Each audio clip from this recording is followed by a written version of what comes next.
Golden Age Radio is starting now. Subscribe to get future updates. Saddle up and hang on to your 10-gallon hat. Get ready to ride off into the sunset with pistols a-blazing for this exciting lineup. Starting with the Lone Ranger, Gunsmoke, Have Gun Will Travel, Wild Bill, and then the Texas Rangers, followed by Dragnet, Calling All Cars, Richard Diamond, Secrets of Scotland Yard, and Black Museum.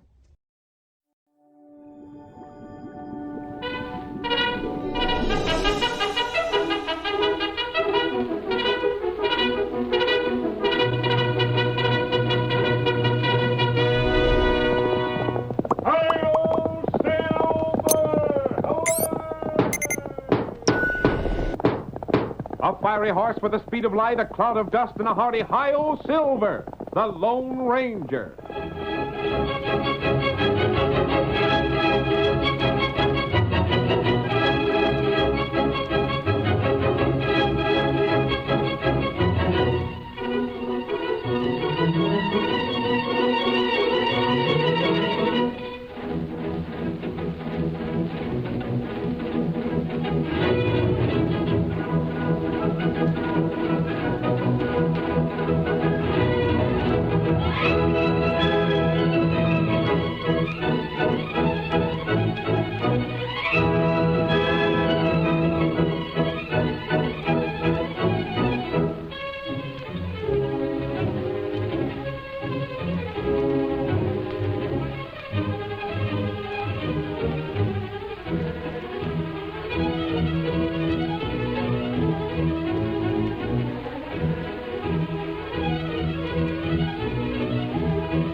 The history of the western United States is also a history of transportation.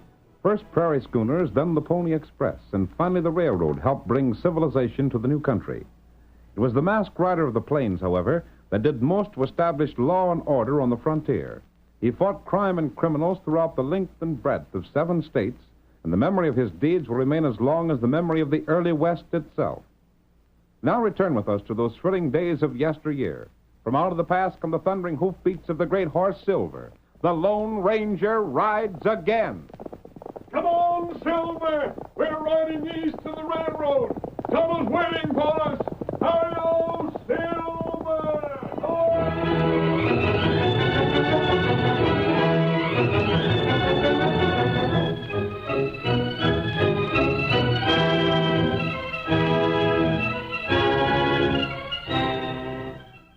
Old Zeke Hackett had once ranged cattle all the way from the town of Hinsdale through Cedar Valley and beyond.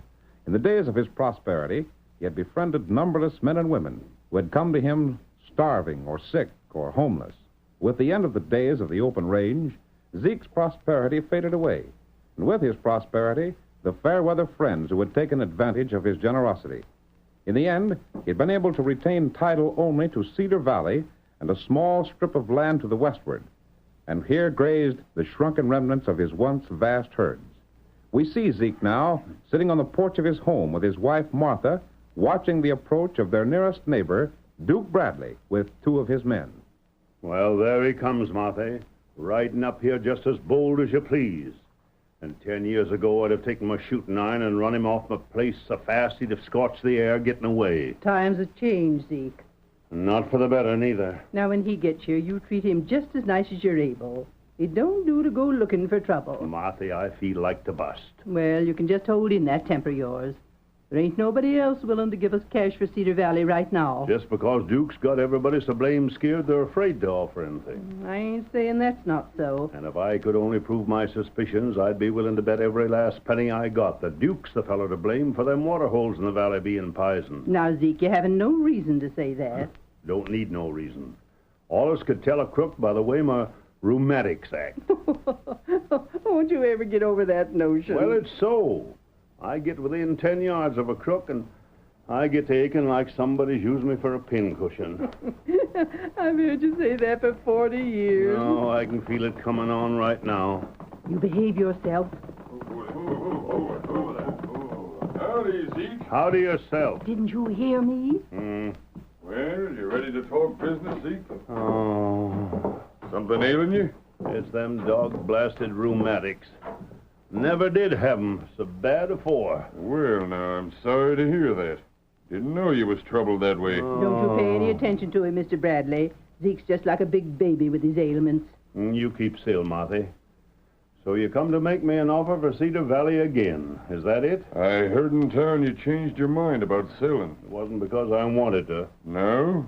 But there ain't no use trying to run cattle where they die off like flies from poisoned water. It's just terrible. We've lost half our critters already. Uh-huh. I was afraid of that. Now, if you'd sold out to me before, it wouldn't have happened. How much you offering? Well, last time I said I'd give you 3,000. Wasn't that it, Sawbuck? Yeah.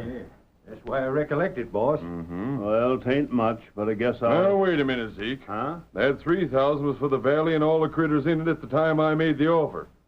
But, of course, you wouldn't expect me to offer as much now, seeing that half your critters have died off since. You mean you won't give us 3,000 even now? 2,000's my best price. Oh, my rheumatics is something fierce. Duke, 2,000's the same as robbery. Why, 5 years ago, I could have sold the valley and the cattle for 30,000. This ain't 5 years ago. Then make it 2,500. Nope. I just give you my first and last price. I oughta... You ought to what? I ought to tell you Zeke, to... don't say anything you'll be sorry for. We need that money mighty bad. But, Marthy, to have nothing left but that strip of land over westward and a little handful of cash, after all we used to have. Oh, it's hard. But we can't hold out longer. You're a real sensible woman, ma'am. And I just wished I wasn't. Oh, but at our age... There, honey. I'll take the offer, I reckon. That's fine, Zeke. But I just wish I could figure out why you're so anxious to get the Valley Duke. Them water holes will be poisoned no matter who owns them. Well, you see, Zeke, I got to figure this way. Most likely it's something underground seeping in and poisoning the springs. Maybe in time it'll all be washed away. Maybe. You can't afford to wait, of course, but I can. You're sure it ain't something else poisoning the water? Meaning? Well, never mind. I said I'd sell, and having no choice, I'll keep the bargain all right. Your rheumatics ain't so bad you can't get to town this afternoon to sign the papers, are they? Oh, I reckon I can make it. Then come on, fellas. I'll be expecting you at Lawyer Winton's office about 3. I'll be there. And don't you forget the 2,000. Oh, these rheumatics will be the death of me yet. That old fool and his rheumatics. All right, fellas, get to your saddles. We're riding to town. Something underground poisoning the springs, eh? Zeke can't prove no different, can he? Shut your mouths, you two. Come on, get up there. Get up.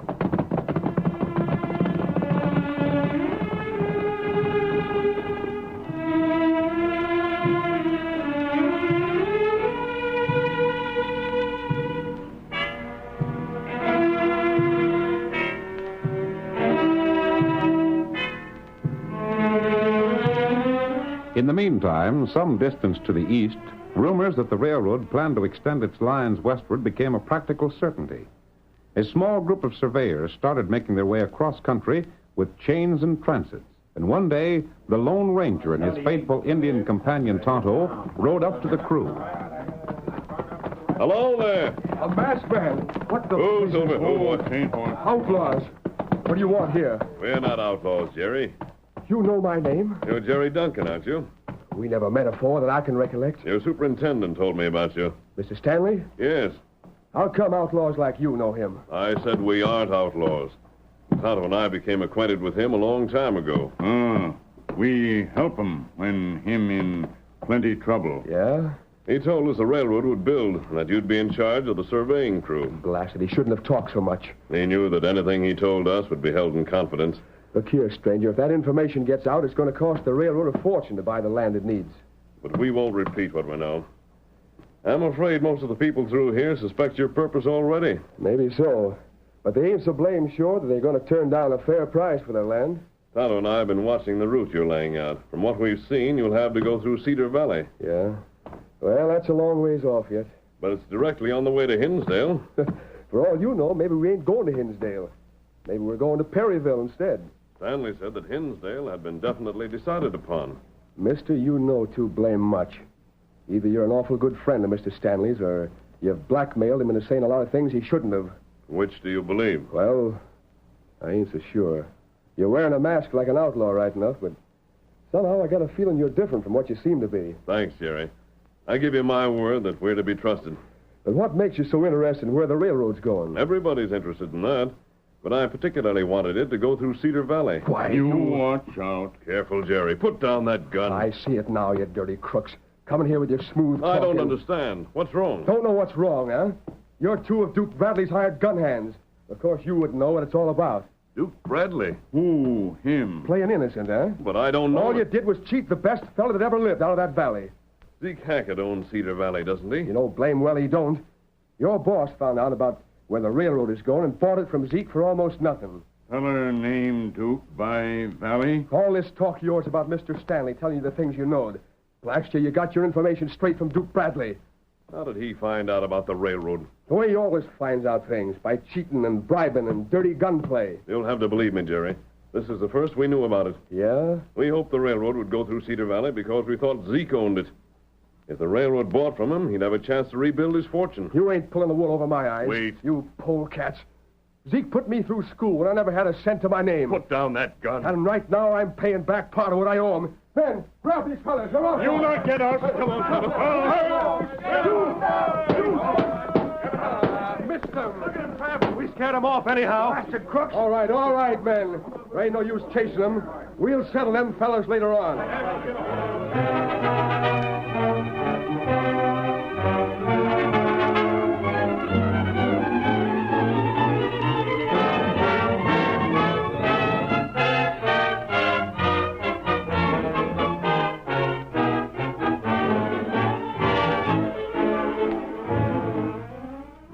The masked man and Tonto raced away from the crew of surveyors, then decided to continue on to Zeke Hackett's ranch many miles distant. They had known Zeke in the days of his prosperity and had sympathized with him when his fortunes declined. Now learning of Duke Bradley's action for the first time, they determined to investigate. We see them at the end of their journey, reining in their horses beside the corral where Zeke is standing. Oh, Silver. Zeke! Well, doggone my hide if it ain't the masked feller and Tonto. Been a long time since we've met. Too blame long. Tonto, glad see you. Well, Tonto, there ain't so many feel that way anymore. I can recollect when I had more friends than I knew what to do with. It seems like when a feller's down, they sort of forget about him. I know one who hasn't, Zeke. Yeah? Jerry Duncan. Jerry? Say now, there's one of the finest young fellers ever was. Met up with him when he was just an orphan kid. Always sort of felt toward him like I would have if he'd been my son. And he thinks a lot of you. Your friends are his? No, I'm afraid he thought us outlaws. Recollect when we first met up? First I figured you was outlaws myself. Then when my rheumatics didn't get to aching, I says to myself, Zeke, there's an honest feller, mask or no mask. Jerry gave us some bad news. Yeah? He told us that you'd had to sell the valley. Yep, I did all right. Tonto not like that. Well, Tonto, I never thought to see the day I'd sell it. But me and Marty got down to where we just had to have some cash. Duke Bradley bought it, didn't he? Uh-huh. I don't suppose he told you what he wanted it for. Oh, he'll graze cattle there, I suppose. That wasn't his purpose, Zeke. He knew the railroad would have to buy that property. Huh? What's that? It's true. I wouldn't have told you about the railroad's plans, but Duke seems to have known them, and he used your ignorance to cheat you. Well, I'll be... So he did poison them water holes. He poisoned the water holes in the valley? He must have. I can't prove it, But just as sure as I'm standing here, he did that very thing. And he can't be brought to justice? There's no way at all. But there's something else he can be brought to. Yes? And that's the business end of shooting iron. You stay here while I Wait, get Zeke. my... Listen to me. Perhaps there's another way to punish him. I don't know what it'd be. Oh, golly. Just thinking of that critter's brought on them pains again. You can't fight a man like Duke Bradley with guns. The surest way I know of. No, Zeke. I have still a better plan. Huh? And from what you've told me, I'm sure it'll work. Now listen to me.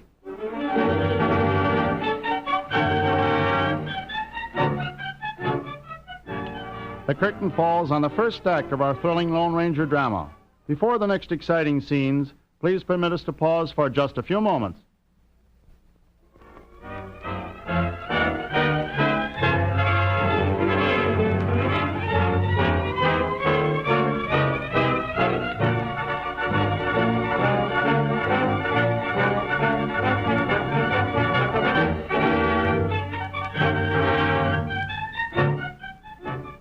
Now to continue our story. A week after Duke Bradley had bought Cedar Valley from Zeke Hackett for a fraction of its true worth, the rancher was talking with one of his men. Well, Em, before the day's over, I'll be banking about $40,000 or $50,000. Will it be that soon, boss? Yep. I heard today that the fellow representing the railroad will be in town to buy up land. Good enough, huh? When Zeke hears about it, I'll bet he'll be fit to be I tied. can just see him. He'll be yelping about his rheumatic so's he could be heard clear to the next county. Isn't We ain't worrying about him. You reckon the railroad will pay that much cash? They'll pay. It'd cost them 10 times as much to cut across the hills. Yeah, anyhow, that much. I'll be making myself a nice profit. 2,000 a Zeke for the valley, and 500 to pay that fellow in the railroad office for telling us which way the line's going to be built. Golly, and all the rest clear. The best part of it is we couldn't have lost no matter which way the railroad was built. Uh-huh. If they'd decided to go to Perryville instead of Hinsdale, they'd had to cross that land over to the west that Zeke owns. If that had been the case, why, maybe them water holes over there might have been poisoned, eh? Funny thing about water holes. Can't never tell where they're likely to go bad. There's Sawbuck riding up. I was hoping he'd be getting back. I aimed to send him into town after some supplies we're needing. Yeah, maybe I'll go with him. I need a... Boss, Huh? the surveyors are here. Going through the valley, eh? But they ain't. What's that? The railroad's changed its plans. You're local. I ain't. The railroad's not coming to Hinsdale. But It's going to Perryville. Them surveyors are on Zeke's land. That western strip of his? Yeah. You seen him yourself? No, not exactly. But I heard it in town. It can't be. We ought to see for ourselves. Come on, that's just what we're going to do. I never believed it at first, but even the sheriff said he seen him. If that fellow in the railroad office double-crossed me, He might have, figuring you couldn't prove nothing. And figuring if he gave out the wrong information, the railroad couldn't prove nothing either. he'll pay for it if he did. Steady there, blast you. Let's hurry. I'm ready. Get up there. Get up there.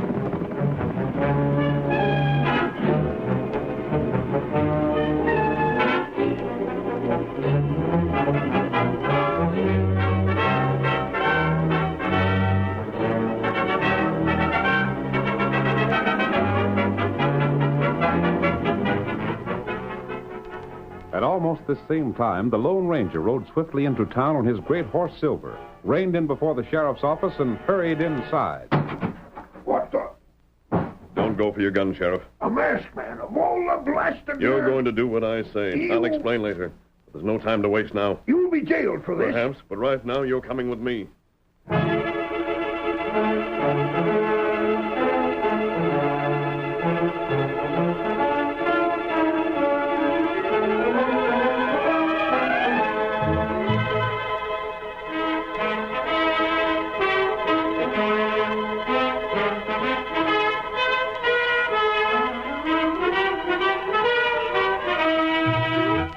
Duke Bradley led his men at a swift gallop toward the narrow stretch of land which Zeke Hackett still owned.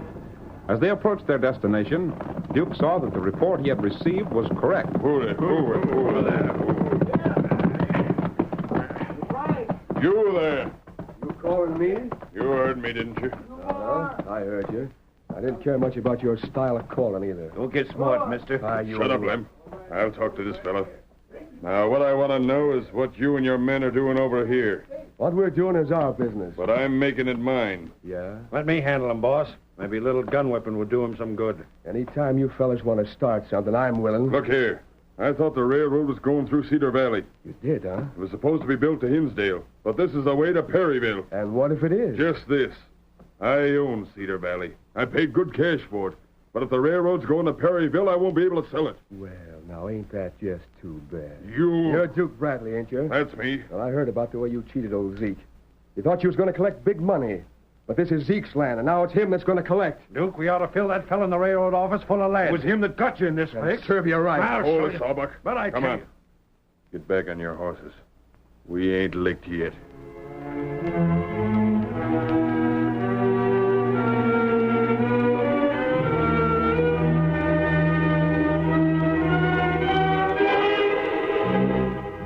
Ever since the day Zeke Hackett had spoken to the Lone Ranger, his bitter mood had passed, and his puzzled wife frequently observed the old man chuckling to himself.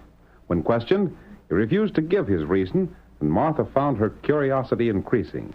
We see the elderly couple in the living room of their home.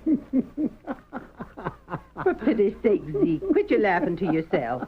I declare sometimes I think you're losing what little sense you ever had. Do you now, Martha? I do. Oh, now, Zeke, you tell me what it is you're keeping to yourself this way. It hasn't got anything to do with the valley, has it? You'll find out all in good time. But why can't you tell me? But right now, all the talking and begging in the world won't make me say a word. I give my promise to the masked man, and I ain't going back on it. Oh, you're still just as stubborn as when you was courting me. Uh-huh. That's how I got you, wasn't it? Oh, for heaven's sake, Zeke, now what ails you? Just look outside. Why, it's Duke Bradley with them two no-count gun hands of his. The polecats. Come in, blast ya. Oh, them rheumatics. They're at it again. Zeke, I changed my mind. Yeah? I don't want the valley no more. Don't want the valley? Kind of late in deciding, ain't you? Maybe, but not too late. You want we should give you back the $2,000 you paid us? Well, if that's it, we can't do it. Most of it's spent. I don't want the cash. But you... I'm here to make a trade. A trade? I got the papers here for you to sign and everything. Lem and Sawbuck can be the witnesses. Why, you ain't even said what you want to trade for yet. I'll give you back the valley for the lands you got over west. Oh, so that's it. You're getting all the best of the deal. Like blazes I am. You seen them surveyors over there, and you want that land to sell to the railroad. Well, Duke Bradley, you listen to me. That land's mine, and I ain't selling it or trading it or giving it away. And that's flat. Yeah? Now you can get out of here, because we can't do business. I reckon we will. I said get out of here. Please, Zeke, don't fight with him. I'll... Sit down. Oh, you shoved him. Blast you, I'll... You'll trade me that land, that's what you'll do. You can't make me. Yeah?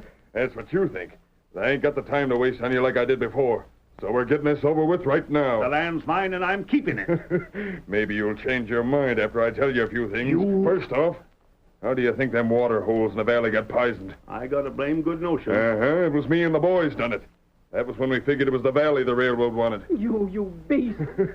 Maybe that'll show you we ain't to be fooled with. Go ahead and poison all the water holes you want to. That don't make no difference now. It's too late for that. It wouldn't make no difference now if we did. But there's other ways of changing your mind. Ways you maybe wouldn't like. I ain't afraid. Show 'em, Sawbuck. Sure. Oh, you almost hit him. Wait till I get my gun. Stay where you are. Go ahead, Sawbuck. Oh, my vase. The vase I brought with me from the east. Changing your mind yet, Zeke? I'll have the law on you. No, you won't. There's 3 of us and only 2 of you. The law will have to take our word again yours. Oh, Zeke, don't hold out. They might kill you. You got the papers with you, you say? Uh-huh, right here. Give them to me. I'll sign. Now you're showing sense. You just put your name right there. Fellas, didn't I tell you we weren't through yet? Now I reckon maybe next time you'll believe me.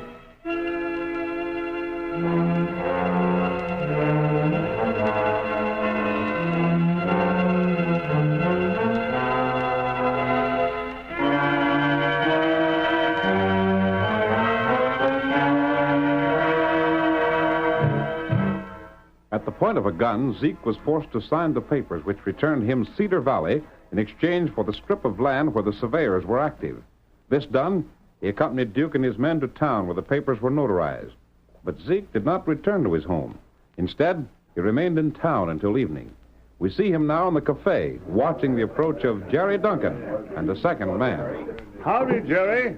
I've been waiting for you. Gosh, it's good to see you again, Zeke. Shake hands with Mr. Stanley. Glad to meet you, Mr. Stanley. It's a pleasure. Mr. Stanley's our superintendent. Sit down, won't you? Yeah, thanks. Look, Zeke, there's Duke Bradley and them two men of his.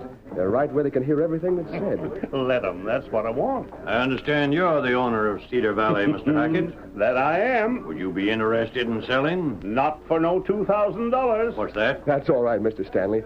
It's just a little joke of Zeke's. Oh, You got any particular price in mind, Mr. Stanley? I have, and it's fair, I believe. $30,000. Well, now, that's something. What's going on here? You're trying to pull some kind of a slick deal, Zeke? Jerry, who are these men? Oh, they're the fellows who owned Cedar Valley for a while, Mr. Stanley. But it wasn't for long. Oh, see. I think I've heard of them. I ask a question, I want an answer. One moment. What business is this of yours? I'll tell you what business it is of mine. If you're buying the valley for the railroad, then I've been cheated. Cheated? You heard me. And by that fellow sitting right there. He's pointing at you, Jerry. I never cheated nobody. No? I suppose you didn't tell me the railroad was going to Perryville. Nope, I didn't. It was you who said that. I just didn't bother to put you right. Why, you... They tricked us. And we're stuck with that land that ain't no good to us. Well, we won't be for long. Better be mighty careful, Duke. You sneaking old fool. You ain't tricking me like this. Zeke, watch out! Now it sounds like you got the rheumatics, Duke. My hand is smashed. No, it isn't, Duke. I just hit your gun. So you want a gunfight, huh? Well, I'll Raise show your you. hands, all of you. And keep them raised. Sheriff, jail that masked fella. He just... It's you I'm jailing, Duke. You and your pa. You ain't got nothing on us. That's where you're wrong. Go ahead, Sheriff. Jail the coyotes. You can't. You ain't got no reason. It's your own fault you're going to jail, Duke. But I tell Sheriff you and that... I were outside when you forced Zeke to trade back. You made him accept the valley at the point of a gun. The masked man's telling the truth, Duke. I seen it all. But Zeke told us not to do nothing unless you tried to make trouble over this deal. It's a frame-up. But you're getting exactly what you deserve. And it was the masked fella that done it.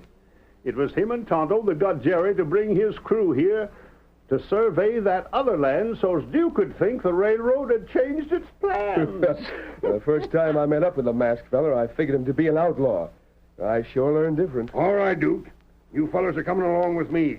I got a cell already picked out for you. If I ever get out, You won't. Duke, this is the worst luck I ever seen.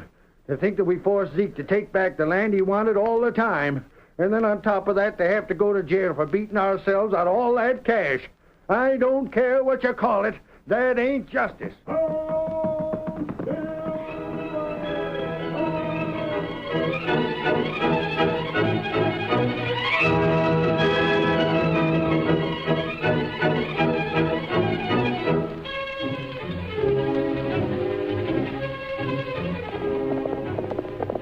Come on, Silver! We're heading for the Rio Grande! Hi-yo, Silver!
story you have just heard is a copyrighted feature of the Lone Ranger Incorporated.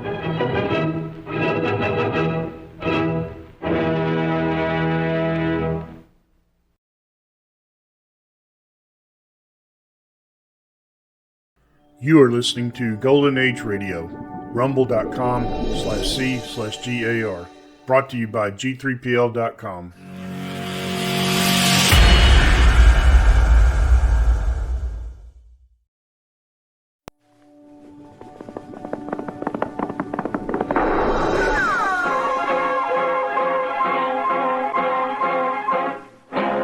Around Dodge City and in the territory on West, there's just one way to handle the killers and the spoilers, and that's with a U.S. Marshal and the smell of Gunsmoke.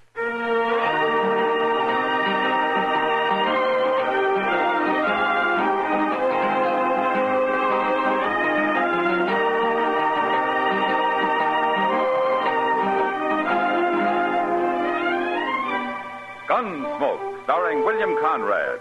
The story of the violence that moved west with young America. The story of a man who moved with it. Matt Dillon, United States Marshal.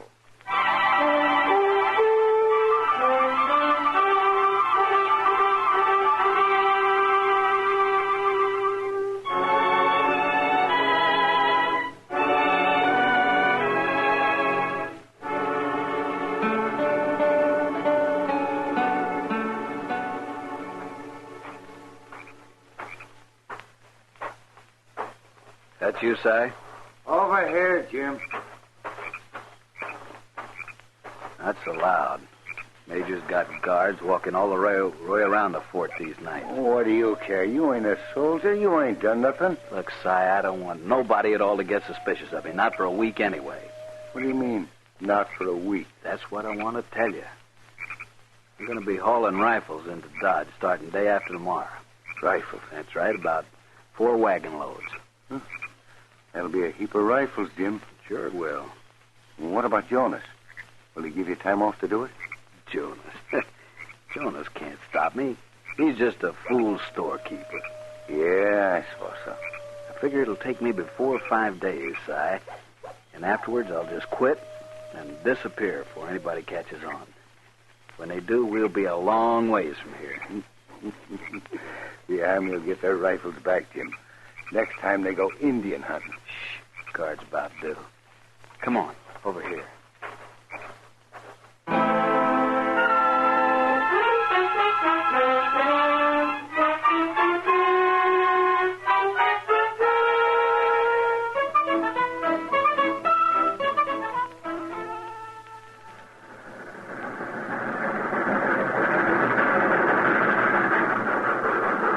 She made it, Mr. Dillon, for the first time all week. She made it. Now, you can't expect the train to pull in on time every day, Chester. Well, the railroad people expect her to. Otherwise, they wouldn't write it down on the schedule board up there. Well, that's the time they hope she'll arrive. Well, then they ought to say so. With all their money, they can afford to be honest about such things. What have you got against the railroad, Chester? Well, they're so rich, that's all, and I'm so poor. How was Saturday night, Chester? You never told me. Why, they must have been using a marked deck on me. I never had such a run of bad luck in my whole life. Aren't you old enough to know you can't play poker with a woman sitting on your lap? A woman? We was in the OK stable, Mr. Dillon. We didn't even have a glass of beer. Then you didn't have much fun for your money, did you? No, sir. I didn't enjoy 1 minute of it. Not 1 minute. Hey, you fellas busy? What can we do for you, mister? I got some supplies coming on the train. I need a little help loading my wagon. Oh, why don't you hire someone? Well, I aim to hire you 2 men if you want to work. I'll give you 20 cents an hour. That's fair enough. Now, here's your chance, Chester. You won't get rich, but it's something. All right. I'll take it, mister. Well, what about you? Thanks, but I got to pick up some mail. You're talking to the U.S. Marshal, mister. He don't take odd jobs. U.S. Marshal? Not a fact. But I don't see no badge. Well, I don't often wear one. Well, I'm glad to meet you, Marshal. My name's Will Jonas. I am the sutler out of Fort Dodge. Glad to know you, Mr. Jones. My supplies are in the last freight car, Chester, down yonder. Well, where's your wagon at? It's on the other side of the train. Won't take more than an hour and a half, maybe. 30 cents. But I can sure use it. Well, let's get at it, Mr. Jonas.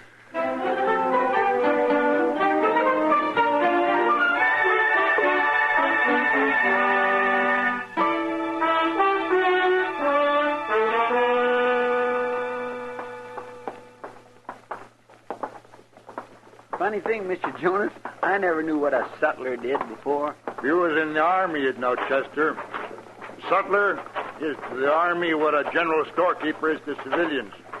We sell the soldiers everything from extra food, clothes, to whiskey and playing cards. Is that what was in all them boxes? They sure were heavy. Of course they were heavy. That's why I needed help. That's why I'm buying you a beer. And here we are. Yeah. Well, hey, look. There's Mr. Dillon. Who? Mr. Dillon, the marshal. Oh, sure. Well, let's go sit with him. He seemed like a nice fellow. Well, you go ahead. I'll get the beer. All right. Well, here. Here's some money. Thank you, Mr. Jonas.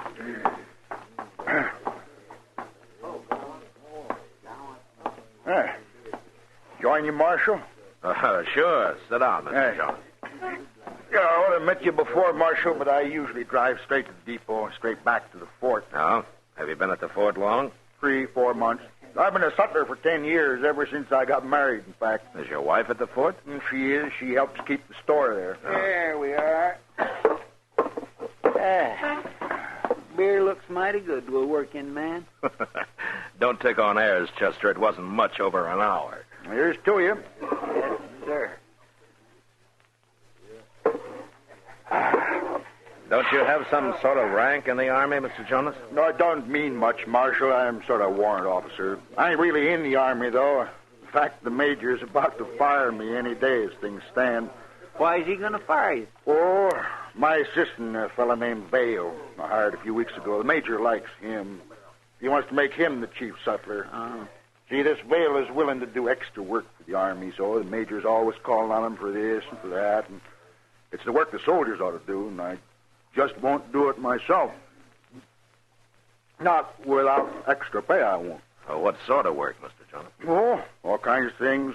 Hauling stuff, mostly. Vale's got a wagon of his own. He's no good. I don't like him, nor do I trust him. Oh, why don't you fire Vale, then? Too late now, Marshal. It'd look like sour grapes. And the major, he'd just hire him back as soon as he got rid of me anyway. That major sounds like a real hard-nosed to me. Well, I suppose. But he don't even know Vale's not the man's real name. A lot of men don't use their real names, Mr. Jonas. Well, what is his real name? Linza. Jim Linza. Saw it once on a letter he got here in Dodge. Jim Linza? Yes, sir, that's it. But I can't sit here telling you my troubles all day. Been a pleasure, gentlemen. And so long. Goodbye, Mr. Goodbye. Dillon. Oh, he's a good man, Mr. Dillon. I like him. Yeah, he is. But it's this Jim Linza I'm curious about. You know him? No, but I know enough about him to ride out and have a talk with the major. We'll go in the morning, Chester.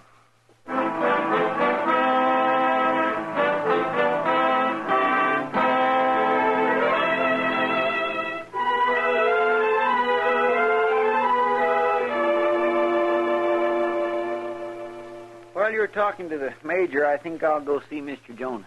Okay, Chester. I'll meet you there afterwards. Marshal Dillon? Yeah, I'll see you after, Mr. Dillon. Yeah.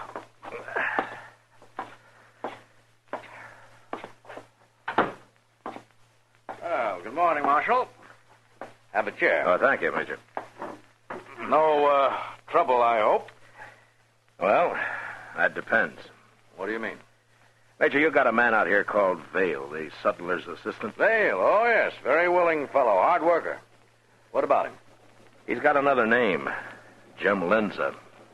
So? If he's the Linza I've heard about, he's not a very good man to have around an army post. Now, state your case, Marshal.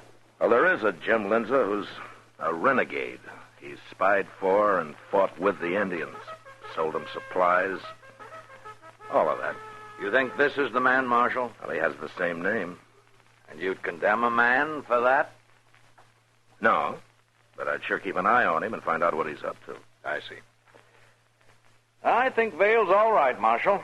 I don't think he's a renegade. Yeah, but, Major, if he is, he could sure cause a lot of trouble. One man against a regiment of cavalry? Well, I didn't say he might take on your troops single-handed. Oh, of course not. Marshal, who told you Vale's real name is Linza? Man whose word I think I can believe. Will Jonas, wasn't it? Oh, you don't have to answer. I've been watching Jonas. He's only interested in his store. I know what he's trying to do. Jonas seems like a good man to me. Perhaps, but you're not in command of Fort Dodge. No, I'm not. Command has its problems, Marshal. I wouldn't expect a civilian to understand them. All right. But what about Linza? Well, thank you for trying to help, Marshal. I'll handle the matter. By firing Jonas and making Linza your sutler, is that right? I've been thinking about it, but I'll still call him Vale. All right, Major. I warned you. Good day. Good day, Marshal.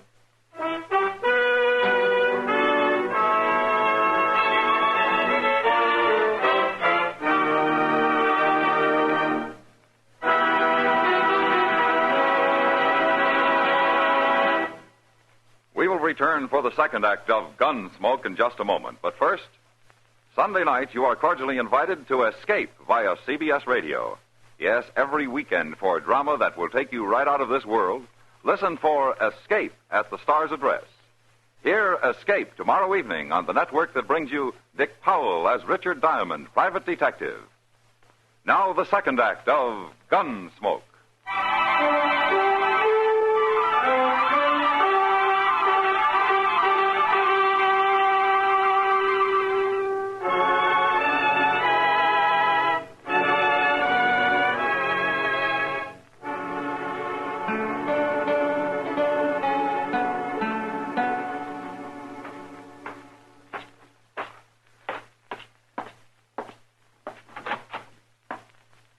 There he is. Come in, Marshal. You're just in time. Hello, Mr. Jonas. In time for what? Chow. Mrs. Jonas is expecting you. Chester here already accepted. Because they insisted, Mr. Dillon, that's why. Well, if it isn't putting you out... Oh, glad to have you. We live right in the back of the store here. Lil, come on out and meet the Marshal. Well, here she is. Lil, this is Marshal Dillon. How do you do, ma'am? How do you do, Marshal? It's good of you to fix dinner for us. No trouble, Marshal. If you don't mind dried vegetables, that's about all the Army ever eats. Sounds fine, ma'am. Well, some of the boys brought some fish last night, though, and I'm sort of fixing it all together. Fish stew. Oh, I made that myself. Well, then I hope you'll like mine, Chester. Oh, I will, ma'am, especially seeing as I'm half starved. Well, I'm sure it's going to be just fine. Well, I like cooking for hungry men. It'll be ready in a few minutes. You can wash up out back. Oh, well, thank you, ma'am. There's soap out there and a towel, if nobody's run off with it yet. Oh, now who'd do that, Lil? I don't know, but the boys seem to figure it's a good place to find a clean towel. Oh, they always return it. Dirty, of course.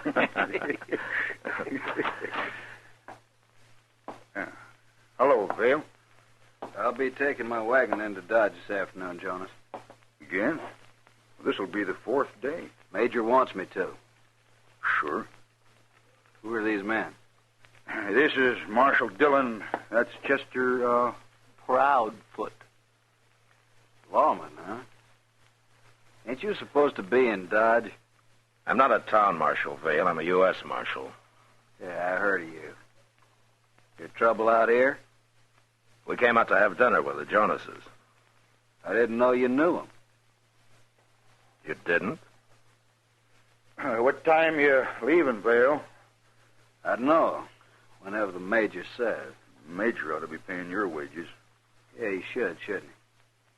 I'll see you later. So long, Marshal. Goodbye. See what I mean, Marshal? Yeah. Well, you all go wash up and we'll sit right down. Hurry up, though.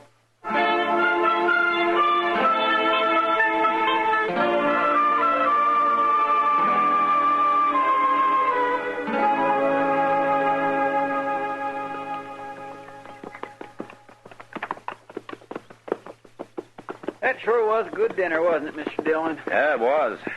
Yeah, I'm afraid we stayed too long, though. It must be nearly 3 o'clock. Well, it's only 5 miles to Dodge. We can get there way before dark. Hey, look yonder. That wagon up ahead. Something's wrong with it. Yeah. Looks like he lost a wheel. Ah, poor fellow. Maybe we can help him. Sure. Mr. Dillon? It's that fellow Vale. Yeah. Come on.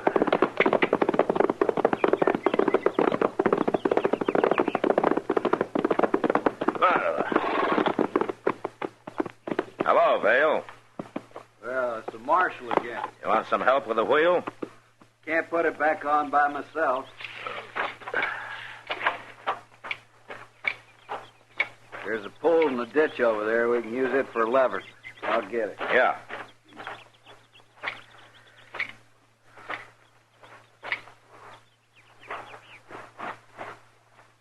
Chester.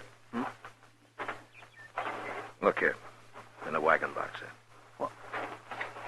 My goodness, he's got a load of rifles. Yeah. Put the canvas back. Here he comes. You think he stole them? I don't know. That pole's no good. It's rotten. What do we do now? Well, we could ride back to Fort Dodge and send some help out to you. Oh, no, I don't want that. No? Why not, Vale? I just don't, that's all. Well, it'll take at least 4 men to lift this wagon. Unless you want to unload it first. No, and I ain't gonna unload it. Wait. Here come some soldiers. That's the major. Yeah, so it is.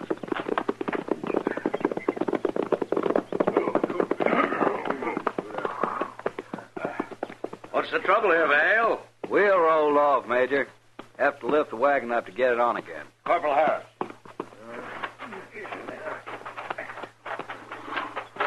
All right, now, if you men will just get under it now.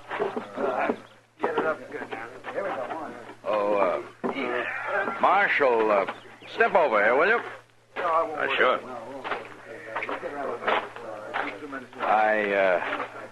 I hear you had dinner with Will Jonas and his wife. Yeah, that's right. But before you say anything, Major, do you know what Vale's carrying in that wagon? Do you? Rifles. He must have 20 or so. 25. Oh. All right. This load makes an even 100 bales carted into Dodge the last few days. We're overstocked, so we're shipping them back to Fort Scott. Does that explain everything, Marshal? Yeah, sure. If they all get there. You're over-suspicious, Marshal. Perhaps it's the nature of your job. Perhaps. Vale's all right. His helping out with this sort of work means my soldiers have more time for their military duties. His name's Lenza, Major, and I've told you what he is. And you had dinner with Jonas. No, I'm not convinced, Marshal. Oh, there, the men seem to have the wheel on. I've got to get back to the fort. I've just been exercising my horse a little, you know. Don't have much time.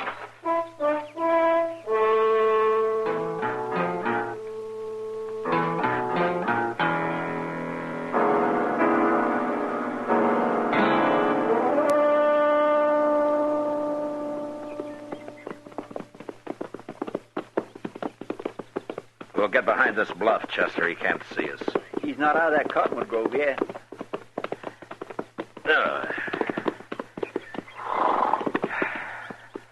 We'll trail him like this all the way into Dodge. And if nothing happens on the road, then they're stealing those rifles off the train somehow. They? Well, I doubt if Linza's working alone. It'd be too difficult. You're pretty sure he's stealing them, aren't you, Mr. Dillon? Well, from what I've heard of Linza, he can make a lot of money off of some good rifles. He'll probably trade them to the Indians for horses and then sell the horses. He and whoever's in on it with him. Plum makes me boil to think of that major about to fire Mr. Jonas and then letting this Lindsay get by with everything. Now, he's doing what he thinks right, Chester. He'll learn. I sure hope so, sir. And before it's too late. Where is that wagon? He should have come out of those cottonwoods a long time ago. Maybe his wheel fell off again. I hope not. Oh, there he is. No, that's a different wagon. Well, it sure is. And it's headed this way. Look, it's left the road. Yeah. I didn't see a wagon hunter come through there, did you? No. It could have been hidden easy enough, though.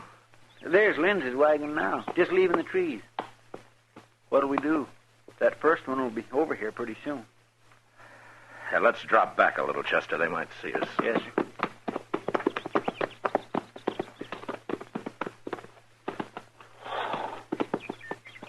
All right, Chester.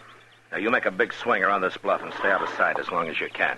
Come onto the road behind Linza and follow him into Dodge. Right to the depot if he goes there. Well, What are you going to do? I'm going to wait right here for that other wagon. I'm curious about it. All right, get going. I'll see you in Dodge. Yes, sir.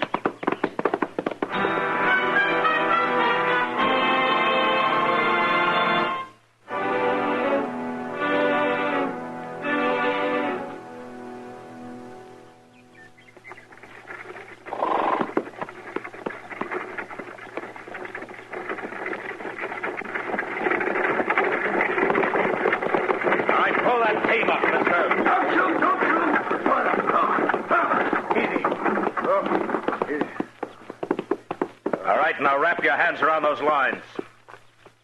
Now 2 or 3 times. Fill them up. All right, now jump down. Arms high.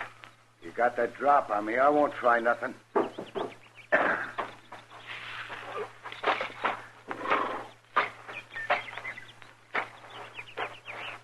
take your gun. All right, you can put your hands down. What is this, a holdup? I'm a U.S. Marshal. This is no holdup. What do you want me for? Your team will stand, drop the lines, and get around to the back of the wagon. What's this all about, Marshal? I ain't done nothing. And I don't want you, and I'll apologize to you. But first, I want to see what you're carrying. I can tell you that. It's just a bunch of shovels, and I'm late home, Marshal. Well, let's see them. Jerk that canvas off. Go on. Okay, Marshal. So they ain't shovels? No. No, they're sure not. Well, what's wrong with a man having a few rifles? Nothing. About 15, I make it. That right? 15. Now can I go? What's your name, mister? Cy Wills. All right, I'll find out your real name later. Get back on the wagon. I bought them rifles. Gonna trade them off around the country to cowboys and hunters and the like. Yeah. Go on, get up on the box. Can I go now? Sure, you can go. Right ahead of me, straight into Dodge. Now get moving, Wills.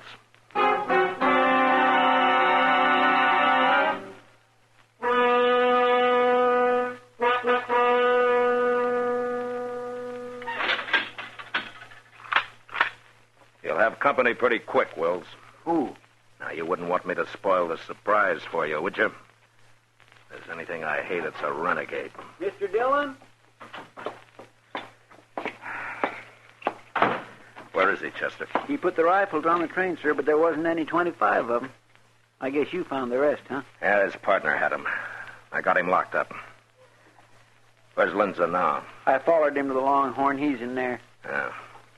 The wagon's out back, Chester. You better stack those rifles in the office here. Yes, sir. I'm going after Lindsay. Well, you shouldn't have any trouble. He's not wearing a gun. I know. I'll be back shortly.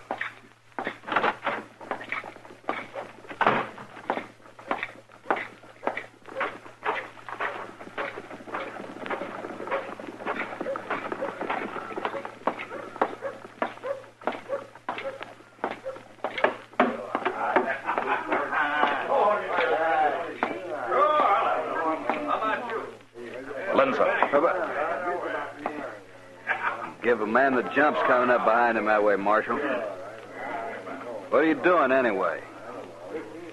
Why'd you call me that? It ain't my name. You're under arrest, Lindsay. My name ain't Lindsay. You got nothing to arrest me for. Your partner's waiting for you, Lindsay. I just locked him up. I got no partner. What are you talking about? Where are the rest of the rifles? What did you do with them? I don't know nothing about it. All right. I just thought it might go easier with you if you and Wills recovered all the rifles. It's up to you. Okay, Marshal. We stole a few rifles. That ain't so bad. If I tell you where they are, will you let us go? Or at least let me go? You'd cut anybody's throat, wouldn't you, Lindsay? We'll find the rifles. Come on. All right, Marshal. I won't give you no trouble. You broke his arm. Pick up the knife, Sam. Are you coming quietly now, Lindsay, or do you want me to break your neck? I'm through, Marshal. I got a dock for my arm. You're bleeding, Marshal. Did he stick you? I didn't get in. It went across my ribs. Hey, you're quite a man, Linzer. You don't even know how to use a knife. Now get going.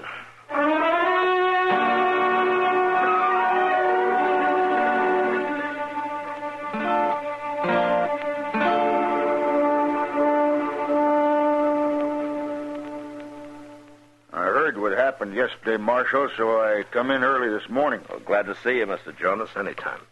He didn't hurt you bad, did he, Marshal? Oh, it was my fault. I got careless. Doc took 5 stitches in him, Mr. Jonas. I watched the whole thing. Me, I don't like blood. My old man was a butcher, too. Well, maybe that's the reason, Mr. Jonas. I don't follow you, Marshal. Good morning, Marshal. Gentlemen. Major. Oh, Major. Oh, that's quite a stack of rifles you've got here, Marshal. Yes, isn't it? I heard the whole story, Marshal. I hope you weren't hurt. No, I'm all right. I looked up the bills of lading. They had obviously been altered. Out of 100, I figured they shipped 40 rifles and stole 60. Yeah. You still got that Pawnee Scout, Big A? Yes, I have. Well, Chester will ride out and show him the wagon tracks. Big A will find the rest of your rifles for you. Good idea. Oh, Mr. Jonas, I'd like to apologize to you, sir. Oh, no, that ain't necessary, Major. For me, it is. Oh, all right. I think I understand, Major. Thank you. Marshal, I find myself in an extremely embarrassing position, professionally, with the Army, you understand. And I wanted to ask you... Major, I'd like to ask something of you first. Why, yes, certainly. Those 2 men I got locked up, I was wondering if you'd take them back to Fort Dodge. It's sort of a military matter anyway. You could try them out there. Well, that's very decent of you, Marshal. Well, I figure once is enough in any one day for a man to admit he was wrong. Thank you, Marshal. I'll send a guard in for the prisoners. Well, Mr. Jonas, would you care to ride back to Fort Dodge with me? I came in alone. Oh, be happy to, Major.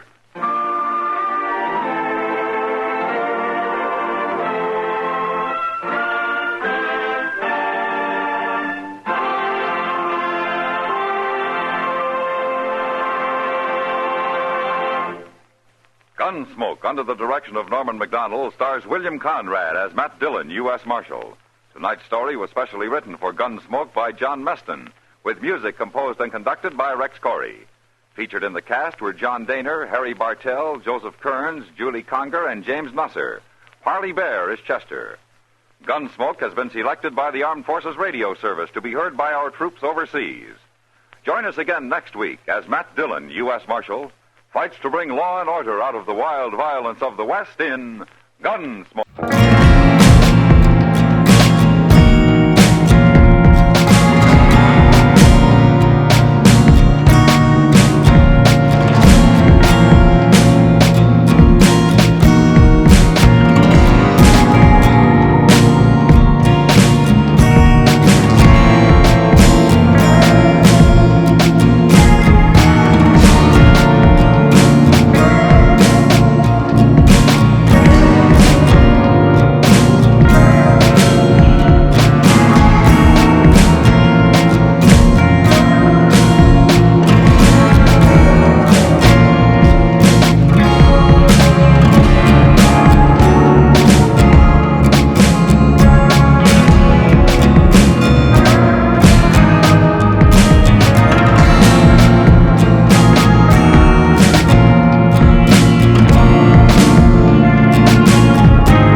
You are listening to Golden Age Radio, rumble.com/C/GAR.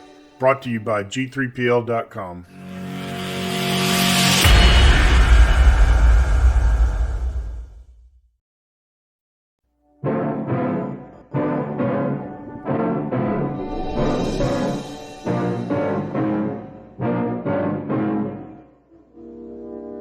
I've met a lot of rash, bold men in my travels who paid a high price for their notorious reputations. But I've never met a man who has paid as much as you have. Was it worth it?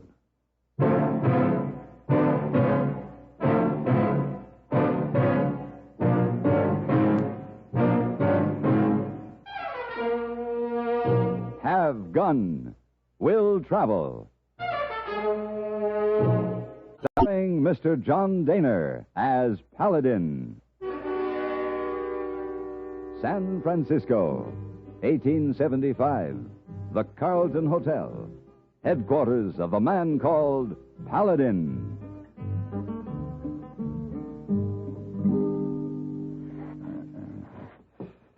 It just isn't possible. It's ridiculous. Where? Hey, yes, come in. Let me see you try into the dresser again. Mr. Paladin! Hey, Mr. Paladin, what's the matter you crawl around on the floor like that? Hey, boy, it just isn't possible. It's vanished. Completely vanished. Oh, my. It slipped out of my hand. I was standing right there. But where is it? Where did the confounded thing go? Oh, I help you look. Let's see now. Mr. Paladin, what we look for? My collar button. Oh, let's see now. Oh, no. It just isn't possible. And I'm due for my appointment with the Countess in 15 minutes. Countess? And the Right Honorable Countess of Dunkley Tatsboro. She sent me a note. Oh, yes, she guests in hotel. She very nice lady. Come in. Oh, Mr. Paladin, I came door now. Maybe it's over.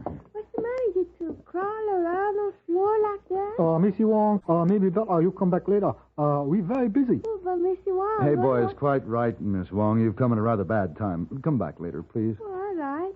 I go. Come back later. Oh, Mr. Paladin, you dropped the collar button on the floor. I put him here on the table. You'll be looking for that someday, maybe. Well, I come back when you're not so busy.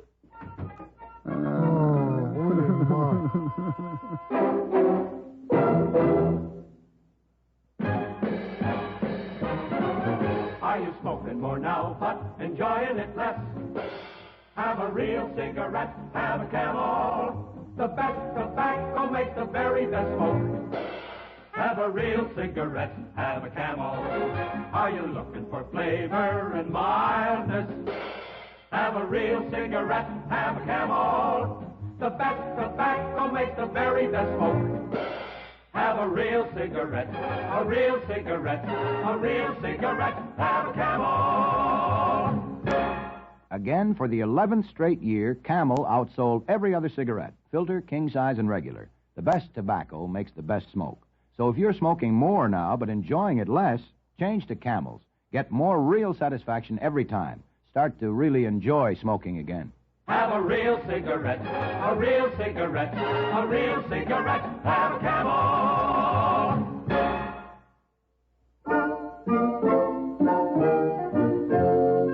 Thanks to Miss Wong, I arrived at my appointment promptly at 10. Lady May, the Right Honorable Countess of Dunkley Tatsboro, waited for me in her sitting room, stiffly erect in an enormous high-backed chair. She was every inch a noblewoman, a delicate, bird-like, lovely old lady with snow-white hair and alert blue eyes. Well, sit down, Mr. Paladin. Thank you. You are the gentleman with the gun who travels? Yes.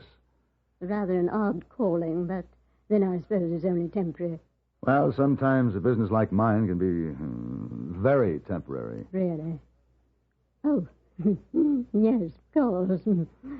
Well, Mr. Paladin, I am here in San Francisco for only one reason, to avail myself of your unusual services. I'm flattered, Lady May. My husband, the Earl of Dunkley Tatsboro, died 3 years ago. The title and estate, primogeniture, you know, passed to my eldest son, Gerald. Dear boy, Gerald, very much like his father. Stuffy and a bore, but a dear nevertheless. 6 months ago, Gerald met with an unfortunate shooting accident. Partridge. Partridge? On the moors, in the mist. Who can see anything? Besides, Pamela's such a beastly, shod, detestable girl. I never did like her. Pamela? Gerald's wife. She shot him. Oh, Oh, that was indeed most unfortunate. So now the title and estate passed to my son Bertrand. That's where you come in. I want you to find him. He's lost? Oh, dear, no, he's somewhere in this splendid country of yours. Well, it's quite a large country, you know. Oh, my, yes, indeed. Well, where would I start for him? That is, if I started out to find him. Well, the last post I had from the dear boy was from a place called Stinking Springs. Odd, isn't it? Well, it narrows it down. That's in the Gila River section. But that was over a year ago. Lady May, was Bertrand what we call a remittance man, banished from home, living on an allowance? Banished is rather a harsh word, Miss Paladin. And as for an allowance, Bert is quite wealthy in his own right, from his godmother, the dear Duchess. When he came to this country, he had a deposit of £50,000 to his credit in the Chase National Bank of New York. About $250,000. It's quite a sum. I must confess, Mr. Paladin, I was always inclined to favor Bertram. He was a delicate child, mild-mannered, gentle. He grew to be a fine man. But there was always conflict with his father, who felt he was a weakling, namby-pamby, soppy. It seemed the wise thing that Bertie should leave England. Do you think he'll want to go back? He must. He's now the Earl of Dunkley Tatsborough. He must take his rightful place. Yeah. This ring. Take it, Mr. Paladin, when you find him. And I know you shall. Show it to him. It bears the family crest. And if he should hesitate at all, say this. Say, Mums needs her Twinkie boy. Mums needs her Twinkie boy. Yes. He will understand. Here is his picture. It was taken 4 years ago, just before he left England. Oh, good. Let's see. This is the Right Honorable Bertrand, Earl of Dunkley Tatsborough? Yes. Poor dear. I brood so about it. His going so far away, feeling he was unwanted. Well, Lady May, he doesn't have to feel unwanted anymore. He's wanted by the territories of Arizona, New Mexico, and Texas. Dear boy, whatever do you mean? Well, I hate to say this, but there's no mistake. This picture. This is Bad Bert. Oh, I know. That's Lord Bertrand, taken 4 years ago. Oh, that is Bad Bert. He's known as a tough, dangerous road agent. No. I'm sorry, Lady May. Tough. Yes. Dangerous. Yes. Well, I wish his father could hear that. Bully for Bertie.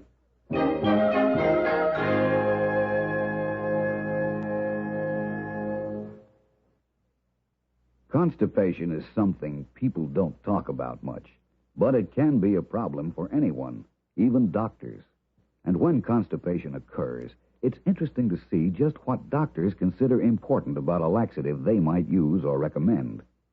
Well, a majority of the doctors we heard from had this to say. A laxative should be effective, gentle, as close to natural acting as possible, and a medicine that can be used with complete confidence. Now, X-Lax has been popular with many doctors and millions of people over the years because plant-tasting chocolated X-Lax is effective. Overnight, it helps you toward your normal regularity. X-Lax is gentle. Next morning, it gives you the closest thing to natural action. And that's why many doctors and millions of people use X-Lax with complete confidence. X-Lax, the laxative that helps you toward your normal regularity gently, overnight. Is X-Lax in your medicine cabinet? I couldn't see much chance for success in locating the Earl of Dunkley Tatsborough, alias Bad Bert, since obviously the combined law enforcement officers of all the Southwest had failed in this endeavor. But Lady May had offered a handsome fee, twinkled her eyes at me, and besides, I was curious. I wondered why anyone with 50,000 good, substantial English pounds to draw on would bother to hold up a stage. It was a search without much plan or direction, but I started by looking in on my friend Truman Billings, the sheriff of Navajo County. The walls of his office were plastered with wanted posters, and among them I found Bad Bert. Well, to tell you the truth, Paladin, we don't know an awful lot about that fella. He's a real baffling cuss. Well, have you made any real effort to track him down? Oh, look at that wall, Paladin. Look at the wanteds we got. We have to do our work where we get the most pressure. What do you mean by that? Well, take these stagecoach robberies. Now, the insured shipments that get held up, payroll, stuff like that, these we get pressure on. Those insurance companies are on our tail every minute. There's Bert here. He's lifted a lot of gold, but they was all private shipments, none of it insured. Just happened to work out that way. It always worked out that way? Yeah, same report from every place he's operated. But what about these private parties who lost gold to Bert, the people for whom the shipments were intended? Didn't any of them ever apply any pressure? No, not that I recall. I figure they must have been folks passing through. Took it as something you got to expect in this part of the country. All the talk I've heard about Bert makes him out to be a pretty tough character. Was anyone ever killed or injured in any of these holdups? No, but don't kid yourself. He ain't tough. He's got himself a gang of the worst outlaws in the country. What's your interest in him, Paladin? I have a message for him. Yeah, well, you watch yourself. If you ever run into him, he's a bad one. I don't suppose you could tell me what the message is? I could, but you wouldn't believe it. Lady May had given me a list of the postmarks on all the letters Lord Bertrand had written home to England in the past 4 years, and I checked each town. Everyone seemed to know, fear, and respect Bad Bert, the road agent. I discovered that he had become a sort of legendary character, and the tales about him had grown with the telling. The road from Sulphur Flats to Gila Bend was a desolate one. I was the only passenger in the coach, but a heavy chest was riding in the boot.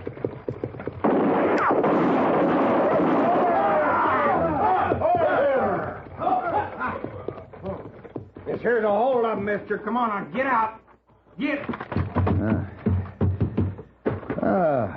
Feels good to stretch my legs. Just drop your gun, mister. Now drop it. Sure. And watch yourself and you won't get hurt. It's in the boot, boys. Come on, hurry it up. Now, mister, this here coach's being robbed by Bad Bert, leader of the toughest gang in the West. That's very interesting. Why do you tell me that? Boss's orders. Oh? Where's the boss? He's up there. Way up there on the hill? Yeah, that's the boss. He got a spyglass. Then he doesn't actually take part in these robberies. Oh, he figures him, mister. And so far, he done real good. Aren't you got it, boys? Well, then let's move. Oh, wait a minute. I've got something here I want you to take to your boss. Get your hand out of that pocket. Get him up now. Well, you get it then. It's in my vest pocket here, the ring for your boss. Well, what's the idea? You don't want no ring. I think he'll want this one. I'll take it to him. It's in this pocket. Here. Oh, well. Uh-oh. What's that? The boss. He see me through that spyglass. See me reach in your pocket. We ain't supposed to take nothing but gold, see? He got some funny ideas. No. Well, you show him that ring. He'll understand. And my name is Paladin. I'm going to be at the King Hotel in Gila Bend. Don't forget that. All right, and don't you forget this here coach robbed by Bad Bert. Come on, boss, come on.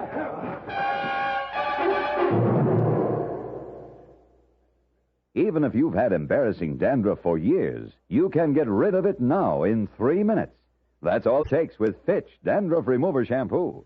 Yes, unsightly dandruff's gone in 3 minutes with Fitch. Quickest, easiest of all leading shampoos. What's more, using Fitch regularly is guaranteed to keep embarrassing dandruff away. Just apply in the unique Fitch manner. Before you wet hair, rub in 1 minute. This way, Fitch shampoo penetrates right down to the scalp. Next, add water. Lather 1 minute to wash every trace of dandruff out of your hair. Then rinse 1 minute. All that loosened dandruff goes down the drain. In 3 minutes with Fitch, 1 rubbing, 1 lathering, 1 rinsing, dandruff's gone. At the same time, gentle Fitch can leave your hair up to 35% brighter. To get rid of dandruff problems forever, brighten hair too, use Fitch regularly. Get Fitch Dandruff Remover Shampoo today, only 59 cents. When the the stagecoach reached Gila Bend, I went immediately to the freight office. I was anxious to learn if the party who lost their shipment of gold to Bad Bert would be as disinterested as the others. The gold had been addressed to Hobbs L. Puffer, Esquire. The clerk had never heard of the gentleman. But then I remembered that Hobbs L. Puffer was the name of a Cambridge cricket champion who had died 3 years ago. That's when I ordered a telegram to the Chase National Bank of New York, requesting an immediate reply. I checked into the King Hotel, had a drink, dinner, and started back to the telegraph office. I was just rounding the corner when I felt the gun at my back. Paladin, you and me's going to take a little trip. Boss wants to see you. All right. But first, I'm going to step into the telegraph office. You heard me. You heard me.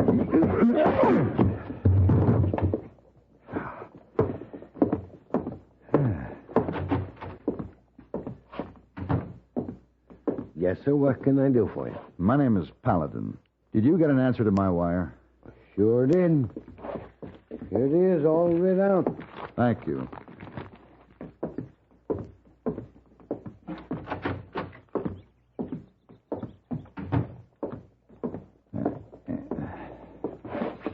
Hey, come on. Get up.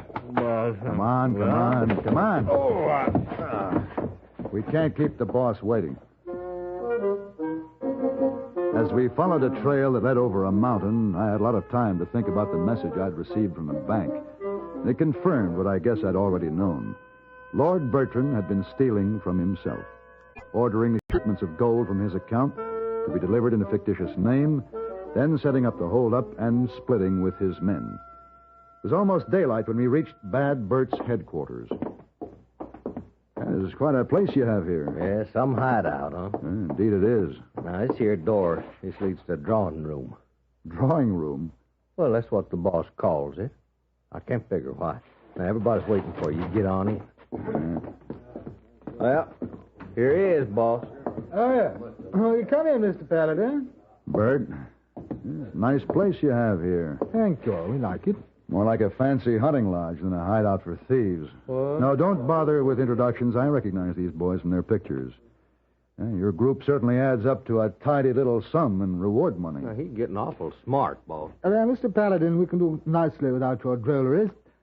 I brought you here simply to ask, where did you get this ring? It was given to me, along with a message for you. A message? Mm-hmm. Well, come, man. What is the message? Let's have it. I think you'd better send your men out. No, not at all. My companions remain with me. Now, please. Message? All right, Bert. You asked for it. Mums needs her Twinkie boy. Now, what's that supposed to mean? Why you don't No, No, Mr. Callaghan. Well, you can't stand still for that kind of insulting talk, boss. No. Gentlemen, I'm going to have to ask you to leave the drawing room after all. This is a matter I feel that I must settle myself. Atta boy, boss, because he's too darn smart. Come on, fellas.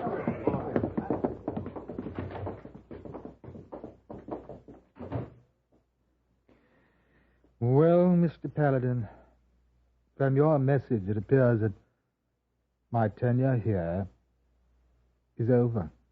Oh, you couldn't have held out much longer anyway. Even 50,000 pounds doesn't last forever when you're cutting in practically every outlaw on the frontier. Oh, but it was money well spent, Mr. Paladin.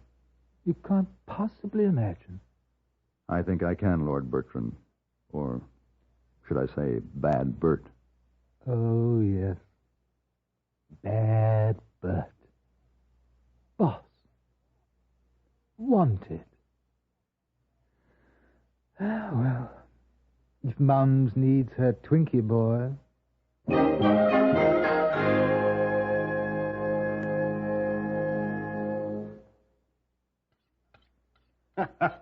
So people come in to me and they say, Otto, you were once a great chef. Because I am now selling meat in my butcher shop, one sometimes forgets I know lots about cooking meat, too. So I let you in on a little cooking secret of mine. French's Worcestershire sauce. Aha! Only French's Worcestershire has in it a collection of spices we Germans know accentuates the good flavor of meat. French's also has soy, anchovies, tamarinds. Ach, I could go on and on. But these ingredients do to everyday food. Mouth-watering. May I suggest you try this with pot roast? Add 1 tablespoon French's Worcestershire to each cup of gravy. Ach, would you believe the difference? With French's, you really spark up your meals. And people will say, my goodness, but you're a wonderful cook. Just as they used to say to me.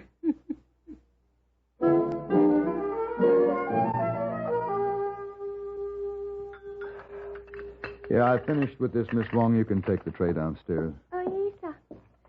Mr. Pilot, I keep thinking all the time of this bad Bert you tell me about. He really robbed his own money, then divide up with bad men? Well, you understand, of course, Miss No. Wong, the men didn't know it was his money. They just figured he was a pretty clever boss, planning all those successful holdups. And naturally, in the custom among thieves, there had to be a division of the spoils. Yes, but seems very funny, rob his own money.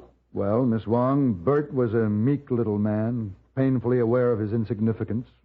He desperately needed to feel important, feared, a big man, even if it cost him his inheritance. Oh, cost him plenty money to have bad reputation. Ah, but Bert had his day of glory. Now Lord Bertram, the Earl of Dunkley Tatsborough, is back in England attending to his estate, where he'll live out his days and be forgotten. But mark you my words, the stories about bad Bert will grow and be told and retold until nobody will know where the truth leaves off and the tall tales begin. But he'll be remembered. Oh, Isa.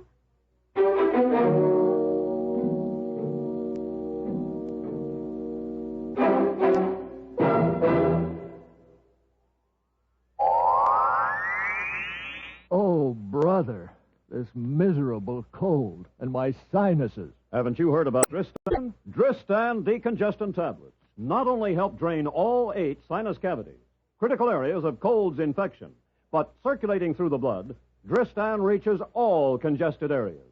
In one fast-acting, uncoated 3-layer tablet, Dristan, for the first time, combines a decongestant to shrink all swollen membranes, relieve pressure and pain. An exclusive anti-allergent to help keep breathing passages dry and clear. Pain relievers to ease body aches, reduce fever. Vitamin C to help build body resistance.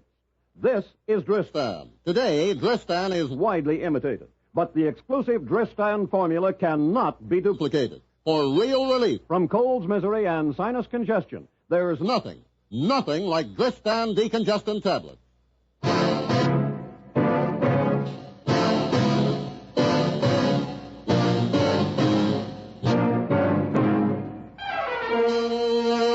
Have Gun Will Travel. Created by Herb Meadow and Sam Rolfe, is produced and directed in Hollywood by Frank Parrott and stars John Daner as Paladin, with Ben Wright as Hey Boy and Virginia Gregg as Miss Wong. Tonight's story was specially written for Have Gun Will Travel by Ann Dowd. Featured in the cast were Lawrence Dobkin, Bartlett Robinson, James Nusser, and Peggy Weber. This is Hugh Douglas, inviting you to join us again next week when CBS Radio presents Have Gun Will Travel.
You are listening to Golden Age Radio, rumble.com/C/GAR.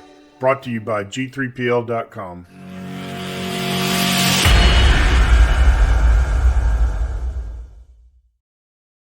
Kellogg's, the greatest name in cereals, presents Wild Bill Hickok!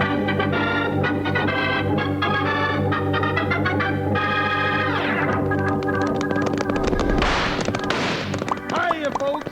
Hold on to your hats and gallop along with Guy Madison as Wild Bill Hickok and his pal Jingles, which is me, Andy Devine. We got another rootin' tootin' Wild Bill Hickok adventure story for you from the world's only talking cereal, Snap, Crackle, and Pop. Kellogg's Rice Krispies! Today, Kellogg's Rice Krispies brings you Wild Bill Hickok, transcribed in Hollywood and starring Guy Madison as Wild Bill and Andy Devine as his pal Jingles. In just 30 seconds, you'll hear the exciting story, Buckshot's Victory. Kids all over the country know how good Kellogg's Rice Krispies are to eat. They're fun to listen to, and fun to eat. They're the only talking cereal in the whole world. That's right. When you pour milk or cream on your Rice Krispies, they talk up and tell you how fresh and crisp they are. They go snap, crackle, pop. Have some tomorrow. Have them with berries or fruit, sliced bananas, for instance. You'll love them.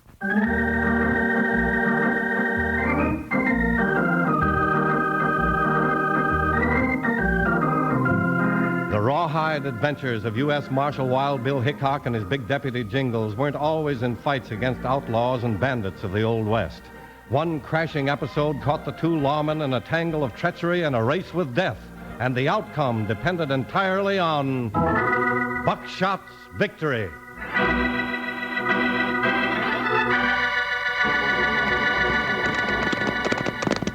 Ride, Jingles, ride! You'll never catch us that way. I give up, Bill.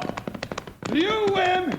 Haul down on that streak of lightning you're riding. All right, we'll stop here in Thunder Springs. Whoa, Buckshot. Whoa, boy, that's enough. Slow down now, boy. Whoa. Woo-wee, what a race. I'll bet Buckshot could outrun an antelope. Whoa, Joker, easy now. Well, you've got to give Joker credit, Jingles. He's packing a heavy load. Yeah, I'm not exactly a race jockey, am I? Well, come on, let's get over to the barber shop and get a bath and shave. I want to get some of this desert off of me. Yeah, me too. I feel like a cactus bush that's just sat through a sandstorm. A barrel cactus? Now you stop hoorahing me, Bill, just 'cause I happen to have my corners rounded off a little. Hey, Bill, hey, look at that sign up over the street. There's going to be a big doings in Thunder Springs tomorrow. Big annual horse races, Saturday the 17th. Sweepstake prize, $1,500. Enter now. Well, what do you know? Hey, Bill, you want to enter that. I'll bet Buckshot could beat any jughead they got around here. We haven't got time to play around in horse races, Jingles. We're headed for Wyoming, remember? Oh, but that $1,500 prize money, Bill. What would we do with it? Oh, yeah, what would we do? Huh? You gone local, partner? I can think of a lot of things to do with it. Forget it. Come on. But, Bill, hey, say, speaking of horses, look at that thoroughbred tied in front of the barber shop. Ain't he a beauty? High-spirited, too. Yeah, look at the kid petting him. Hey, Bill, that little boy's on crutches.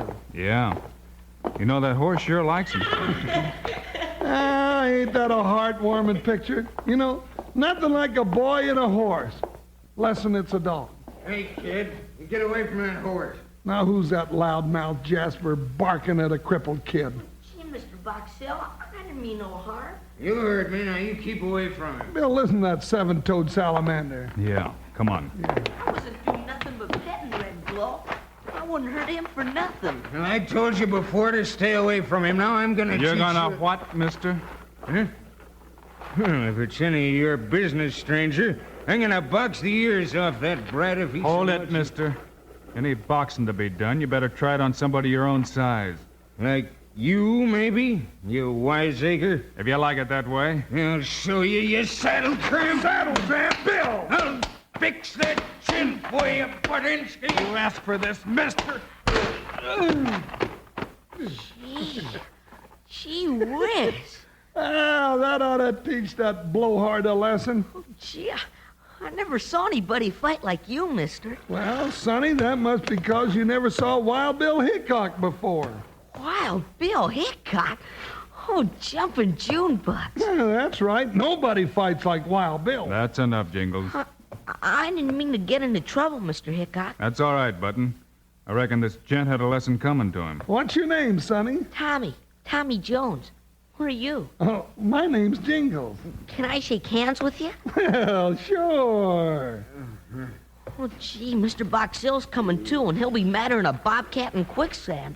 I better skedaddle. Won't do him no good. Thanks for sticking up for me, Wild Bill. I mean, Mr. Hickok. Thanks a lot. All right, mister. Get up and get on your way. Yeah, and be fast with it if you don't want more of the same. I ain't forgetting your face. You'll regret tangling with me. I don't look for trouble, mister, but no gent picks on a kid on crutches when I'm around to stop it. And if you want some names to remember along with those faces, it's Wild Bill Hickok and Jingles. You're Hickok, eh? And Jingles, don't forget. Well, you better get out of town before sundown or your name's liable to be mud. Nobody gets the best of Big Red Boxell and lives to tell about it.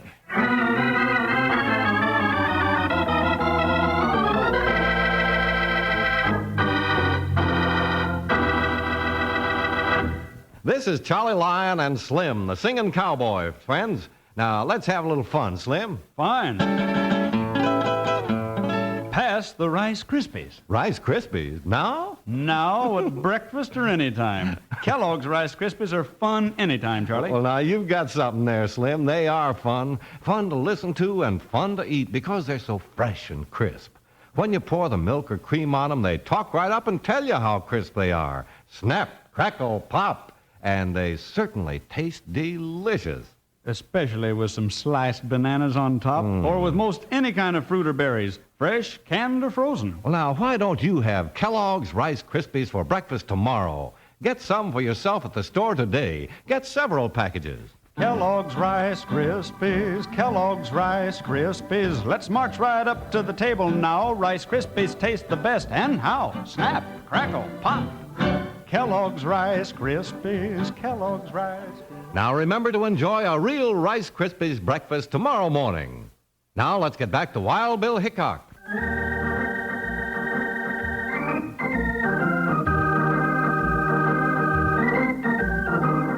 Wild Bill Hickok and Jingles stopped over in Thunder Springs just to get a bath and a shave before pushing on toward Wyoming. But they'd been there about 2 minutes when Bill tangled with Big Red Boxell. Boxell left them with a threat against their lives if they weren't out of town by sundown. Bill, that Jasper sure sounded mean. Maybe he's got a whole gang behind him. We'd better look out. Never mind, Jingles. Let's get that bat. Oh, pardon me, Mr. Hickok. Hey, may I shake your hand? I'm the doctor here in town. Folks call me Dr. Ken. Glad to meet you, Doc. This is Jingles, my partner. Howdy, Doc. Jingles? I just saw you two give our leading citizen a lesson he's needed for a long time. Leading citizen? Oh, Bill, that oversized bully is a big punkins around here. He certainly is. Richest man for miles. Owns a big horse ranch about 5 miles to the north near Thunder Mountain. Our disagreement started over a horse. And little Tommy Jones. I saw it all. That's the horse that'll win the sweepstakes race tomorrow afternoon. Win it? How do you know he'll win it? Because he's Big Red Boxell's entry. What about the other horses in the race? Oh, they'll be there, but they won't win. Nobody dares win against a Boxell horse, even if he could. Why not? It's not healthy. No. Dr. Ken, how come little Tommy's on crutches?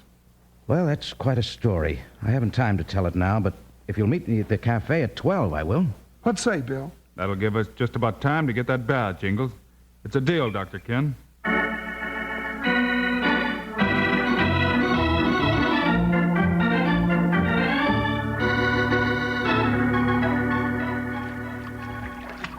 More hot water, C-Lung. Hey, Bill, that Dr. Ken looks like a good man to ride the river with. Square as they come, Jingles. Yeah, I wonder what this story is about Tommy Jones. We'll soon know.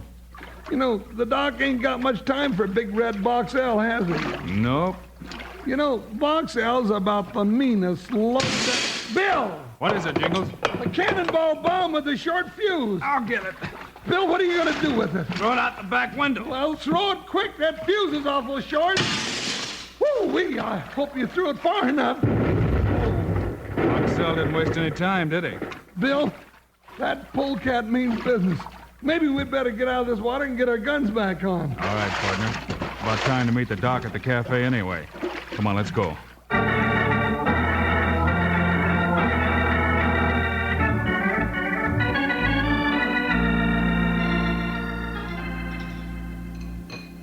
So the way little Tommy got his legs hurt was saving his mother from a fire. Well, he's a ding-busted little hero, Bill. He's more than that, Jingles. He knows that there's very little chance he'll ever walk without crutches. But he's the most cheerful person in town. Hey, wait a minute. You said very little chance. Dr. Ken, is there any chance at all? Yes, Mr. Hickok, there is. I know one doctor in the East who could have Tommy able to run and play and ride like any kid in a year. But I haven't got $2,500 to send him back with. $2,500? Who has got that much money? Only one man around Thunder Springs. And you can guess by now how he feels about Tommy. You mean Big Red Boxell? Yes. Well, that ain't nothing to the way I feel about him, that Gila monster. So just $2,500 stands between Tommy and a pair of good legs. That's right, Mr. Hickok. Well, Bill, that's a crying shame. Well, crying won't help any, Jingles. But there just might be another way. You think so, Bill? Maybe.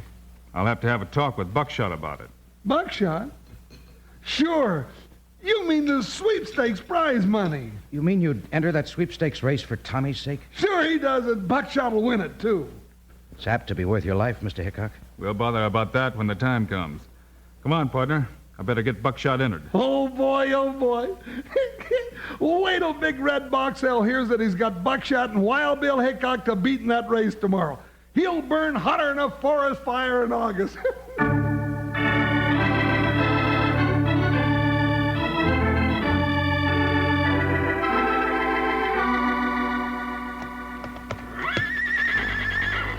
Hey, Jingles.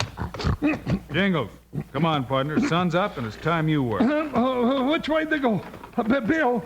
Oh, doggone it. I wish I'd quit chasing owl hoots in my nightmares. Bad enough to spend all day at it. Hey, anybody up around here? Well, morning, Dr. Ken. How come you're up so early? Up. I've already ushered a bouncing 8-pound boy into the world this morning. Well.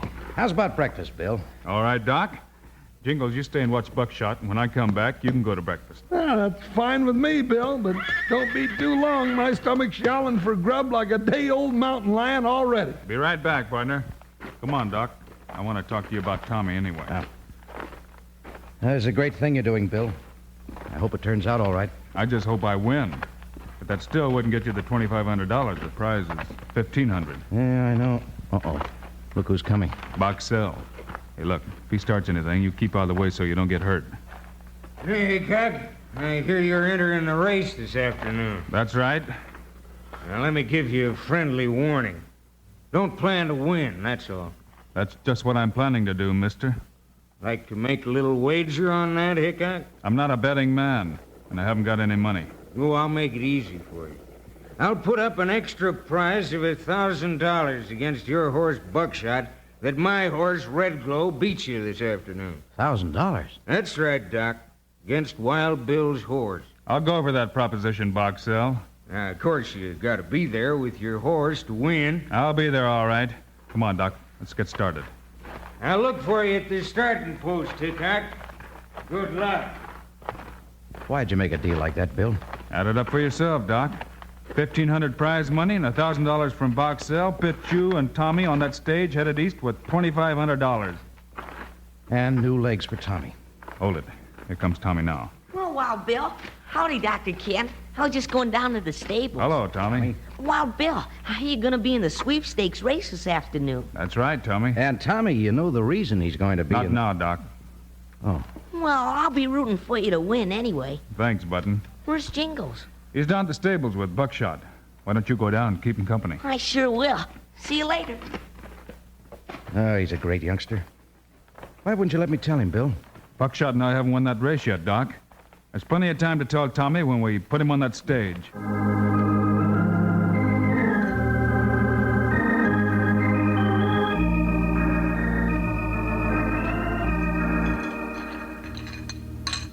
Well, you finished, Bill? Yep.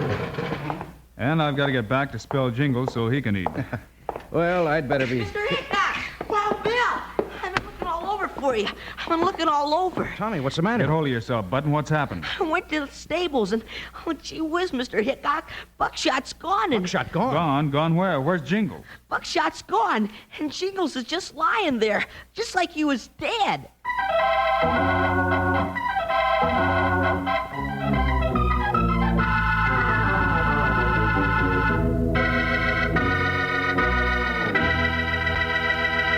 All right, you spur jinglers, mind your manners now. There ain't nothing to be afraid of just 'cause we're parading up to the boss's ranch house for breakfast. You'll get the same thing there at cookie serves from the chuck wagon. So sing out for it, happy, like Kellogg's Rice Krispies, Kellogg's Rice Krispies. Let's march right up to the table now. Rice Krispies taste the best, and how? Snap, crackle, pop. Kellogg's Rice Krispies, Kellogg's Rice Krispies. Rice Krispies mean more fun and pep. So come on, gang, let's get in step. Snap, crackle, pop. Kellogg's Rice Krispies, Kellogg's Rice Krispies. Add milk or cream, that's all you do. Then listen to 'em talk to you. Snap, crackle, pop. Kellogg's Rice Krispies, Kellogg's Rice Krispies. Looky here, partner. You might just as well have a breakfast that's fun to eat. Am I right? Well, on the level now, that means Kellogg's Rice Krispies. Rice Krispies and maybe some berries or fruit on top. That's a good dish. So ask Mom to get you some the very next time she goes to the store, will you?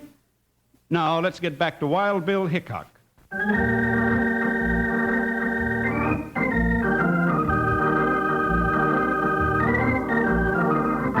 When Tommy ran up saying that Buckshot had disappeared and Jingles was lying still down at the stables just like he was dead, Bill and Dr. Ken rushed down to see about the big deputy. He's coming around, Bill. Now, you're going to be all right, Jingles. What happened, partner? Bill, I didn't even see him. Somebody jumped me from behind and hit me over the head, and, that's all I know. Where's Buckshot? He's gone. Gone? Oh, Bill, and it's all my fault. Doc, I'll need another horse. Oh, sure, I'll borrow one for you, Bill. Oh, Bill, I'm sorry. That low-down polecat that hit me, if I ever get my hands on him, I'll... Bill, the race. Never mind, Jingles. Can you ride? Sure, I'm all right. We going hunting for Buckshot? Yeah. Oh, here you are, Bill. Best horse I could find. Thanks, Doc. All right, Jingles, saddle up. Dr. Ken, you better look for Tommy and take care of him. I will. Good luck, Bill. I hope you find Buckshot. We'll find him. All right, Jingles, you ready? I sure am, Bill, and raring to go. Then let's ride. Come on, boy. Run. Which way we going, Bill? I've got an idea. They're headed north. Dig in, boy. Come on, jump, Joker. You heard what Bill said. Ha, ha, ha!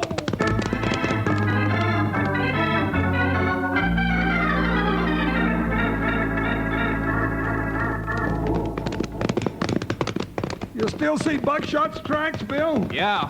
Still headed north, like I thought. How'd you know they come this way? I remember that Dr. Ken said Boxell had a horse ranch about 5 miles north of town. I figured he'd have Buckshot brought up here. Hey, Bill!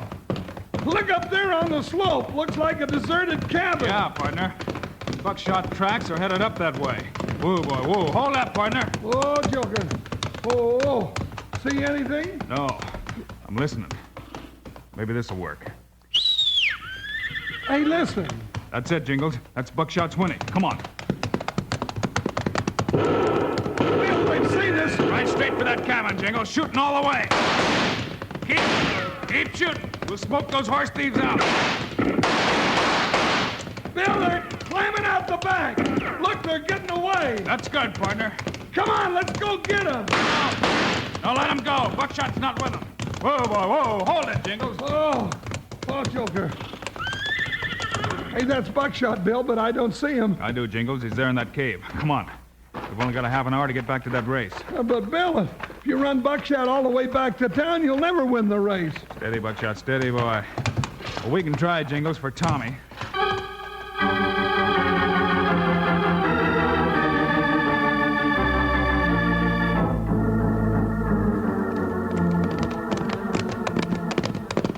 It's almost 2 o'clock, Bill, and the race starts at 2. Come on, Buckshot. Dig in, boy.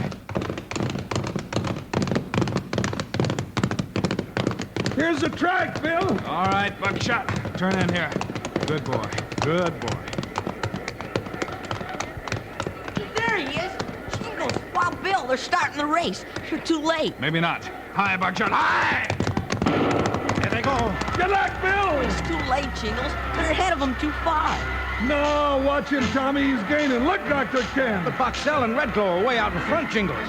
Come on, Bill! Run, Buckshot, run! Come on, Wild Bill! Come on!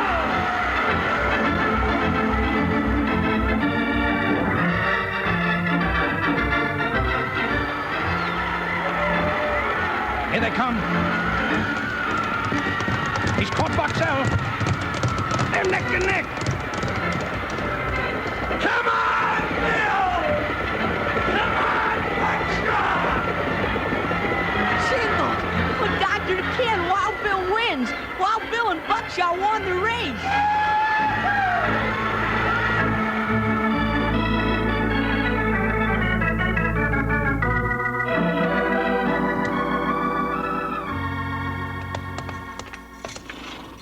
Well, Tommy, you're on your way. Gee whiz. I didn't know Wild Bill was winning that race for me. No, Tommy, he wouldn't let me tell you about it until after the race. Yeah, till we got Boxell boxed up in jail for horse stealing. But now I'm taking you east, and when you come back home, you'll have just as good a pair of legs as anybody. You'll be running your own races, Tommy. Foot races. Foot races? Oh, jumping June bugs. Just think, foot races. Sure you will, Tommy, and you'll win them, too. Easy. I don't know much how to thank you, Wild Bill. Well, don't thank me, Tommy. It was Buckshot. Oh, gee. Thanks, Buckshot. You're the best horse in the whole wild world. Stage is ready to go. All right, Tommy. Bye, Jingles. Get aboard. Bye, Wild Bill. Stage is ready. So long, Tommy. Good luck, Button. Yeah, be a good boy, Tommy. All right, now, lead on them colors. Up there. Well, partner, there they go. Yeah, Bill, and I'll bet Big Red Boxell is sitting over in that calaboose hating himself for being such a low-down varmint. He should be, Jingle. Yeah, you know, if all his meanness was split up and spread around, I'll bet there'd be more than enough for everybody. But I'm sure happy to know that he's got it all to himself.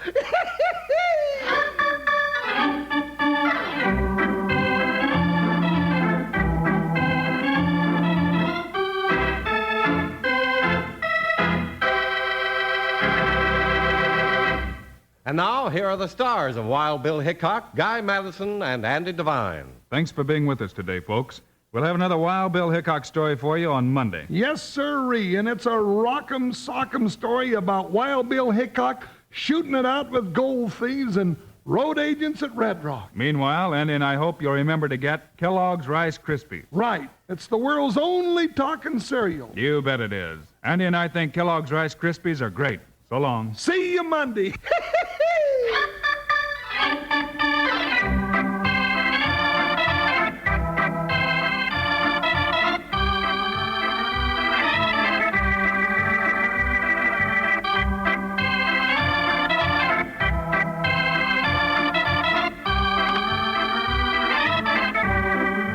Yes, sir. Kellogg's, the greatest name in cereals, has brought you another exciting story of Wild Bill Hickok, starring Guy Madison and Andy Devine in person.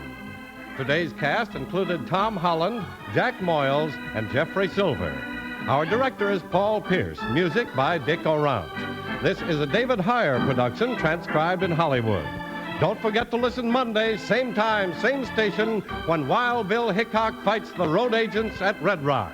Now, this is Charlie Lyon speaking for Kellogg's Rice Krispies, the world's only talking cereal. Kellogg's Corn Flakes, America's favorite ready-to-eat cereal. And Kellogg's Sugar Corn Pops, the cereal with the sweetening already on it.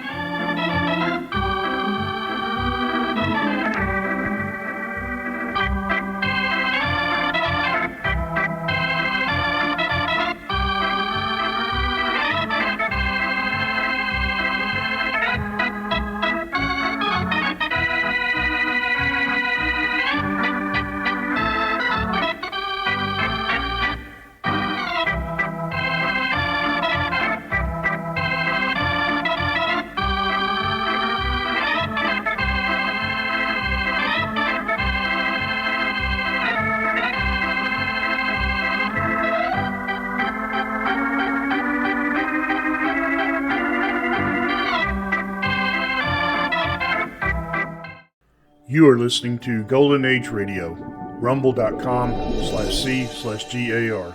Brought to you by G3PL.com.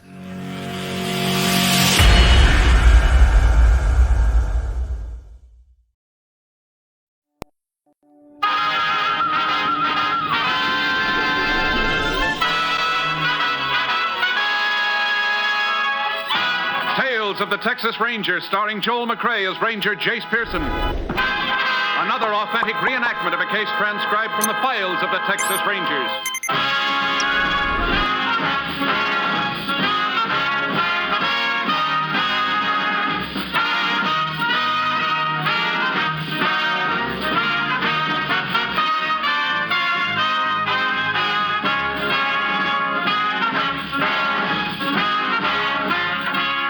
Dates and places in the following story are fictitious for obvious reasons. The events themselves are a matter of record.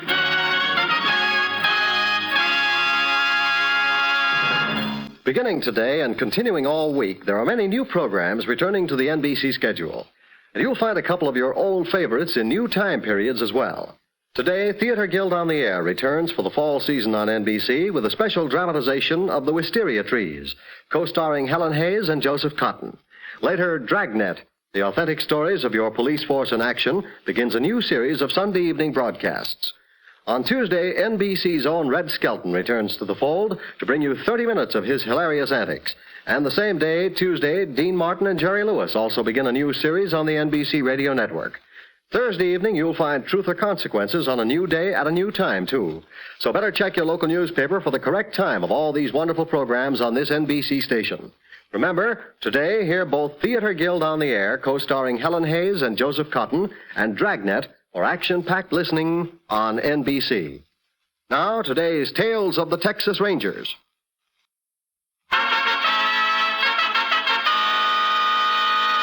And now, from the files of the Texas Rangers, the case called Drive-In.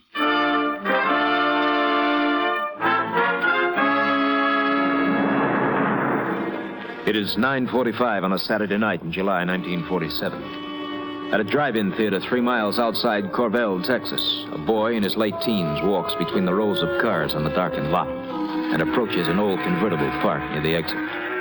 In the driver's seat of the convertible, a 15-year-old girl sits watching the movie. What to say?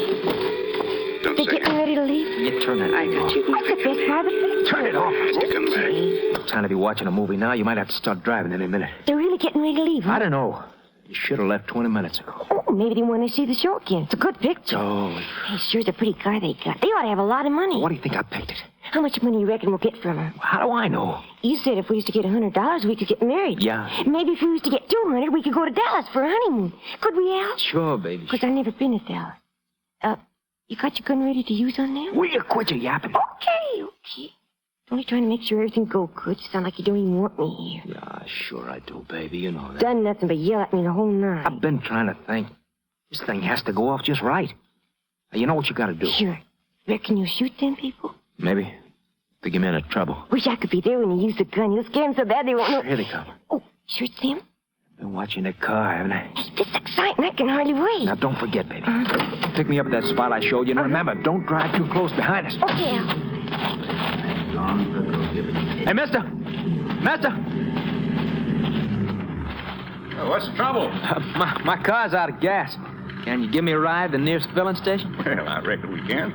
All right with you, Ruth? Oh, sure, Jim. Hop in the back, son. We'll take you. Oh, thanks a lot, mister.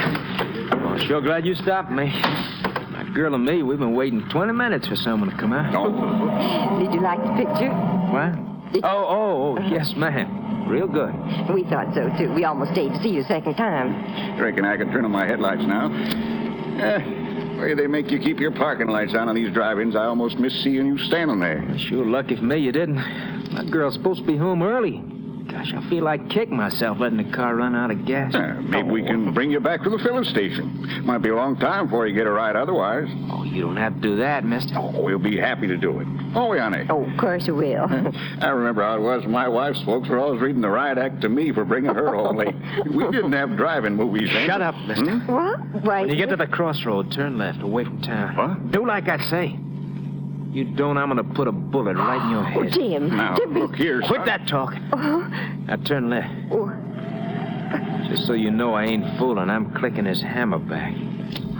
You hear it, mister? What is it you want? You find her. You won't get away with this, son. I told you to quit talking. You're making a big mistake. Why don't you... Shut up! Jim, don't argue with him. Do what he says, please. She's right.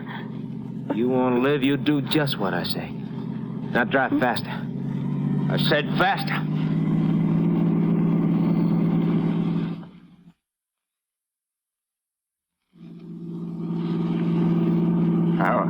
How much further you want me to go? I'll tell you when to stop. You have to press that gun so hard in the back of my neck. I'm keeping it right where it is. Jim, please don't argue with him. This is far enough. Stop. Now we're all getting out. Out this side, lady. Young. I still got this gun cocked, mister. Now throw your wallet and purse into the car, both of them. Jim. Throw them in, I said. Okay. Now start walking down the road. You look back once and I'll plug you. Jim, I think I'm going to... Now, just hold on my arm, honey. You'll be all right. Keep walking.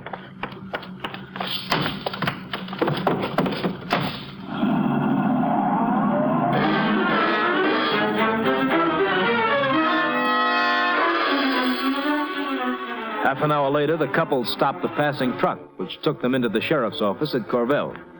The sheriff, who was in another part of the county, was notified. He ordered an all-points bulletin to be sent out on the stolen car and requested the Texas Rangers to begin the investigation. Upon arrival at the sheriff's office, Ranger Jace Pearson began taking statements from the two victims. Now, I'd just like to go over a few things to make sure we have them straight. Mr. Harper, you say you had $37 in your wallet? That's right, Ranger. And Ruth had $5 in her purse. Oh, 5 and some change, Jim. It was closer to 6. The boy who robbed you, all you remember about him is that he was heavy-set and not too tall. Well, I know he was shorter than Ruth, and she's 5'8". Wish we could tell you more, but it was pretty dark the whole time he was with us. Couldn't get a good look at his face. Ranger, I just remembered something about him I forgot to tell you before. Don't know if it'll help. Anything will help, Mrs. Harper. Well, I did notice that he had his sleeves rolled up right to his shoulders like he was trying to show off his muscles. I see. Now about this girl the fellow said he was with. Did you... Oh, hello, Sheriff. Well, howdy, Jace. Folks, I'm sorry I wasn't here sooner, but at least I got some good news for you. Oh, what's that, Sheriff? They found your car just a few minutes ago. Oh, that's a relief. Where'd they find it, Sheriff? A couple of miles from where the holdup took place. Just got it on the radio as I was driving up. I told them I'd relay the message on to you. Well, can someone take us out there? Well, that won't be necessary, Mr. Harper. They're towing it in right now. Towing it in? Yes, ma'am, so they won't destroy any evidence. Well, I'm sure glad we've got it back. The fellow that held you folks up, was he working alone? Mr. and Mrs. Harper think there was a girl in it with him. That's right. But like we told the ranger, we didn't see her. She probably followed and picked him up after he ditched your car. That sounds like the tow truck coming in now. Yeah, that's him. I expect we better get out there. I sure hope that little rat didn't get my typewriter. Typewriter? Yeah. I was bringing it home to do some work over Sunday. Put in the back seat of the car when Ruth picked me up at the office. Well, it won't be long before we know if he took it. That boy seemed so nice at first. Oh, there's just no telling about people, is there? No, ma'am. Especially that one. Back of my neck still hurts where he was pressing the gun against it. Oh, that kid's vicious. Real vicious. We'll do everything we can to catch him before he gets rough with anybody else. The car is right over there. I'll make you out a receipt for it. Will you have to keep it here? Only for tonight, till the lab has a chance to go over it. We'll see that you get a ride home, folks. Thanks, Sheriff. Let me see. Oh, wait a minute, Mr. Harper. Don't touch the door handle. It hasn't been gone over for prints yet. Oh, sorry, Ranger. It's all right. I'll just shine my light through the window here.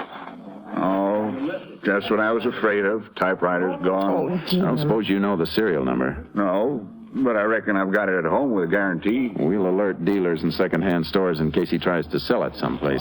Honey, didn't you have a package in there, too? Oh, why, yes. I almost forgot about it. A couple pair of stockings I bought this afternoon. Where'd you buy them, ma'am? Hugger's dress shop. You mind telling us the brand and size? They were Mo Judd, size 10.5 long. You know if any other place in town carries that brand of stockings? No, I'm sure they don't, Ranger. Thanks, ma'am. I reckon we can let you folks go home now. Mr. Harper, will you phone us as soon as you find out that typewriter number? Sure will, Ranger. I'll get my deputy to give you a ride. Sandy? Yeah? Would you take Mr. and Ms. Harper home in your car? Right. Thanks. Come on, honey. Oh, I'll sure be glad to get home. What do you want to do tomorrow, Jace? Check with the manager of the drive-in theater? Yeah, I'd also like to talk to the owner of the shop where those stockings were bought. Now, Jace, I can understand why you wanted that typewriter number, but why do you want to know all about the stockings? It's just possible that the girl in that hold-up team will come in and try and exchange the stolen stockings for a different size. She wouldn't have to change them if she wears the same size as Mrs. Harper. I don't think she does. The boy who robbed the Harpers is short. From what they said about him, I doubt if he's the type who'd go with a girl taller than he is. Certainly not one as tall as Mrs. Harper. Well, suppose the girl is short. She could still take a large stocking size. Yeah, but the ones Mrs. Harper bought were 10.5 long. Nobody but a tall person would want to wear them. You could be right, Jace. I'll phone the woman who owns the dress shop first thing in the morning. It's only a chance, but I believe it's worth a try.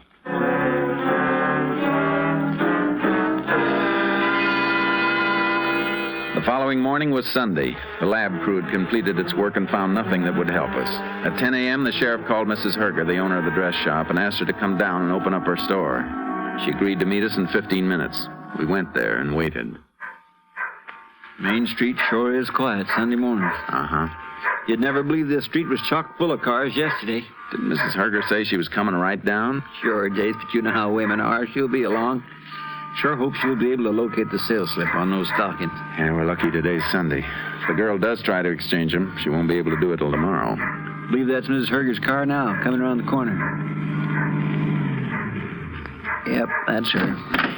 Hello, Sheriff. Well, howdy, Miss Herger. Oh, excuse me for being late, but Emery took off in the car and I had to wait till he got back. That's all right, ma'am. That Emery. Every time I need the car, he's got it. Sorry we had to trouble you in the first place. Oh, no trouble. You wanted to see the sales slip I made out for Ruth Harper on those stockings. That right, Ranger? Yes, ma'am. Well, let's go in the store. Let's see, where's that key? Yeah. I always forget that burglar alarm. Here, let me get my other key and turn that thing off. There. Oh, lucky I got a couple of police officers with me. Somebody'd have me arrested for breaking in my own store. Would you like us to wait here while you look up that slip? No. Come on over to the counter. It might take me a while to find it, seeing as how Mrs. Harper doesn't have a charge account. I'll just get my sales book. She came in here about 4 o'clock yesterday, didn't she? I believe she said it was about 5. Yeah, I remember now. You know what size she bought? 10.5 long. Let's see. No, that's medium length. Here it is. 2 pairs of 10.5 long. She gave me a $10 bill. What's the number on the sales slip, Mrs. Herger? 5040. You want to take it along, Ranger? No, ma'am. We just want to remember it. A girl may come in and try to exchange those stockings. If she does, we'd like you to phone us and keep her here till we come. How am I going to do that? We leave that up to you, but it's important that she stays in this store till we get here. When do you figure she'll show us? Maybe tomorrow, maybe the next day, maybe not at all. You think you can handle it? Well, I never tried anything like this before, but I'll do my best.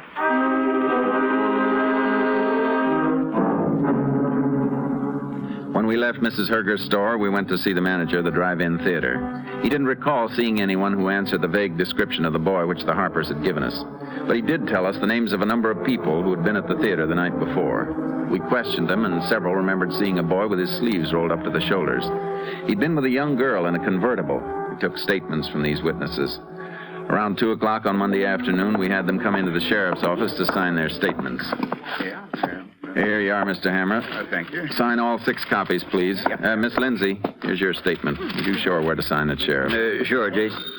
I'll get it. No. Ranger Pearson. This is Mrs. Herger. I can't talk loud. What is it, ma'am? There's a girl here with the same stockings I sold to Mrs. Harper. She wants to exchange them. We'll be right over. Well, I don't know how long I can keep her, Ranger. You better hurry.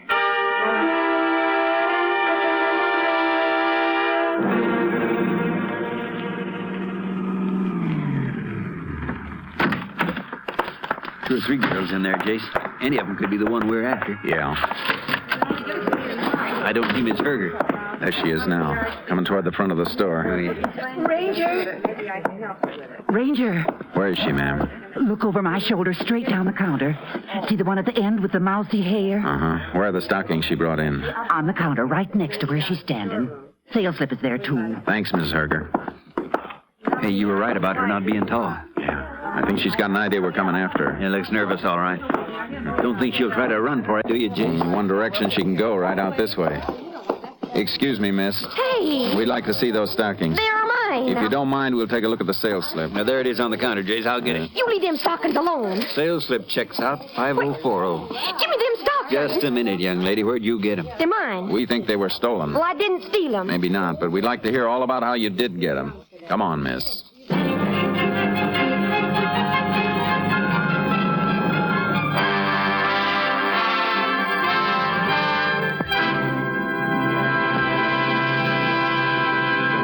In just a moment, we will continue with Tales of the Texas Rangers, starring Joel McCrea as Ranger Jace Pearson. We often hear the phrase, the American way.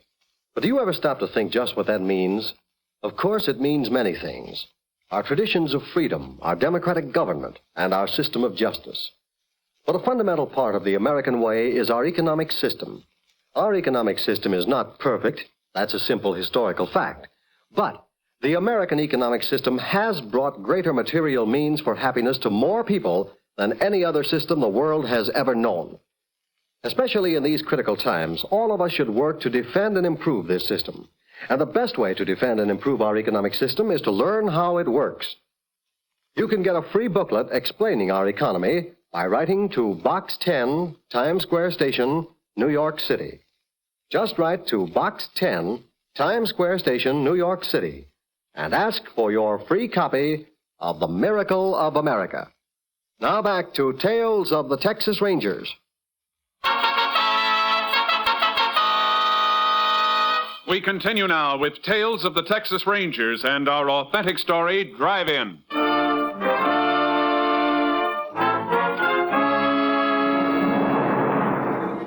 We took the girl with us. In the car, we learned that her name was Grace Maud Compton. She lived in a house on the outskirts of town with her mother, who worked as a waitress in an all-night diner. When we questioned Grace Maud about Saturday night's robbery, she was sullen and denied knowing anything about it. We decided to take her out and discuss the matter with her mother. On the way, we tried to talk to her some more. Her sullenness changed to hysteria. I didn't steal no stockings, and I didn't rob nothing from no people in the car. Your boyfriend did, and you helped. I ain't got a boyfriend. Where were you Saturday night, Grace Maud? I keep telling you I was home. But you can't prove it. Why do I have to prove it? Why do you keep picking on Nobody's me? picking on you. You are so. Everybody's always picking on me. Your mother's not going to be very happy when she finds out you're in trouble. I ain't in trouble. Besides, you can't talk to Ma. She's sleeping. I'm afraid we'll have to wake her up. Ma don't like to be woke up. She gets sore when she's woke up before getting up time. That's your place up ahead? Yeah, Nice little house. that dump. Bet your ma works hard to keep it up that nice. Don't start preaching on me. Everybody's always preaching at me. Go ahead, Grace Maud. I ain't going in there. I ain't. Come on. No. She'll start yelling at me. She'll pick on me just like you're doing. Come on, let's go. No. Now, look, Grace Maud. If you haven't done anything, you don't have to be afraid. I ain't afraid. Well, then we'll just have a little talk with you and your mother. Ain't nothing she can tell you. We'll see about that. Come on. Told you I couldn't do nothing. I ain't afraid of you or her.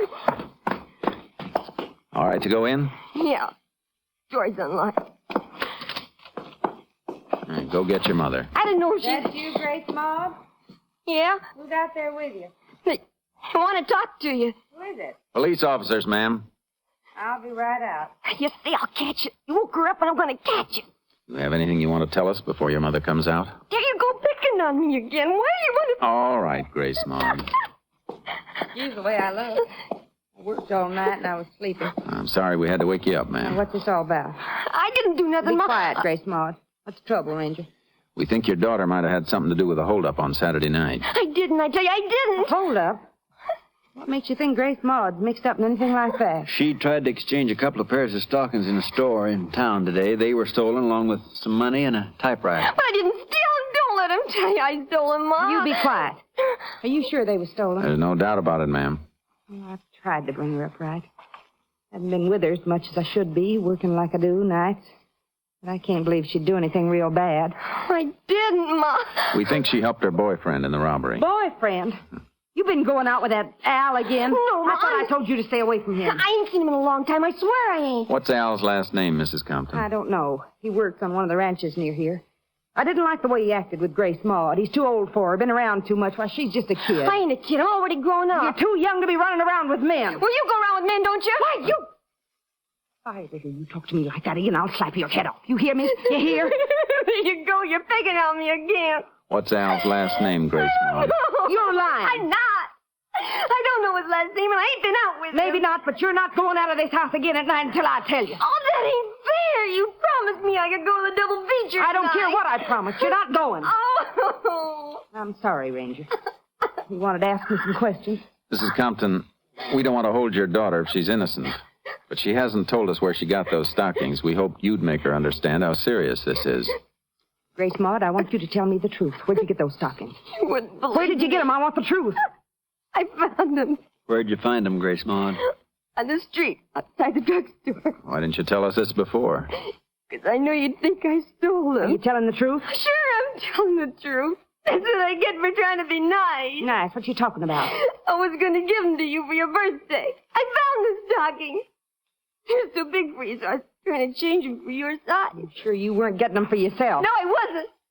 I was just trying to surprise you.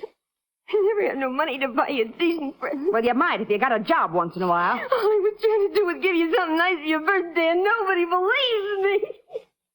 Grace Maud, were you really going to give me those stockings? Sure I was. And something else you don't know. I've been looking for a job. All last week I was looking. Grace Maud, Ever since I found them stockings this morning, I've been thinking how you were going to like them. You don't have no pretty stockings. You don't even believe me now. I don't know, Ranger. I think she's telling the truth. I am. I think she is too, Mrs. Compton. Looks like we could have made a mistake. Well, you had no way of knowing. We didn't mean to cause either of you any embarrassment. Forget it, Ranger. Grace Maud, I'm sorry I yelled at you before. I appreciate you thinking about my birthday. I'll get you something real nice. You just wait. Ma? Yeah? Can I go to that double feature tonight? I promise I won't ask you to go again until I get a job. Can I, Ma? Well, all right. I'll drop you on my way to work. Oh, gee, thanks, Ma. I reckon we'll be going, ma'am. Come on, Sheriff. Bye, Ranger. Bye, Grace Maud.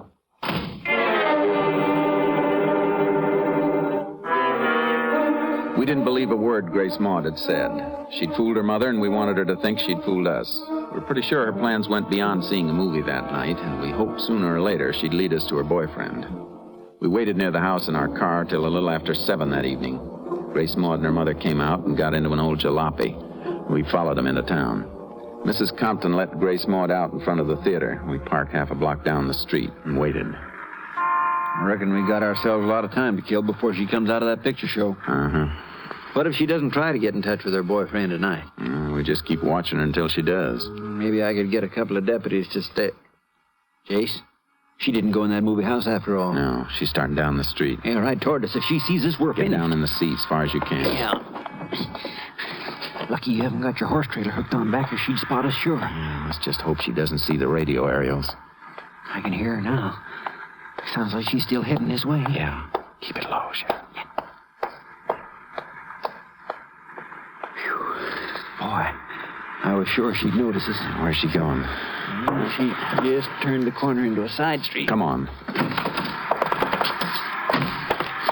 You reckon she's going someplace to meet him now? It's hard to say. I've been thinking about this Al fella Grace Maud's mother mentioned today. Wondering if he's the one we're after. So have I. Didn't want to ask too many questions about him. Watch it going around the corner, Sheriff. Hey, Jace, with that fellow in the convertible, it's her. They're pulling away. Stay here and watch where they go. I'll get the car and pick you up in a few seconds.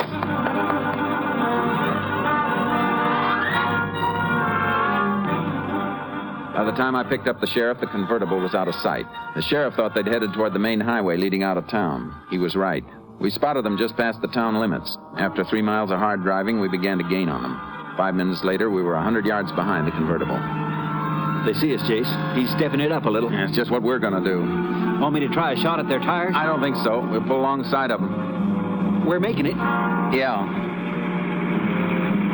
Yell at them to pull over. Pull over, you! Pull over to the side! Don't be crazy, fella! Watch yourself. He's going to shoot. That dirty little... Hang on, Sheriff. We'll force him over.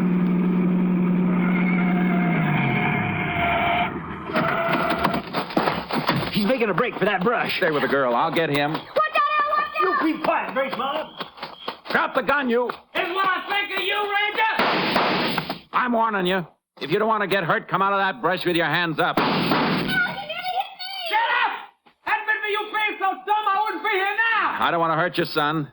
Drop that gun and come out with your hands up. This is your last chance. Yeah? Oh, my shoulder. Give me that gun.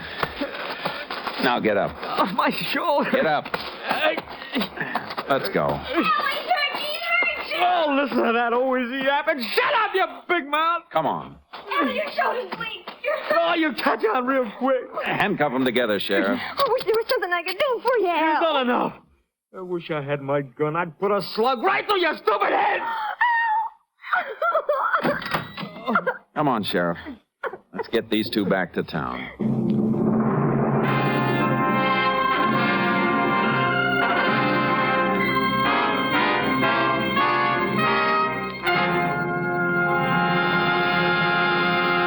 In just a moment, we will tell you the results of the case you have just heard.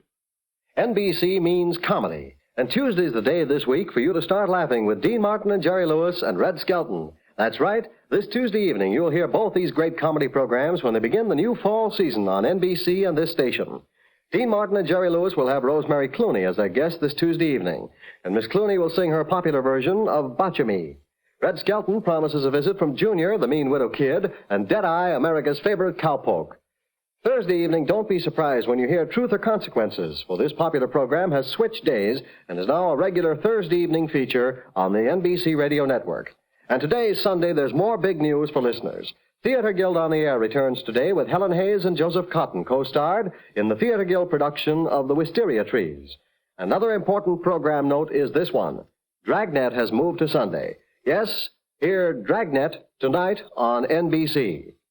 Now back to Tales of the Texas Rangers.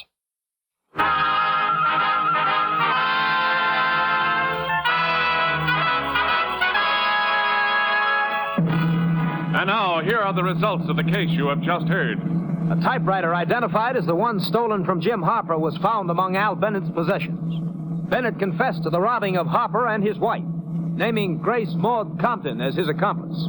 Grace Maud was sent to the State School for Girls at Gainesville.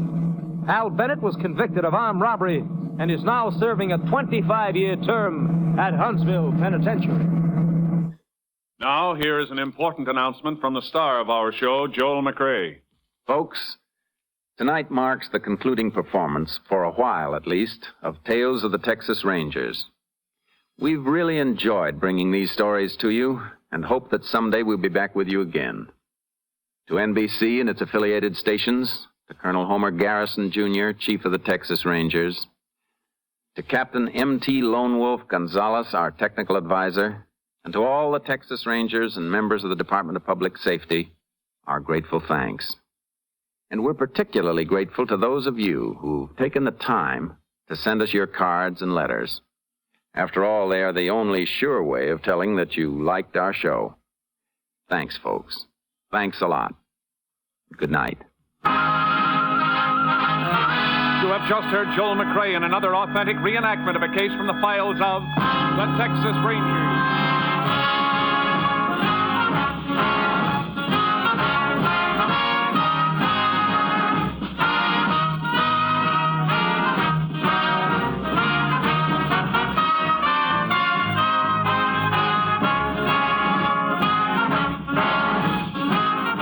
Technical advisor was Captain M.T. Lone Wolf Gonzalez of the Texas Rangers. This story was transcribed and adapted by Charles E. Israel, and the program was produced and directed by Stacy Keach. Hal Gibney speaking. Tonight, attend the premiere of Theater Guild on the Air over NBC.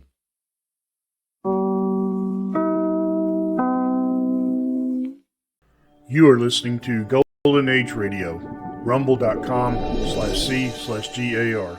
Brought to you by G3PL.com.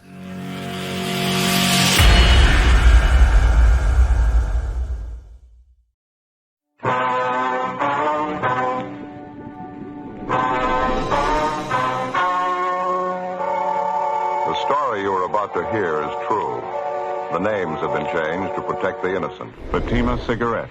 Best of all, king-size cigarettes brings you Dragnet.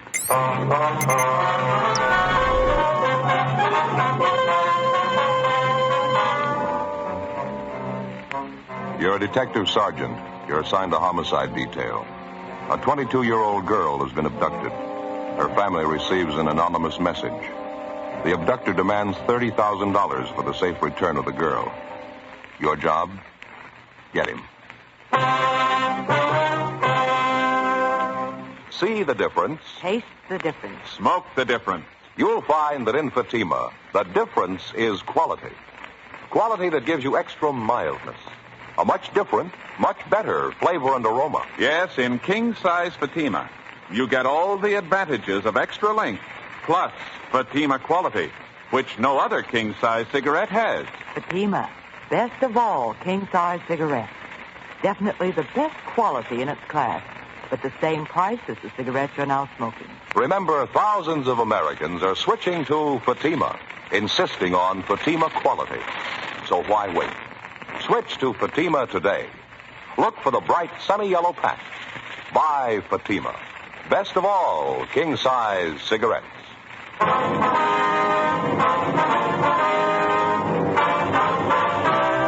Dragnet, the documented drama of an actual crime. For the next 30 minutes, in cooperation with the Los Angeles Police Department, you will travel step by step on the side of the law through an actual case transcribed from official police files. From beginning to end, from crime to punishment, Dragnet is the story of your police force in action. It was Tuesday, October 18th. It was cloudy in Los Angeles. We were working the early morning watch out of homicide. My partner's Ben Romero. The boss is Thad Brown, chief of detectives. My name's Friday. I was on the way back from the stats office, and it was 3:26 a.m. when I got to room 42. Homicide. Hi, Brian. Hi. Got those mugshots you wanted, Joe. Here you go. Oh, thank you. The captain leave yet? They're waiting for me in the garage. You call back? I'm going to right now, yeah. Okay. I guess I better hustle it. See you out there, huh? Right, Brian.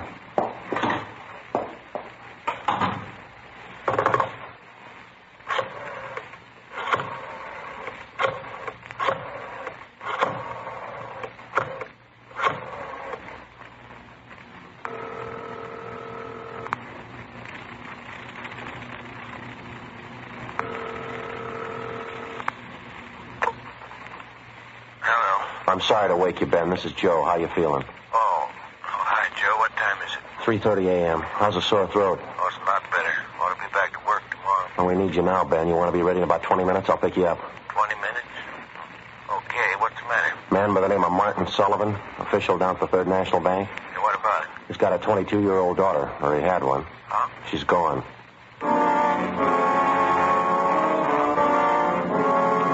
Less than 14 hours before, at 1 o'clock the previous afternoon, Judith Sullivan was last seen driving off in a car with a man who'd represented himself as a friend of her father's.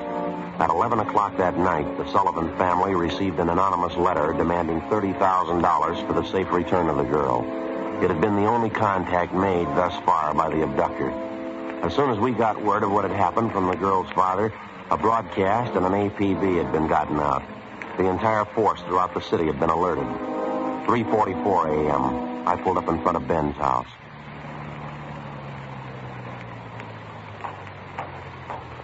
Good morning. Hi. You made good time. Hey, where are we headed? The Sullivan home out on Castro Boulevard. Thad Brown's out there now with Brian. Any leads to go on? No, not so far. The girl disappeared a little before 1 o'clock yesterday afternoon.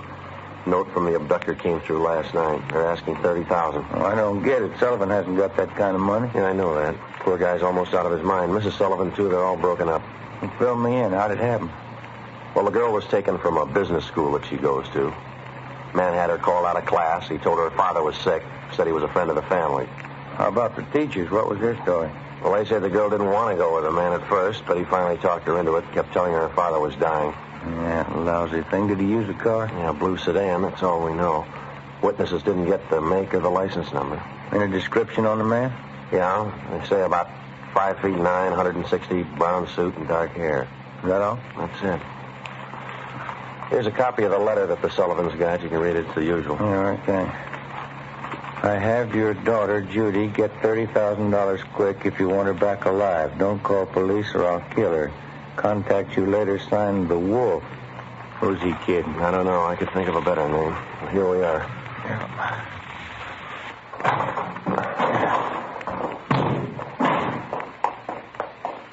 Who's got the original note, Joe? The crime lab. They're checking it for prints and handwriting.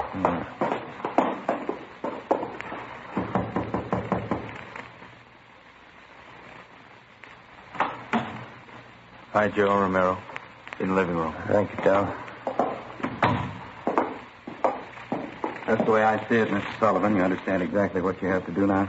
Yes, I'll do as you say. All right, sir. Here are the two men who will help you. Sergeant Friday and Romero, Central Homicide. All right, Mr. Sullivan. Introduce. Mr. Brown, are you sure about all this? I keep thinking he might get frightened. He might do something to her. Believe me, Mr. Sullivan, it's the only way. I know how you must feel, but we can't do anything else. All right. I want to see Mrs. Sullivan first. Will you excuse me? I'll be ready in a moment. All right, fine. What is it, Chief? Any development? Back here, in the dining room. Yeah? That's it on the table. Second note from the guy. When did it come? Half an hour ago. The guy had it delivered by a special messenger, used a plain envelope.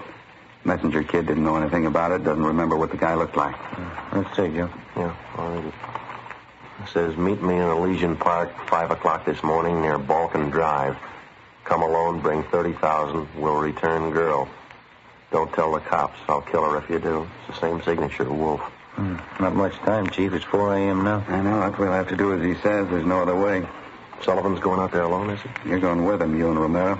You'll be hidden in the trunk of his car. All right. Anything else? Any plan you want us to follow? Get him, that's all.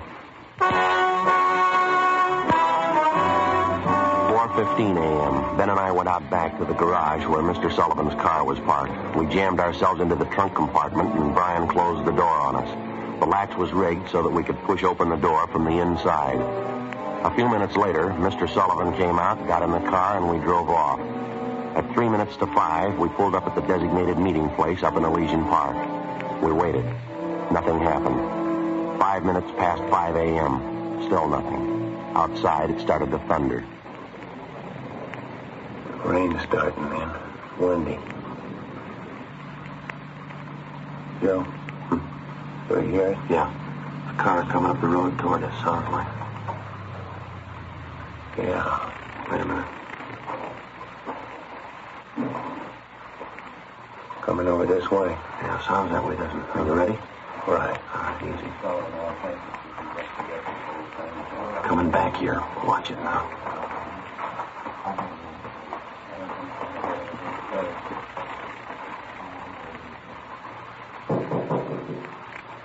Friday? Romero? Chief, that you? Yeah, come on out. Meeting's off. Look, that's a break. Up in my leg. Here we go. Mr. Sullivan, you want to drive back home? We'll contact you there. Yes, sir. All right. Come on. Let's get over to the car. All right. What's the story? Did he scare off? The guy had no intention of following through with the meeting. How come? He told us. He phoned a couple of minutes before 5 a.m. We tried to trace the call. He wouldn't stay on the line long enough. What do you have to say?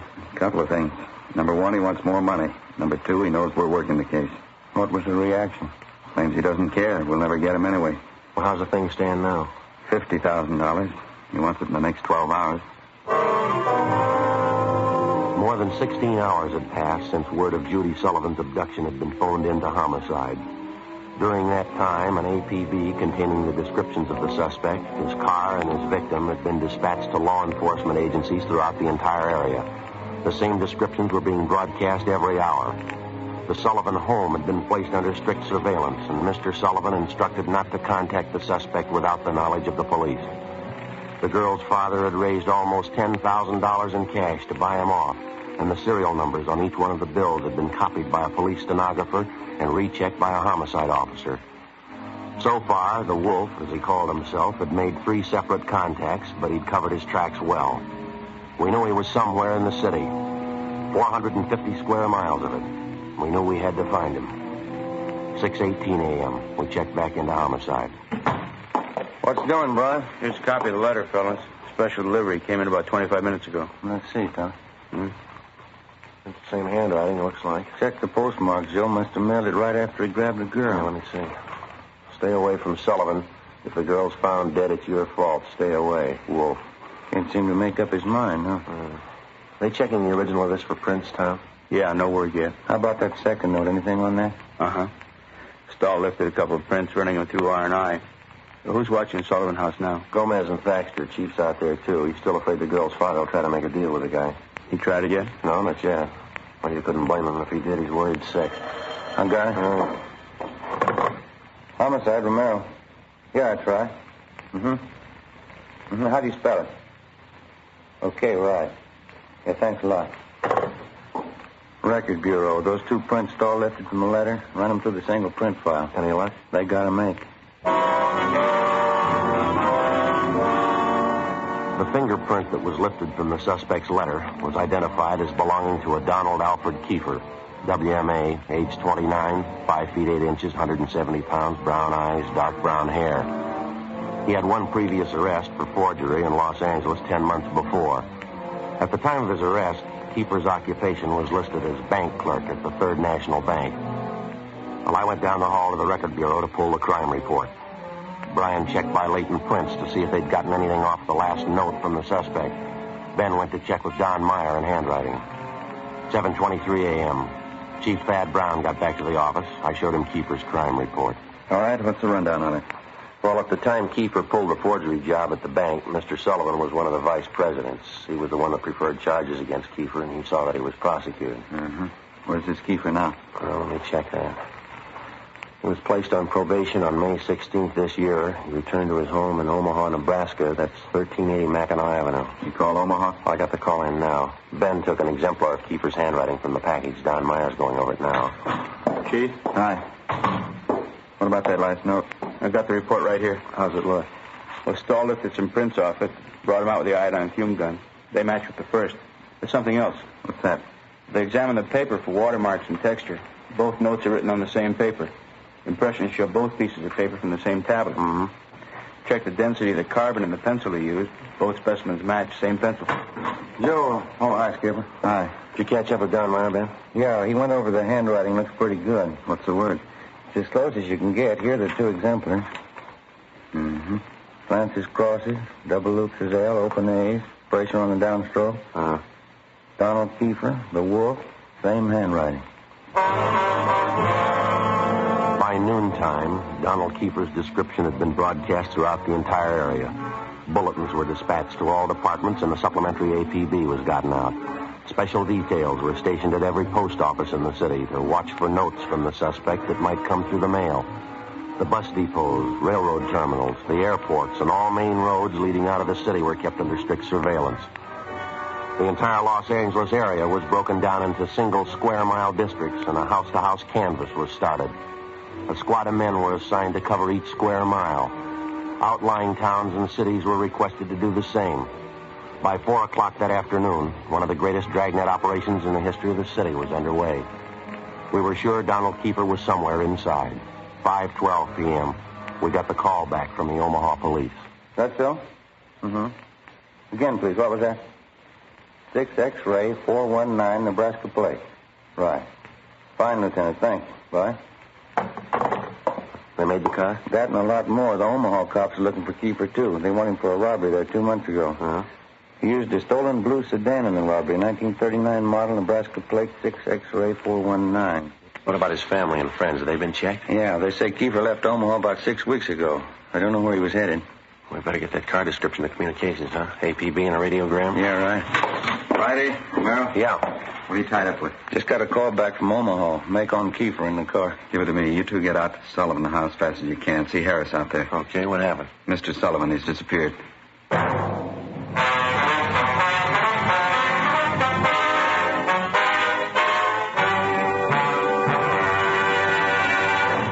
You are listening to Dragnet, authentic stories of your police force in action.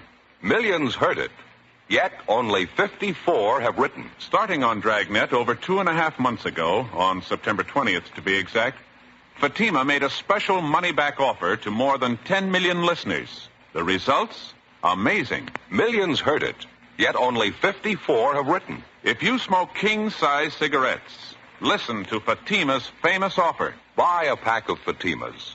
Enjoy their extra mildness and superbly blended tobaccos.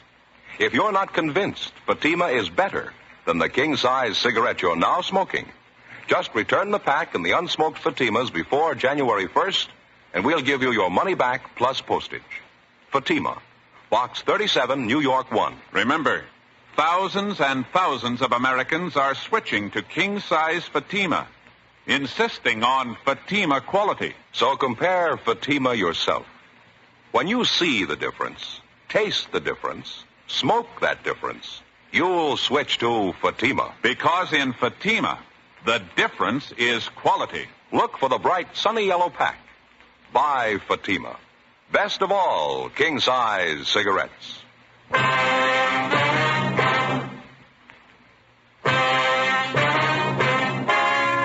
Wednesday, October 19th, 5:48 p.m. Ben and I drove out to the Sullivan home, where we checked with Bert Harris, the man who'd been assigned to watch Mr. Sullivan.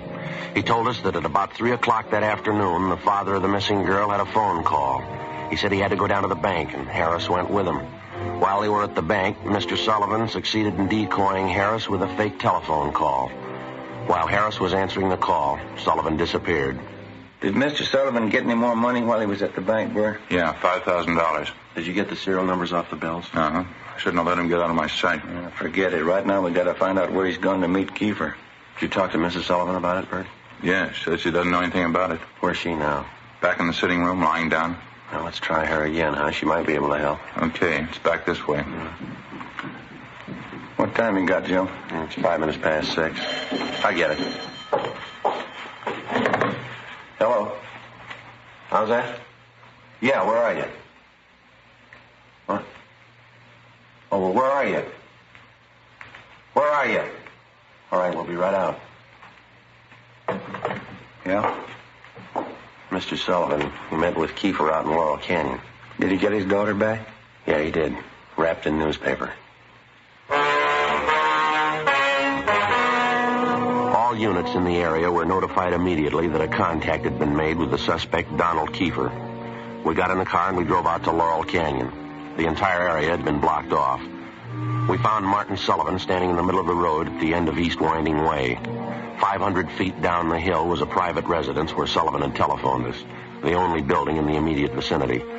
A few yards beyond the point where East Winding Way ended, back in a clump of tall grass, we found the body of 22-year-old Judy Sullivan. We notified the crime lab, Chief Thad Brown, and the coroner.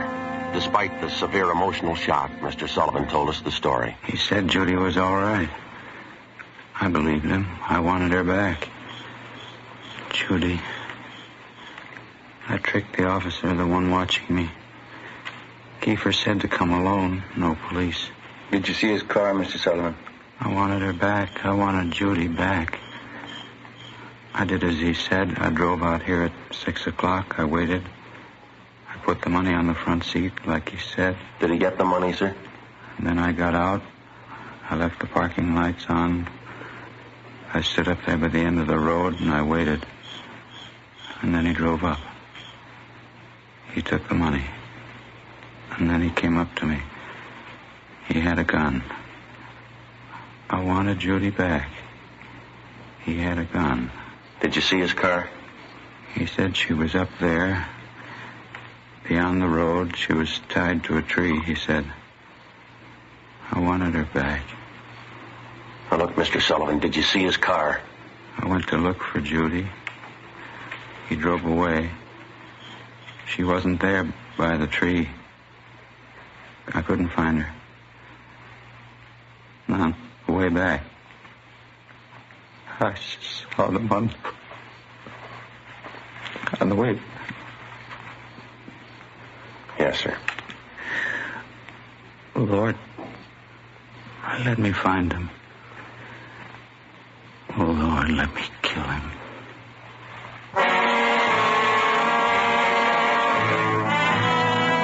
Before he collapsed completely, we showed the dead girl's father a picture of Donald Kiefer, and he identified him definitely. The information was immediately relayed back to Central Division and rebroadcast over our entire radio system. Teletypes were dispatched to sheriff's offices and communications sent to law enforcement agencies throughout the country. 9:52 p.m. The house-to-house search was intensified. The Dragnet operation in which we hoped to trap the killer was drawing slowly inward. A few minutes before midnight, Ben and I drove back downtown to the crime lab to check with Lieutenant Lee Jones. Hi, fellas. Come on back. Anything yet, Lee? Just checking over these towels here. Found them wrapped around the girl's body inside the papers. Funny thing about them. What's that? All yesterday's papers. Every story about the girl's disappearance has been clipped out. Uh-huh. How about the towels? Any laundry marks at all, Lee? Nothing so far, Joe. Every one of them clipped off. Morgue post the body yet? You're doing it now. Nasty one. Yeah, sure is. Any footprints or tire marks out where they found the body? No, lots of them. Got two of the men checking them now. One thing. What is it, Lee? I don't know. Under the seam here, this towel. Wait a minute. Give me that pair of snippers, will you, Joe? Yeah. Here you go. Thanks. Press back under the seam here. There. That's one tag he missed. Yeah? Can you read the marking? Greenway Apartments, Los Angeles. 12:34 a.m. We located the Greenway Apartments in the East Wilshire district, and we checked with the manager. He identified Kiefer's mugshot, but he said he hadn't been home to the apartment since the day before. We called the crime lab, and we went up to check the suspect's apartment. One look was enough. Lieutenant Lee Jones found specimens of the Sullivan girl's blood in the wash basin and the bathtub drains. In an adjoining garage, we found the car which Kiefer had used. A blue sedan, Nebraska plates, 6X-ray 419. A cancellation of the want order for the car was issued and a stakeout placed at the apartment and the garage in case Kiefer decided to return. All that night and into the next day, the citywide dragnet went on. There was no sign of the killer. At 2 that afternoon, the first piece of ransom money showed up. It was at a used car lot on the corner of Beverly and Naylor Streets. 2 hours later, another piece of the money turned up at a busy downtown department store. In both cases, the man who passed the stolen money was finally identified as Donald Kiefer. Details were strengthened in both areas where the money appeared. The search went on. 6:42 p.m. Ben and I got a call to meet Chief Thad Brown at the Hollywood Division Station. Tommy Bryan from Central Homicide was with him. This is the way it stacks up now. This pin map over here, this is where we're concentrating the search. This area here. How about the lead we had on him downtown? Didn't it work out? No, the last 20 minutes we picked up 3 possible leads on the man out in this neighborhood here. East of Vine, south of Franklin, west of La Brea, north of Santa Monica. Mm-hmm. More ransom money show up? You got it there, Brian. Read it off. Yeah. 5:35, Sunset and Highland. Newsboy thought he saw Kiefer crossing the street. 20 minutes later, a salesgirl in the dime store up on Hollywood Boulevard thought she saw him. 10 minutes after that, he was reported seen near the intersection of Hollywood Boulevard and Las Palmas. You figure the reports are reliable? Yeah, they were all checked out. Didn't put too much faith in him until a few minutes ago. How's that? $5 bill was passed at a cigar store, Hollywood Boulevard and Hawthorne. Ransom money. We've already doubled the number of men and cars in the area. Men stationed at every intersection to keep an eye on pedestrian traffic. We're covering everything. Streets, stores, covering the whole neighborhood. I'll get it. Homicide, Brian. Yeah, just a minute. You, Chief. Oh. That, Brian? Yeah. Uh-huh. Where? Uh-huh. When was that? No, stay there. We'll be right there. Goodbye. Another piece of ransom money. Where'd it turn up? A theater on Hollywood Boulevard between Fairview and Hawthorne. Who passed the money? You think it was Kiefer? They're positive. They say he's in the theater right now.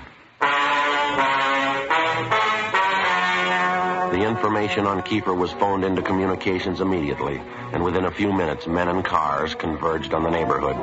The 1/2-mile area around the theater was completely blockaded. Every exit and entrance to the theater was covered.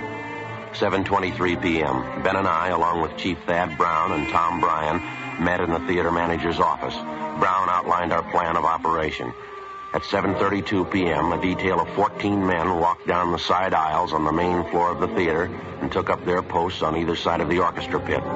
The picture was stopped and every light in the theater was turned on. Chief Brown, Bryan, Gomez, Thaxter, Ben, and myself went down the aisle and up onto the stage. Chief Brown made the announcement. Ladies and gentlemen, would you all be quiet for a minute, please? We're sorry to interrupt the picture, but this is a very important matter. We're police officers. Maybe you've read about it in the papers. A girl by the name of Judy Sullivan was abducted and murdered day before yesterday. We think we've traced the man who murdered her to this theater. We believe he's in this theater now. We're going to search the theater row by row, and we'd like to ask your cooperation. There's no need to be panicky or afraid. Those who wish to leave now may do so. Leave by the main entrance. Each one of you will be checked as you go out the door. For the benefit of the man we're looking for, don't try to escape. Every exit is covered. The entire area is blockaded. Don't place any more lives in jeopardy. All right, now... Hey! Right there! There it goes! There! Out the side exit! Come on, Ben. Backstage, Joe. We can make it from there. All right, come on. Through here. Down here. Right with you. In here.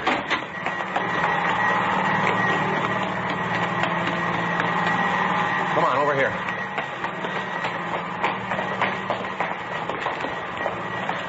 Air conditioning unit for the theater. Yeah.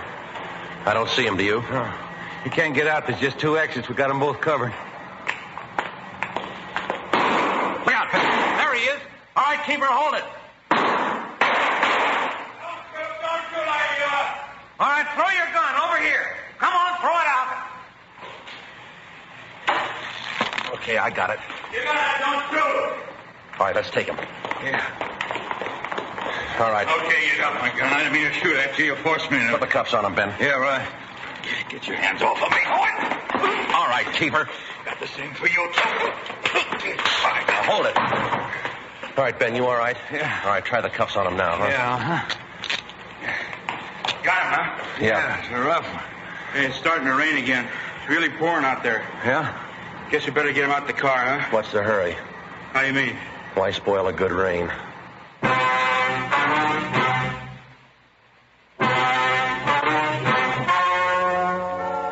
The story you have just heard was true.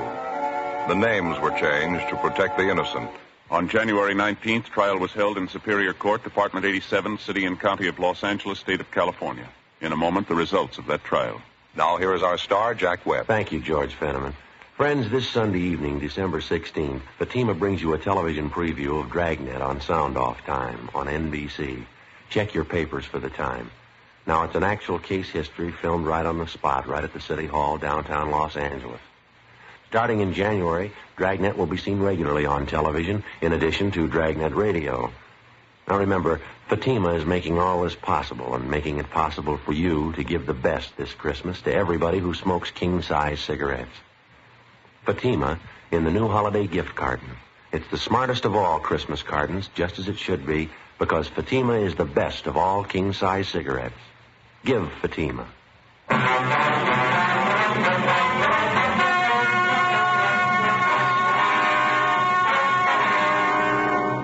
Donald Alfred Kiefer was tried and convicted of murder in the first degree, and on the recommendation of the jury, he received the death penalty. He was executed in the lethal gas chamber at the State Penitentiary, San Quentin, California.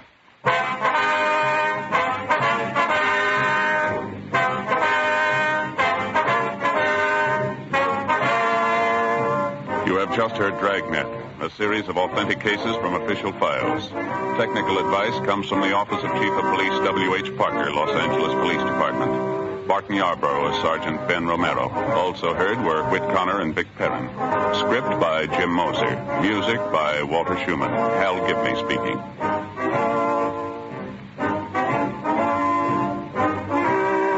Fatima Cigarettes, best of all king-size cigarettes, has brought you Dragnet, transcribed from Los Angeles.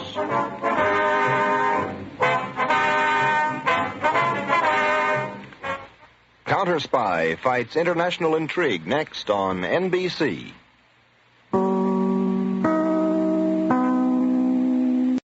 You are listening to Golden Age Radio, rumble.com/C/GAR. Brought to you by G3PL.com.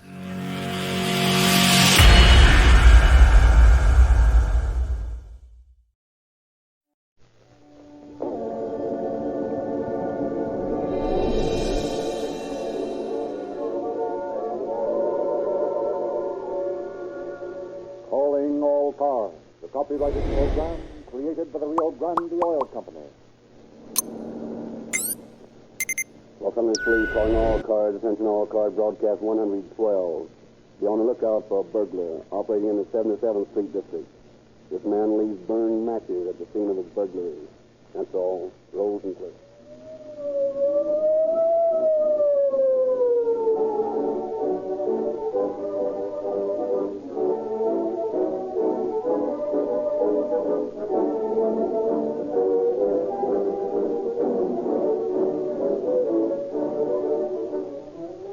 Figures have just been released showing sales of all gasoline in the Pacific Coast marketing area, including California and Arizona. One company leads all the rest, the Rio Grande Oil Company, with the largest percentage of increase in sales of any gasoline. Thanks to you who have taken our recommendation to use Rio Grande cracked gasoline, Rio Grande has just finished its most successful year. Sales of cracked gasoline have steadily increased, faster than any other gasoline. And on cracked gasoline alone, Rio Grande sales have increased 140%. One of the most amazing gains in gasoline history. This record is all the more remarkable when you realize that Rio Grande does not operate its own chain station. Rio Grande sales have increased because you motorists who want police car performance in your cars have purchased cracked gasoline from the independent dealer in your neighborhood. You have discovered that the exclusive patented cracking process makes Rio Grande cracked a livelier, faster, and more economical gasoline. And your repeat purchases have made Rio Grande the fastest growing oil company in the West.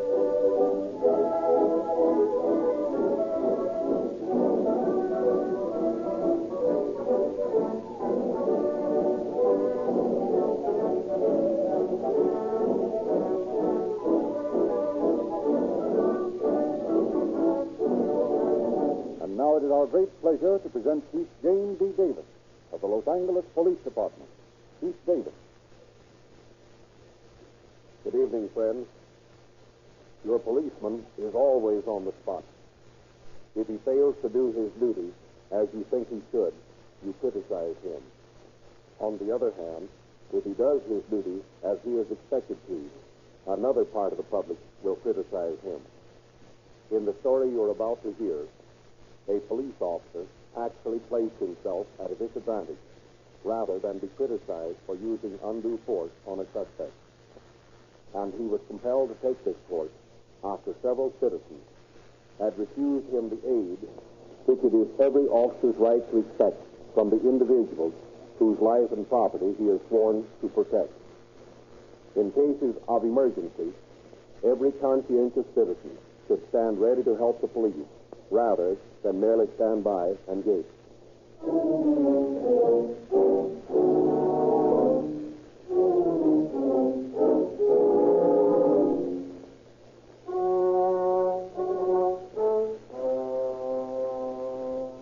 It is midnight of March 19, 1931. Detective Emmett Jones, his late watchover, is riding home. At the corner of Figueroa and 65th Street, he waits for a red light. As the signal changes, a man steps out from the shadows and onto the running board of Jones' car. The detective turns, looks into the business end of a revolver 38. Let's get in, buddy. Well, what do you want? I'm going to be up close. Well, I've only got $13 on me. Well, let's have it. All right, just a minute. Let me get out of the car. And you just stay where you are, buddy. And don't get nervous. And let's have that money. Here you are. Now, I'll just go through your other pockets. You finished paying there, what? Yes. I'll just take that, too. Oh, you won't. Oh!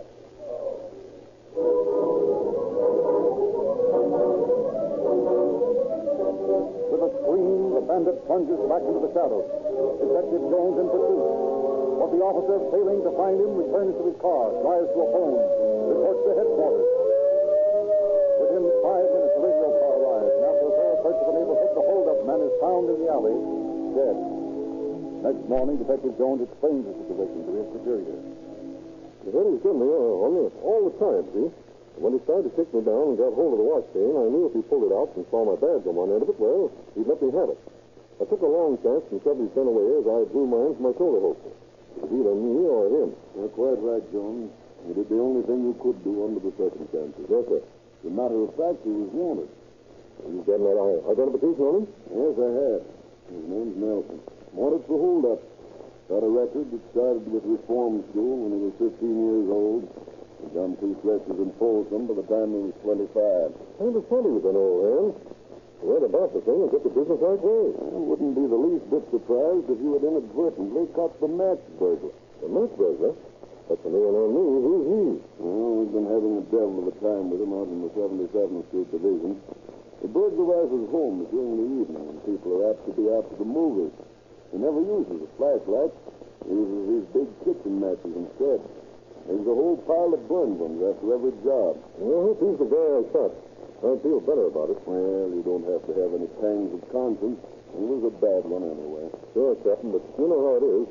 You don't kill a man every day, and it makes you feel funny. Well, make you feel any better. I had a talk with the guy's mother this morning. A nice old lady, respectable and law-abiding. She admitted to me that perhaps it was a good thing her son was dead, because he'd never given her a moment's peace of mind. He's been in trouble ever since he was able to walk. I guess he was just a bad one.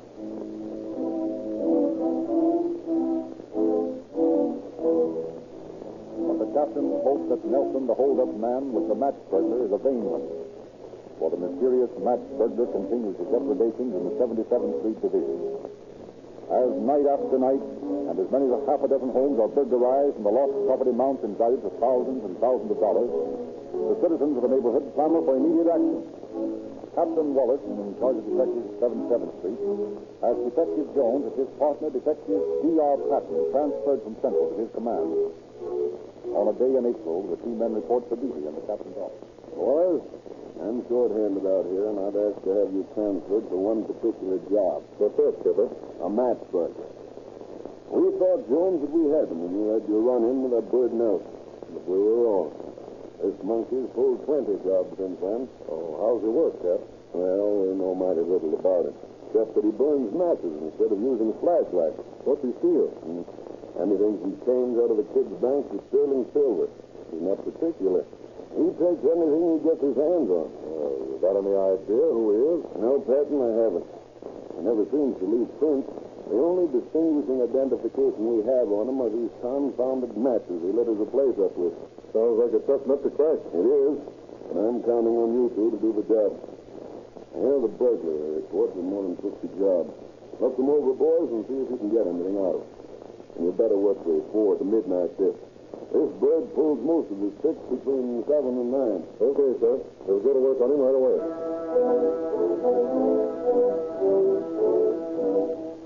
And that night, as Jones and Patton pour over the burglary reports in the precinct station, Mr. and Mrs. Casper Whitefeather are walking along 69th Street on their way home from the movie. As they approach their home. Well, I, for one, can understand why the wife in the picture left her home with that dancer fellow. He certainly knew how to make love, didn't he, Casper? Yes, my dear. But when that old fool of a husband started stepping out with those actresses, well, that was just disgusting. Wasn't it, Casper? Well, yes and no. What do you mean, yes and no? Well, there is such a thing as sauce for the goose and sauce for the gander. Casper, you surprise me. Yes, my dear. Do you mean to say that you condone such conduct on the part of husbands? Why, if I thought for a minute that Now, Myrtle, don't get excited. Remember, your complaint, you mustn't aggravate it. You men are horrible. You have such evil minds. Yes, my dear. Here, I'll open the door. Just a minute, my dear, till I turn on the light. Now, here we are, my dear. Back home. And a fine home it is with a husband who goes out with actresses. Now, Myrtle, I never said that. Well, you'd like to, so that's just as bad. Myrtle, I never said that either. What? Look, the door. Oh, what's the matter? Oh, somebody's been in. Oh, merciful heavens. Oh, he stole the allowance he gave me this evening. It's gone. And so the silver from the sideboard. Oh, call the police, Casper. Yes, my dear, at once. Well, what's the number, dear? How did I know it? I don't know any policemen, even if you do know actresses. Oh, Myrtle, at such a time as this, it isn't... Well, get operators. I'll somebody. This bedroom's a fight. They jumped all the doors on the bed. Oh, hurry, Casper. They might still be here. Hiding in the closet or something. Hurry. Oh, yes, dear. Hello, operator. Look, something terrible happened. Burglars, get the police department. This is an emergency call. 77th Street. Jones speaking. Yes? Yes. Yes, sir. We'll be right over. Come on, Cap. We're going to see some action. What is it? Burglary.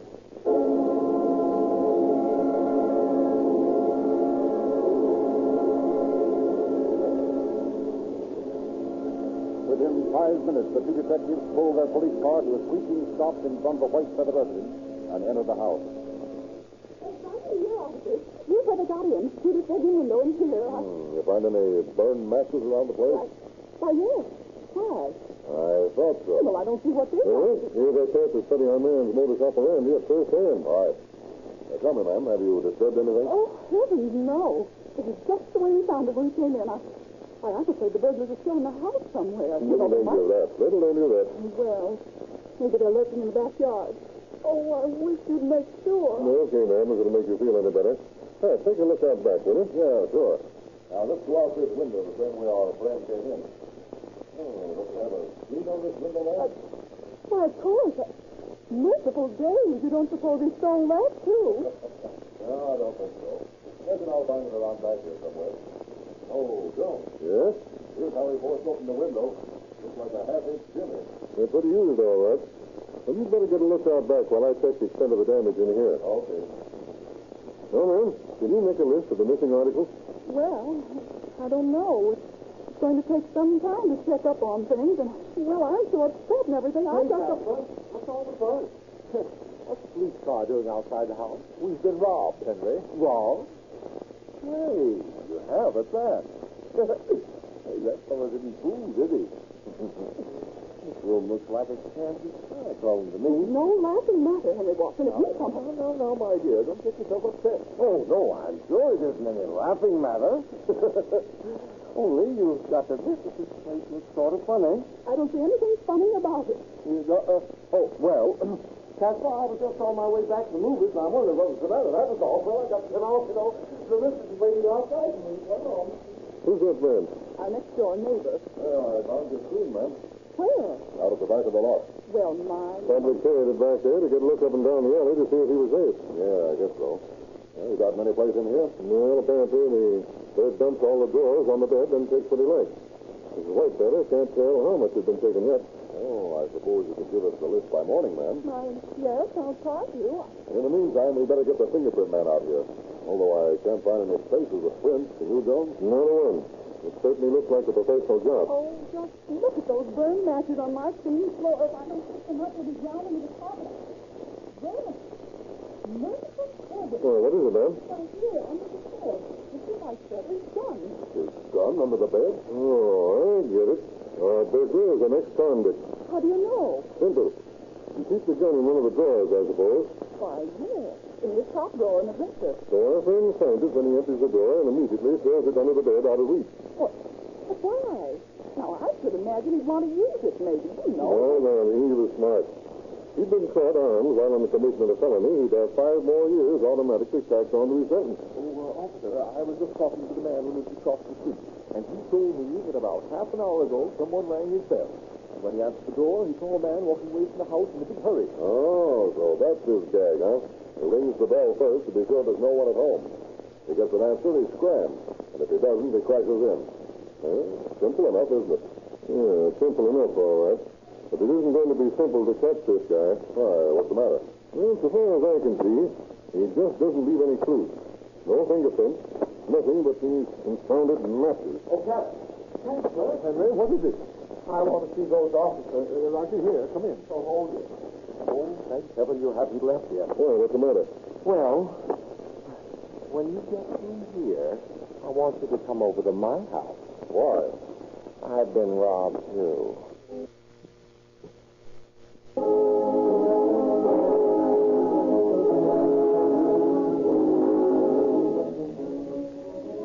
Armed with the notes and information gleaned from the 2 burglaries they had investigated, the 2 detectives had down the next day to catch their criminal on foot. Well, Pat, it looks to me as though this bird works in the neighborhood where you can find 3 or 4 houses in a group at a corner. And where there is an alley running behind him so he can make his getaway. Ah, that's right. Now we know that he's an old hand at the racket and probably an ex-con by the way he handled that gun. And the fact that he left no fingerprints. Well, we know that he uses matches instead of a flashlight. That's about all we do know. I'm not so sure about that. These robbery reports tell a lot. Oh, what? Well, they boil down to this. Our match burglar operates in the territory between Main and Avalon and from 95th Street to 65th Street.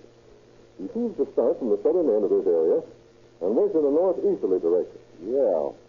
Most of these jobs are pulled between 7:30 and 9 o'clock in the evening, while people are out to the movies. Right. And look at these reports. That guy sure lost the motor fast. Yeah. Look at this one last Tuesday. 5 jobs in an hour between Main and 89th and Avalon and 67. He's a smart hombre, all right. Yeah. But I've got a plan, and I think we'll stop him. Now, look. Here's a map of the district. And this circle I'm drawing roughly encloses the territory where our match burglar works. Yeah? We'll locate ourselves in a private house somewhere in the center of this territory. We'll have the radio cars notify as many people as they can to call in here as soon as they discover their houses have been burglarized. Then we'll have Pep Wallace relay the call to the house where we'll be waiting. As soon as we learn the location of the first job, we'll be able to guess approximately the location of the next house he'll take. Well, sounds reasonable. We'll give the boys in the cars a couple of days to put all the residents' wives, and then you and I get into old clothes and go to work. Oh, whose house will we stake out in? Leave that to Captain Wallace. He knows everybody out in this neck of the woods. He'll find us a spot.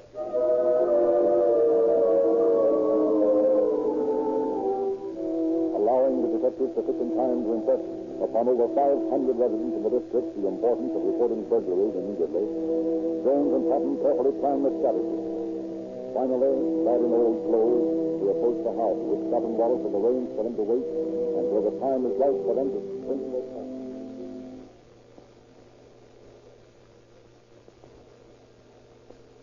Well, that's the 5th time I've rung this bell. You sure this is the right place? This is the address the Silver gave me. Sounds like they're coming now. Somebody just peered through those curtains at us.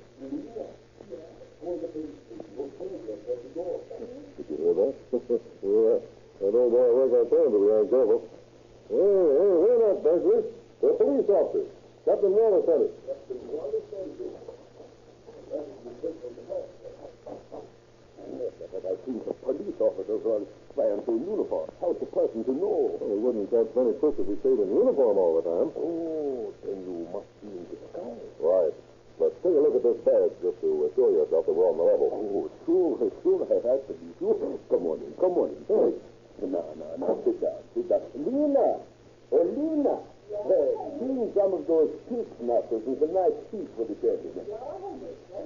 Mr. Heffel, that isn't necessary. Oh, yeah, but for friends of Bert Wallace, nothing is too good. Well, that's very kind of you, sir, but we may have to be leaving in a minute.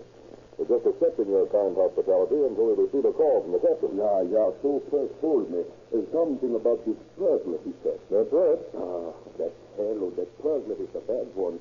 Last week he robbed my neighbor's wife of a beautiful fur coat. Night before last he emptied the tank across the street. Tonight maybe he comes to burglarize my house. Then I fooled him, now. Yeah, the 2 policemen got him. Well, he certainly got a hot reception if he tried to break in this place. He isn't likely to do that with all the lights on. Probably the captain already. I answered it. Hello? Yeah, Bert. They are here. Yeah, 60 minutes. I have to let you talk with. This was you fellas is Jones. I am. Captain Wallace wants to speak. Fine, thanks. Hello, Skipper. Yeah. 841 East 34th. Yeah, okay. We'll get out there right away. Call if you need help. So long. Now, what is it, partner? Well, our match burglar just knocked over the house on 84th Street. And you have to pull the next one about 7 blocks further north. That'll be around 77th Street. I'll cover the likely spots between 80th and 75th. You cover them from here to 80th. Okay. Thanks a lot, Mr. Heffel. Good luck, boys. I hope you catch the fellow. All right, we'll do our best. Huh? Come on, Pat. Good night, boys. Good night. This gentleman gone. I hope you're all ready to pick knuckles and shoes. They couldn't wait, Lena. They have got to catch burglars tonight. What fine fellows those 2 are. You know, Lena, it's a lucky thing we got such fine fellows for policemen in this town. Separating, the 2 detectives set out to cover the areas agreed upon. Detective Jones, proceeding on foot, comes upon a likely spot for a burglary on 76th Street where an alley runs behind 4 or 5 dark houses. He waits in the black shadows of the alley 5 minutes, 10 minutes, 15 minutes. He's about to give up his vigil as worthless when he sees a smaller shadow emerge from the huge dim bulk of the house. Steps cautiously into the alley. Jones rushes to catch spreading trespasser, but the man sees him and dashes between two houses and across the street. Taking up the chase once more, he runs into his quarry and meshed in a web of tangled clothesline in the backyard. All right, guys, come on, quiet down now. What is this? Why are you chasing me? Well, I'm a police officer. What are you doing behind that house? Oh, I work there when John is over there. Oh, yeah? Well, I'll just take it down and see what you've got on you. No gun? Oh, no, I have no gun. Well, what's this? Your pants pocket stuff is... Oh, pennies, dimes, and nickels. What have you been doing, robbing the kid's house? Well, not exactly a thief. Oh, and the other pants pocket. That's the kitchen market. You better come along with me. Well, I do not understand. I have done nothing. Oh, come on. Quit the stalling. We'll just go into this house here and call the police car. Come along. Oh, but Mr. Policeman, I am poor janitor. What do you arrest me for? For about 50 or 60 burglaries. No, it's not so. All right. Pipe down till I get some assistance from the people in this house.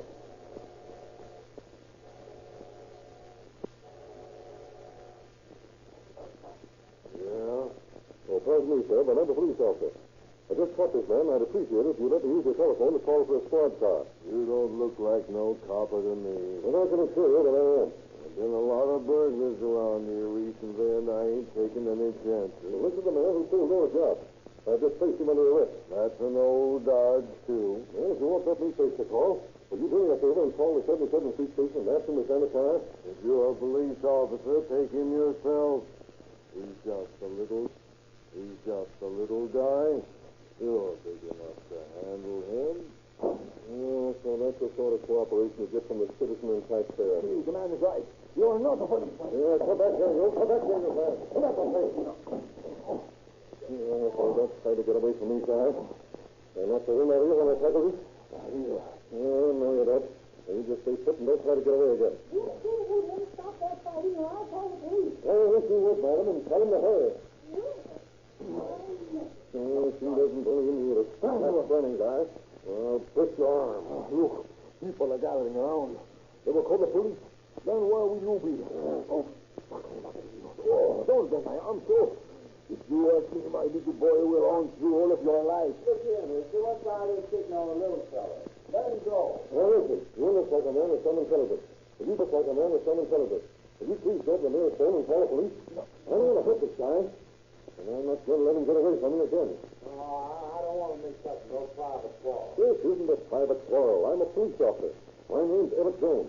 I'm a detective at the 77th Street Station. I don't know what I look like. I make you pay for this. I will. Put your stuff down. Pay for this. I will. Put your stuff down, will you? Now, let's see it. Here's my gun. I don't want to use it on this guy. I could either shoot him in the foot or knock him out with a butt. But I don't want to take him that way. I don't want to hurt him, see? Here. I'll shoot it across the pavement to you. Now, you call the police car and keep the gun until they come. Till they come. Well, looks like a police car. It is. It is. You must be all right. You wouldn't give me your gun to hold. I'm not kidding you. I'm everything I say I am. And I'm going to sit on this guy with this arm lock on him until somebody comes along and gives me assistance. Okay, mister. You got me convinced. You won't have long to wait. I'll go and call the radio car right away.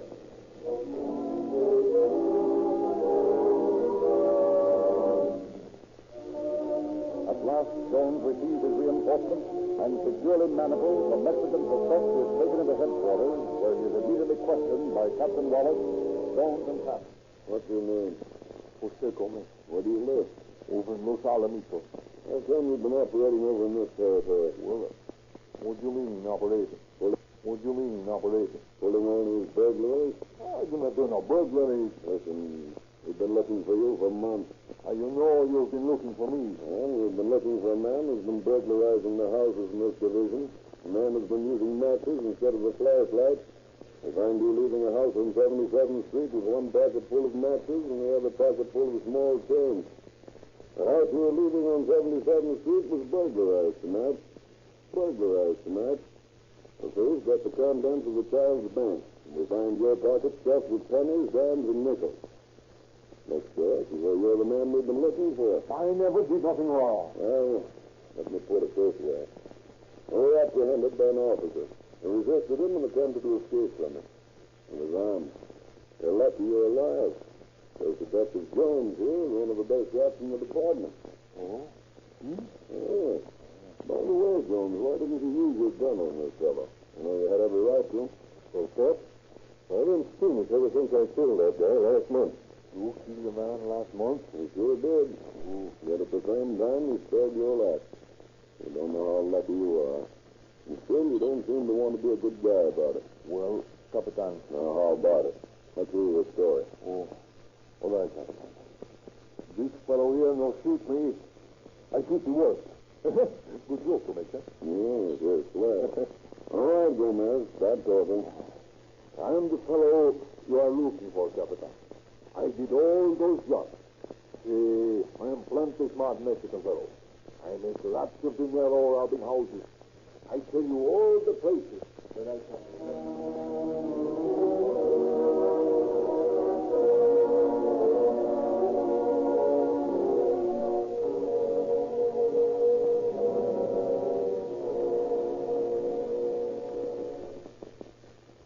Jose Gomez talked for hours, boasting of his cunning with the characteristic braggadocio of a criminal.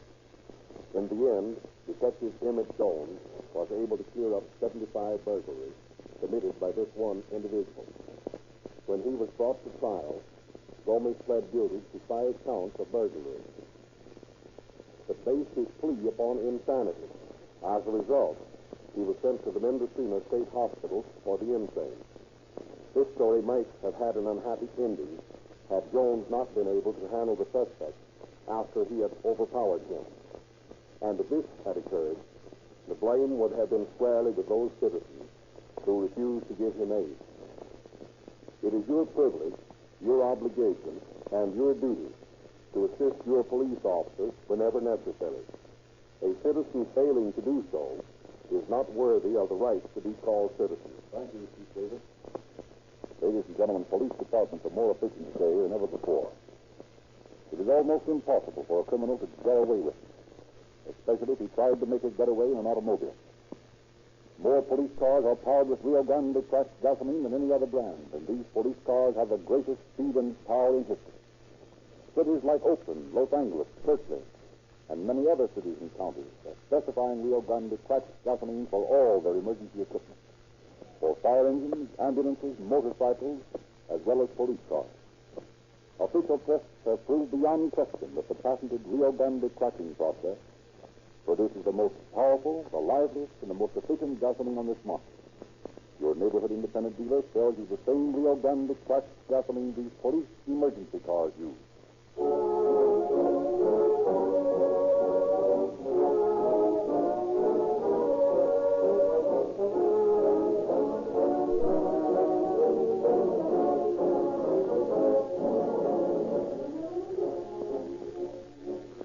To get this month's copy of the free Calling All Cars News. Any Rio Grande gasoline dealer will give you one. You don't have to buy either cracked gasoline or Rio Grande's new G-Gas. Just walk or drive into your neighborhood Rio Grande station and get your free copy of this unique publication with its fascinating true detective stories and latest movie and radio news. This is your narrator, Frederick Lindsley, bidding you good night for the Rio Grande Oil Company. You are listening to Golden Age Radio, rumble.com/C/GAR, brought to you by G3PL.com.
Today, I want to tell you something about the Special Branch of Scotland Yard. I expect you've heard of it. Judging from some detective novels, you'd imagine it consisted of a group of super Sherlock Holmeses who are called in when everything else has failed. But that is not true, is it, Percy? No, Clive. The Special Branch of Scotland Yard is a unit of a couple of hundred men who specialize in political crimes. They differ from their colleagues of the Criminal Investigation Department in that they must be able to speak several languages. In fact, the function of the Special Branch in official language is to guard the security of the state. Or, as the boys themselves put it, to clear up political nuisances. So today, a Special Branch man may find himself guarding the King or the Prime Minister, probing the antecedents of political refugee who seeks the protection of British nationality, tracking down the perpetrators of a bomb outrage, or sauntering among the guests at a royal garden party. Clive, why don't you tell them the story of the absent-minded professor? All right, Percy, I will. It's a story which shows the far-reaching significance of political crime and how, wherever an international conspiracy may start, sooner or later its tentacles will come within the reach of the long arm of the Special Branch of Scotland Yard.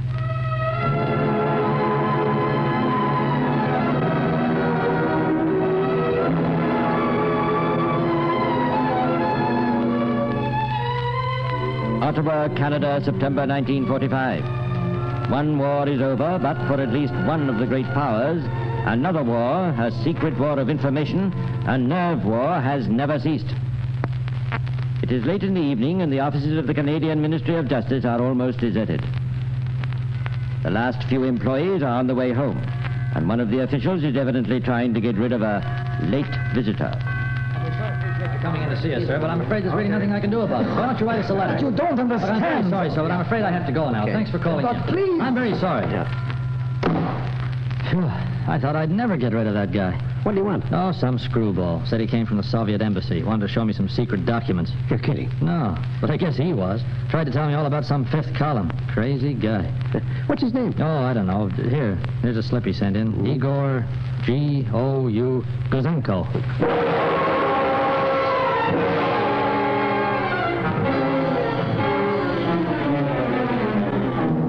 Igor Guzenko, 25-year-old cipher clerk, employed in the code room of the military section of the Soviet embassy in Ottawa.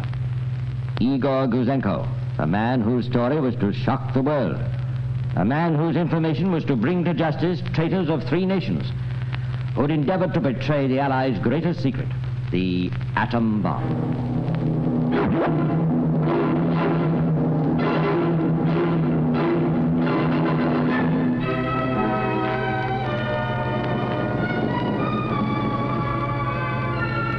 But this September night, Igor Guzenko is finding it very hard to tell his story. Nobody believes him. And yet all the time he knows that at the Soviet embassy his desertion will have been discovered. Already his one-time colleagues will be moving into action against him. What can he do? To whom can he turn?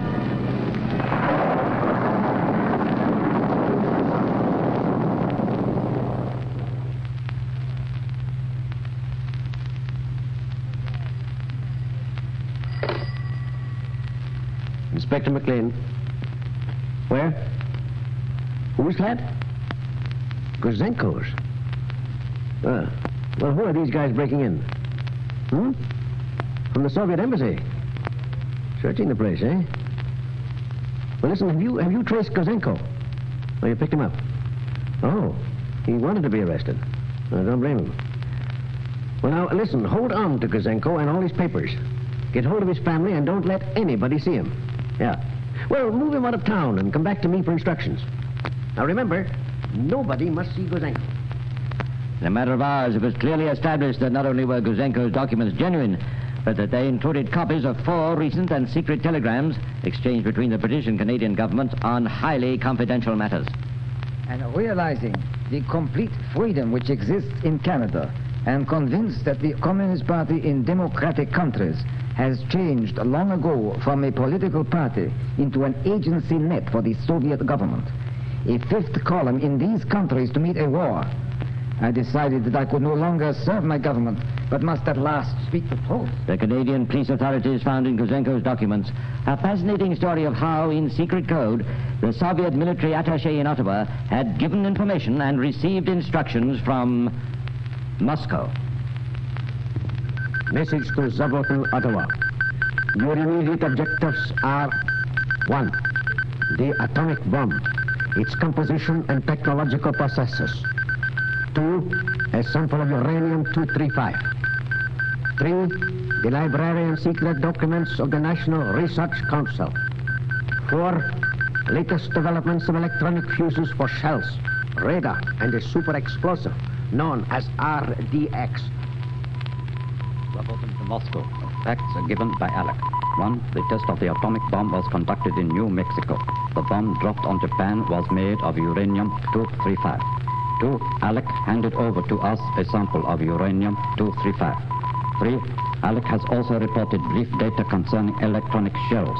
There is in the shell a small radio transmitter with one electronic tube, and it is fed by dry batteries. The body of the shell is the antenna. Moscow to Zabotin. Work out and telegraph arrangements for the meeting and password of Alec with our man in London. Zabotin to Moscow. Alec will work in King's College, Strand. Meetings October 7, 17, 27 on the street in front of the British Museum. The time 11 o'clock in the evening. Identification sign, a newspaper under the left arm. Password, best regards to Moscow. But even Moscow realized that their boys in Britain might have rather a busy evening identifying Alec from the number of Londoners with newspapers under their arms in Museum Street at 11 o'clock in the evening. They replied, Arrangements not satisfactory. Correction. Facing British Museum. Intersection Great Russell Street, Museum Street. Time, 8 o'clock, October 7, 17th, 27. Identification signs. Alec will have under his left arm the newspaper Times. The contact man will have in his left hand the magazine Picture Post. Convey instructions to Alec. Convey instructions to Alec. Who was Alec? The Canadian police authorities at once placed the facts of this alarming leakage of atomic secrets before Prime Minister Mackenzie King. Realizing the grave implications of the plot, Mr. King hastened to Washington to acquaint President Truman with the situation. 4 days later, the Canadian Prime Minister crossed the Atlantic and repeated the story to British Premier Mr. Clement Attlee. Officials of British military intelligence were called to Downing Street. The investigation was entrusted to Lieutenant Colonel Leonard Burt. Burt, a pre-war yard chief, was seconded to the War Office at the beginning of the war for anti-sabotage work. Incidentally, today he's back at the yard in command of the Special Branch. The colonel's immediate and priority mission was to identify Alec. Well, I don't expect we shall have much trouble finding out who Alec is. Our main problem is going to be to get him, to find out how much he knows, and, even more important, how much he has told. Yes, sir. Now, let's have a look at those cables again. Here we are. Alec will work in King's College, Strand. Give him the phone directory. Here we are, sir. Thank you. Okay. King's College, Temple Bar 5651.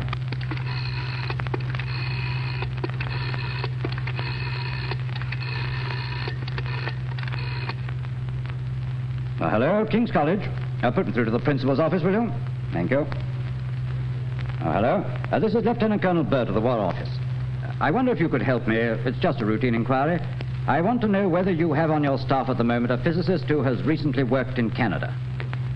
Yes, that's right. Oh, up to a few months ago? You have? Oh, good. I see, yes. Yes, that's right. He went with a research group on a project in Montreal, and he's just come back to London. Good. Now, what's his name? Dr. Nun May.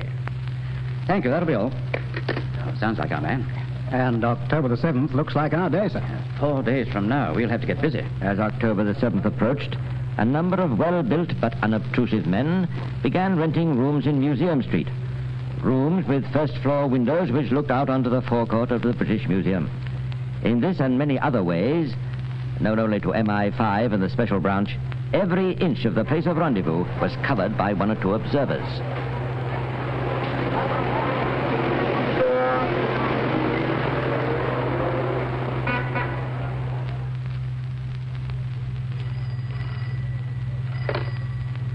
Inspector Burt? Sergeant Wilson here, sir. All right, Wilson. I know you haven't seen him. Not a sign, sir. That's not surprising. I've just had a report from the man who shadowed him from King's College.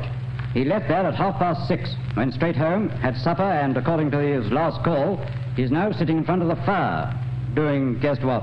Search me, sir. Playing patience. Playing patience. And if anybody knows how to play patience, it's the men of the Special Branch. On October the 7th, they drew a blank, but they still had 2 more chances. Dr. Nunn-May was shadowed constantly, but always unobtrusively. On October the 17th and again on the 27th, the watchers by the British Museum kept their vigil. But Dr. Nunn-May did not keep his appointment. It's no use, Wilson. He must have been warned. Do you think he's suspicious, sir? Oh, he may know he's being watched, but I don't think so. Not yet, anyway. What do you mean, not yet, sir? I think it's about time Dr. Nunn-May and I had a little talk. I'm going round to King's College. How do you do, Professor? My name is Burt, Inspector Burt of Military Intelligence. How do you do? Military intelligence, did you say? That's right. I don't want to waste your time, Professor, so I'll come straight to the point. Are you aware that there's been a leakage of confidential information in Canada relating to atomic energy? Really, Inspector? I don't know what to say. Certainly, it's the first I've heard of it. The first you've heard of it? Of course, I must say, Inspector, that I don't read the papers very much. I wasn't suggesting that you'd have read it in the papers. I was wondering whether you'd had some first-hand knowledge. What do you mean, Inspector? Just this. I want you to answer 1 or 2 questions for me. During the period you spent in Canada in connection with the Atomic Energy Commission, were you approached at any time or by any person to give information concerning your work? Certainly not. And I think I should say, Inspector, that if the Department of the War Office you represent is concerned with counter-espionage or anything of that nature, I'm not prepared to answer any of your questions. But you do say that you were not approached and did not give any information whatsoever. That is correct. Inspector Burt sensed that despite his answers and his bold front, the little professor was rather worried. When the Special Branch finds that a suspect is worried, they usually proceed to worry him just a little more. All right, Wilson. There are your instructions starting tomorrow. I want the men in Stafford Street and everybody who's covering Nunn-May to change their technique. So far, their aim has been to be as unobtrusive as possible. From tomorrow, I want Dr. Nunn-May to know that he's being watched.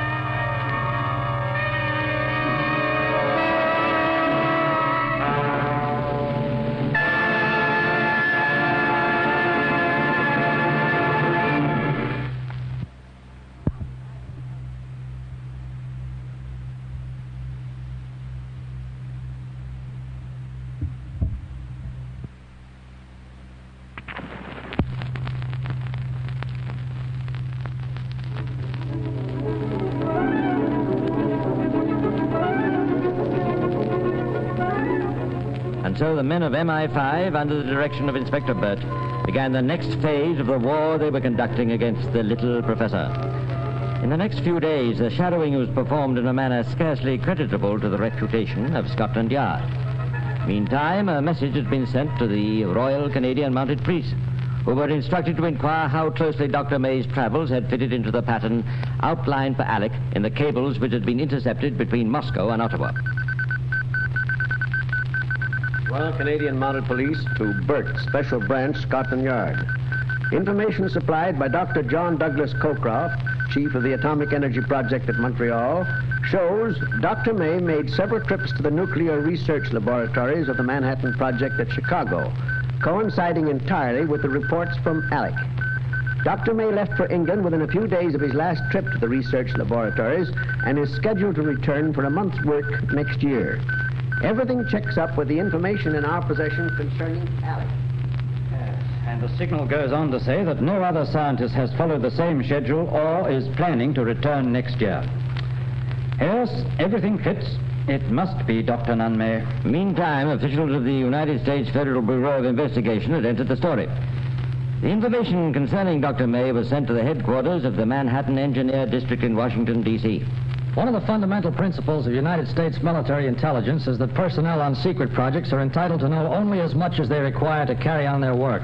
Thus, months before, when the National Research Council of Canada had proposed that Dr. May be allowed to visit the United States for 1 month, the application had been placed before General Groves personally. The General had sent for the file on Dr. May.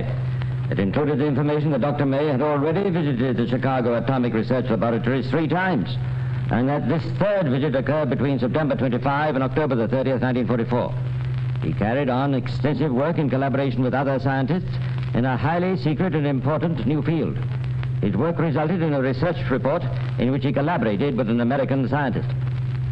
To Groves, a fourth visit by May to the United States ran counter to security principles, for it would allow him to know too much of what was going on in widely separated projects.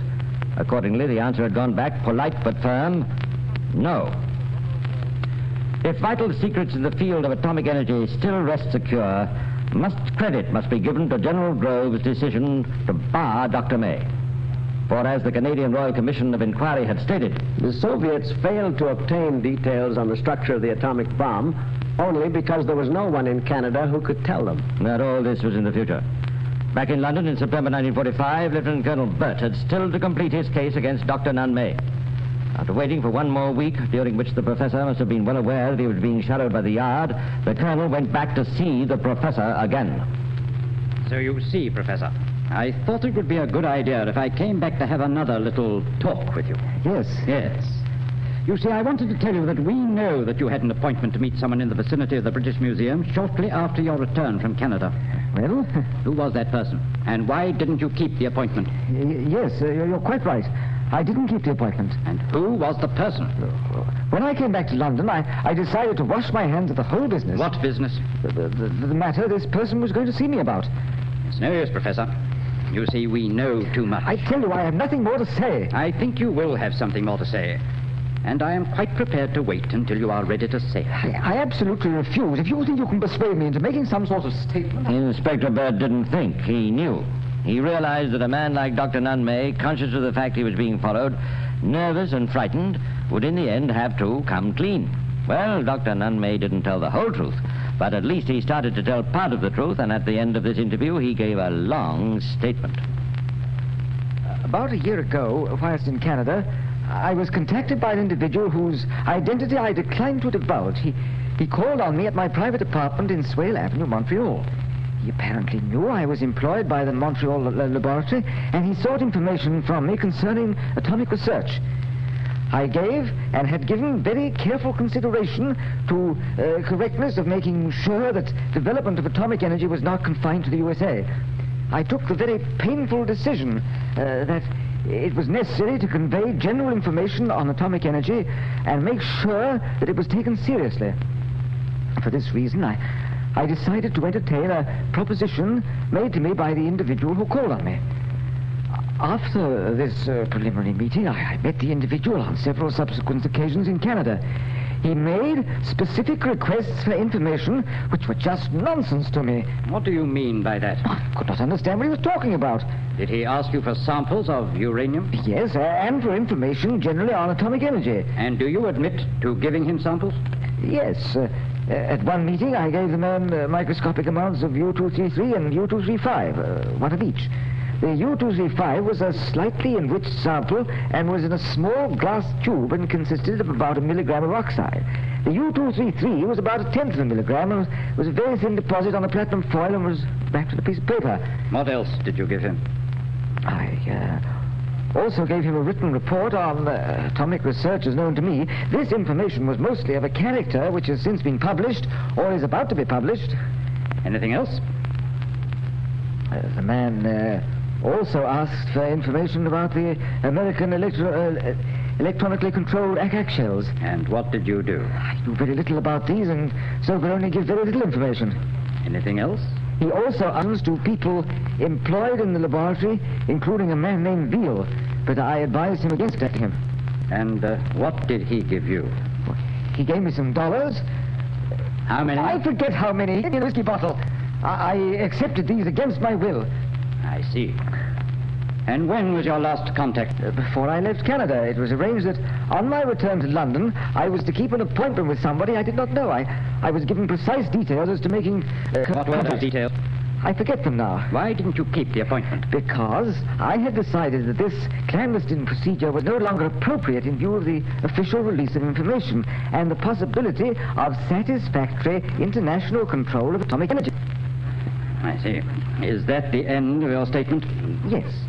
The whole affair was extremely painful to me. I only embarked on it because I felt that this was a contribution I could make to the safety of mankind. I certainly did not do it for gain. So much for the professor's statement. The Special Branch of Scotland Yard had already unearthed more incriminating evidence. Here we are, sir. I've made a summary of these papers that have come in from the Royal Canadian Mounted Police. Thank you. Let's see. Dr. Nunn May, etc., etc., etc. Ardent communist. Here's just what I expected. I see they picked up 8 of his friends in Canada. And do you see this, Wilson? Definite statements. The doctor visited other atomic projects at the request of the Soviet embassy. Well, I think our case is ready now. It's about time we brought in the Director of Public Prosecutions. Bring in all the other files on the case. And so it happened that a few days later, while Dr. Nunn May was lecturing a class of students at King's College on the subject of nuclear theory, he had a visit from the Special Branch. And that, I think, brings us almost to the end of our work today. We have, of course, only touched upon one phase of the subject of nuclear theory. And I hope that tomorrow afternoon I shall have the chance of dealing with chapters 7 and 8 in the papers under discussion, and that we manage to write a lot of ground. That will be all.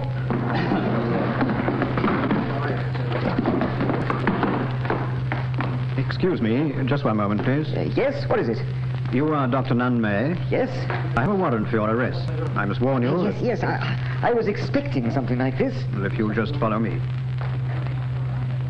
And so Dr. Nunn May was not able to continue his lecture the following day, for he had a pressing appointment at Bow Street, where the following morning he was formally charged with having, for a purpose prejudicial to the safety and interests of the state, communicated to some persons unknown certain information calculated to be directly or indirectly useful to an enemy, contrary to the Official Secrets Act of 1911.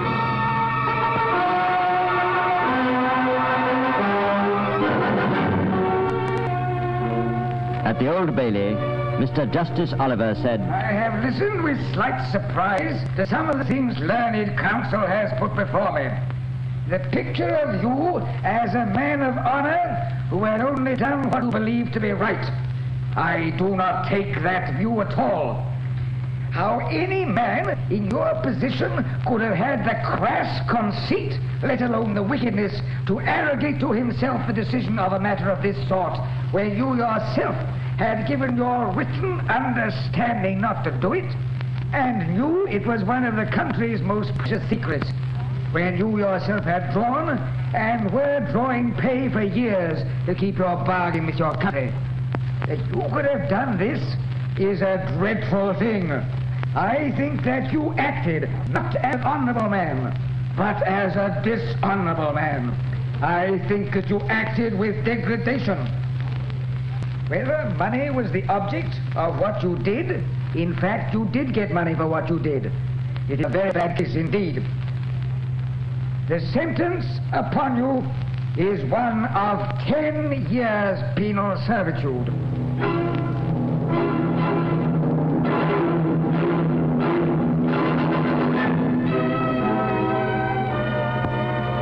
Well, that isn't quite the end of the story, because after the trial, there were many protests that the sentence was out of all proportion to the magnitude of the offense committed. The Association of Scientific Workers issued a statement in which they declared, We do not seek to justify Dr. May's breach of the Official Secrets Act, but we are convinced from our knowledge of Dr. May that his action was determined only by the principle that fundamental scientific data should have been shared with a country that was not only friendly, but a fighting ally. The only work in which Dr. May was engaged, and on which he could have been in a position to give unauthorized information, concerned fundamental scientific data relating to atomic energy. Dr. May had no connection whatever with problems of the construction of the atomic bomb, and could not have been able to reveal information on atomic bomb manufacture. What about that, Bertie? Oh, and by the way, I was going to ask you, why do you call this the case of the absent-minded professor? Because, Clive, while the professor may have been internationally minded about the secrets of atomic energy, you must remember he also gave away the secrets of electronic shells. You've got something there, Percy. But you know what these absent-minded professors are? Which reminds me of a story. Time's up, Clive. Yes, I'm afraid it is. But I have to leave it until next week. Well, that's all for today.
You are listening to Golden Age Radio, rumble.com/C/GAR. Brought to you by G3PL.com.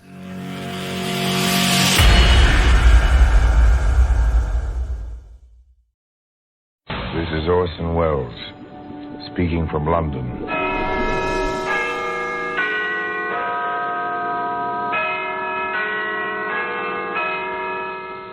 The Black Museum.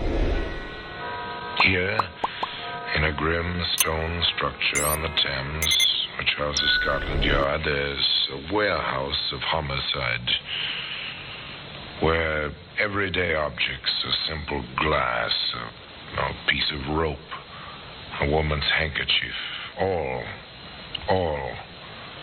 are touched by murder.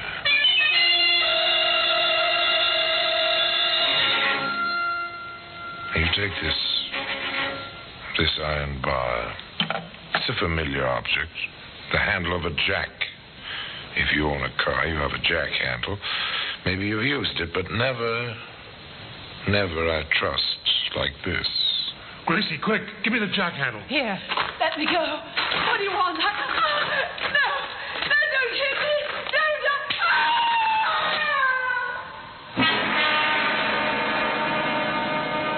Today, you'll find that jack handle in the Black Museum.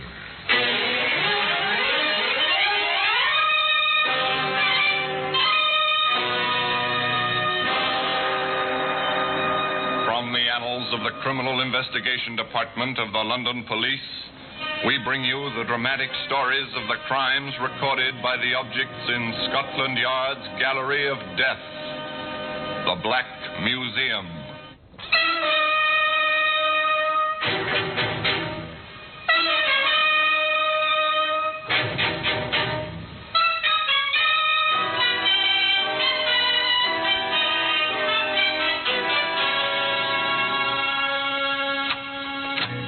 Well, here we are, the Black Museum. A few yards from here, the Thames laps at the riverside of Scotland Yard. But you never know it in here. Not in this long, dim, stone-arched room. It's a kind of Mecca, a goal to be reached by students of crime and criminology the whole world over.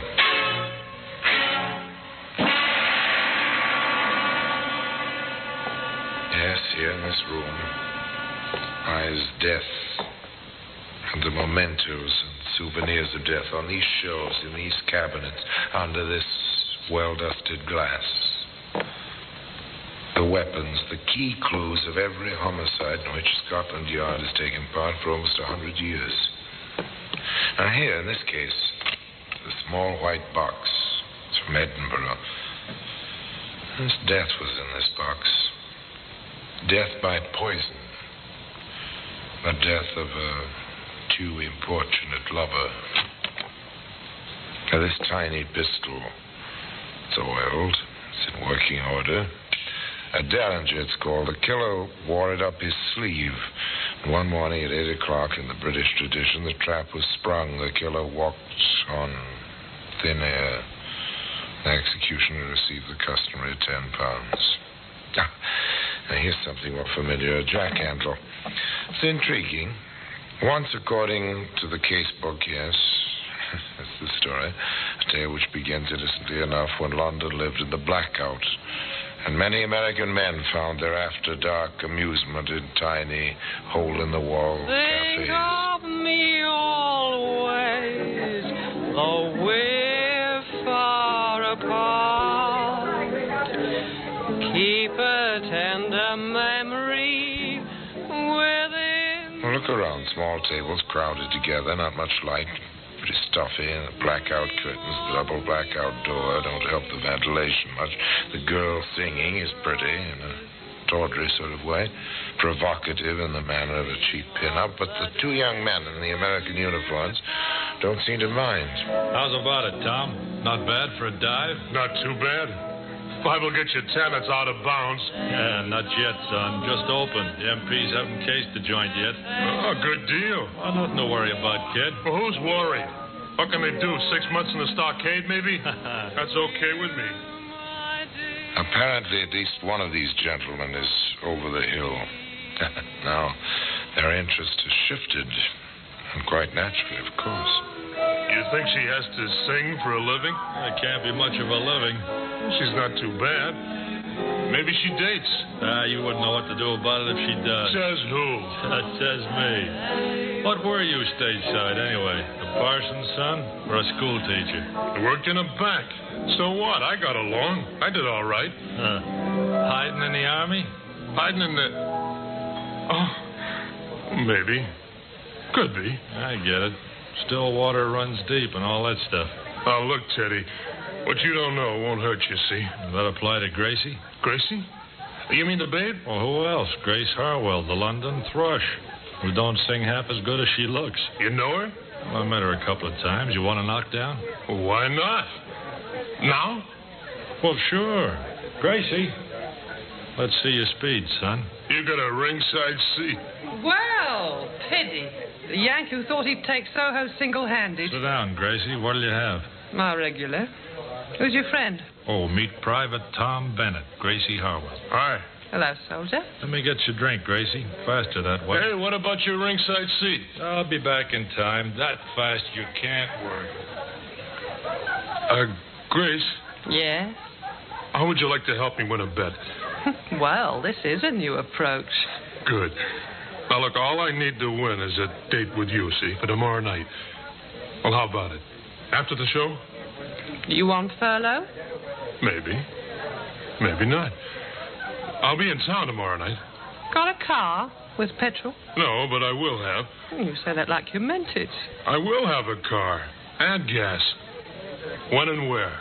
Well, I'm not saying for sure, but be outside at 1 o'clock in the morning. You may win your bet.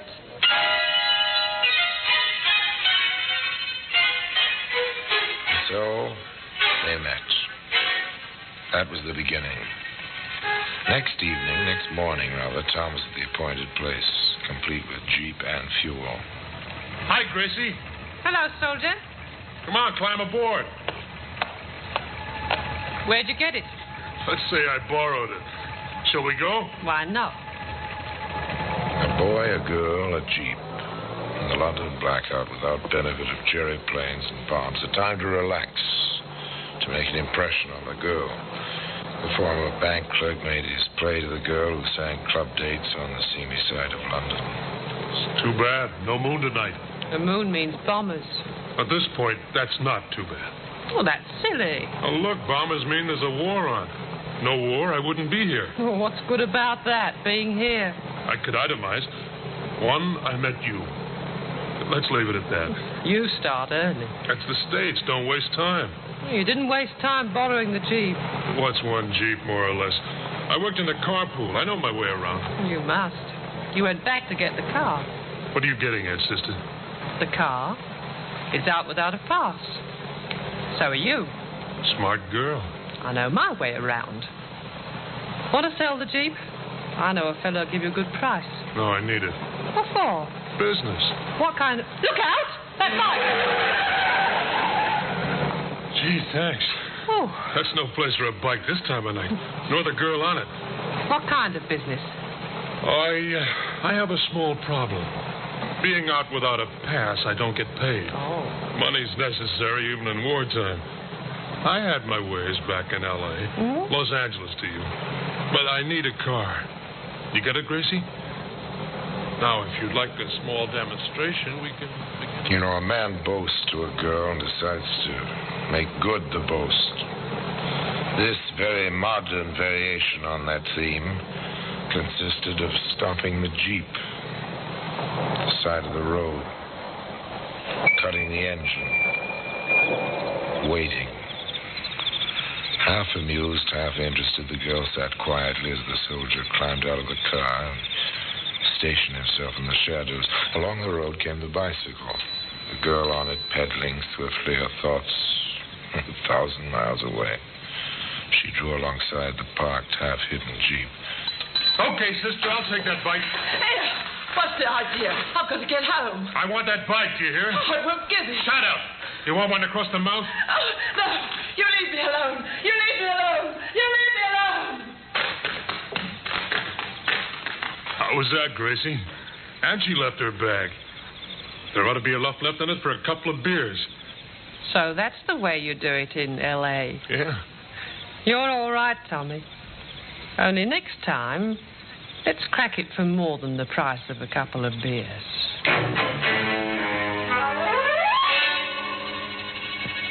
Next time was the next evening, but early, before the bars closed. Gracie, the pin-up, said, I won't go to work tomorrow night, and I know a spot off by itself. With a Jeep, we can get away fast, like you did it in L.A. And they drove up to the spot, a small parbour on a side road, and Gracie said, Let's get to it, Tommy. They've got customers. That means money in the till. But Tommy hesitated, and he said, Too many. Scared? Oh, why take chances? There might even be a cop in there. Maybe later. You promised. You said I'd be the lookout while you went in and collected. Maybe later, not now. Well, let's do something, Tom. We'll find something. You want a thrill, we'll find something. They drove away. A well-lighted, well-populated pub was not to Tom's liking. He preferred the dark roads, the byways, the lone victims. But Gracie wanted her thrill. Tom found it for her. Hop in, miss. Oh, this is really awfully nice of you. But, Tom... Oh, you wanted a thrill, baby. Well, you'll get it. Where are you headed, miss? Well, out to Kingston, if it's on your way. Yeah, it's on our way. You all set? Well, let's go. Two girls and a boy racing along the unlighted road toward Kingston. Not much conversation. There never is with a hitchhiker in the car. Tom drove. Gracie waited. River flowed close to the highway. Black glass. Silent in the starlight. What's wrong? I think I have a flat. Oh, I didn't hear it. I said I think I have a flat. Oh, yes. It does feel off a bit. The Jeep, I mean. Felt like the left rear. Can I help? Well, if you'd get out, miss. You can leave your suitcase. The tools are under your seat. Oh, of course. What can I do? I'll need the jack. The handle is on the floor, Gracie. Yeah, I've got it. You, miss. I want your handbag. What? Oh, no. No, you keep away Give me that from bag. Oh, help, somebody. Help. Oh, no, get away from me. Get away. Let go of my dress. Go on, Tubby. Grab her. Rough her up. No, I won't. Gracie, quick, give me the jack handle. Here. Let me go. What do you want? No, don't hit me. No. Ah! Fight back, will you? Hit her again, Tommy. Hit her. What for? She's done. We got her stuff. I think she's breathing. So what? Give me a hand. What do we do with her? Into the river. What do you suppose I picked this place for? Get her feet. Stop them. Now, into the drink she goes.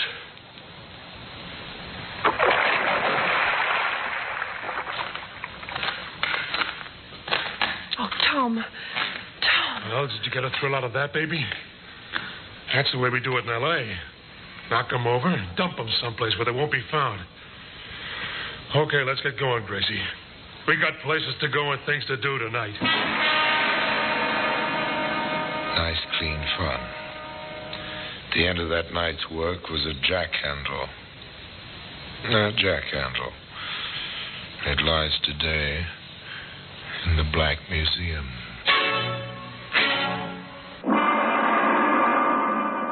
In just a moment, we will continue with The Black Museum, starring Orson Welles.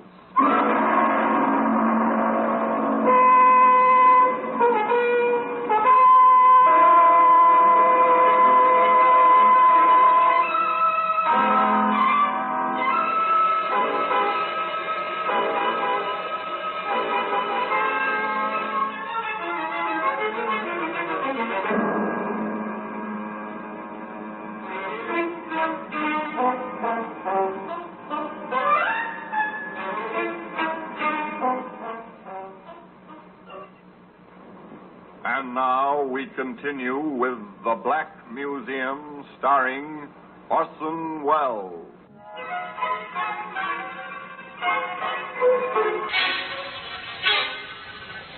In just to be some time before the jack-handle came to rest in the Black Museum. A trail of blood and misadventure was yet to be blazed through wartime London. Tom and Grace were amateurs at crime like this, but they knew enough to cover their tracks. They ditched the Jeep, parking it in a rubbed street. They took cover during daylight, but night and the blackout were their cloak as they prowled for further victims.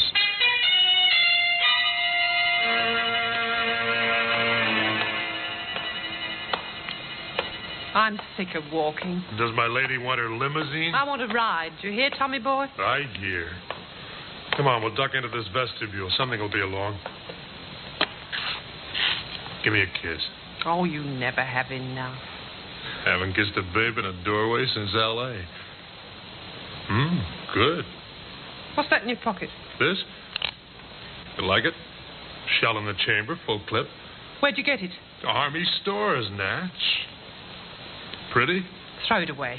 Are you kidding? Do you know what they give you for carrying a pistol in this country? Well, what's the difference? We killed that dame, didn't we? They take us, it's the chair anyway. Well, over here, it's the rope. At 8 o'clock in the morning.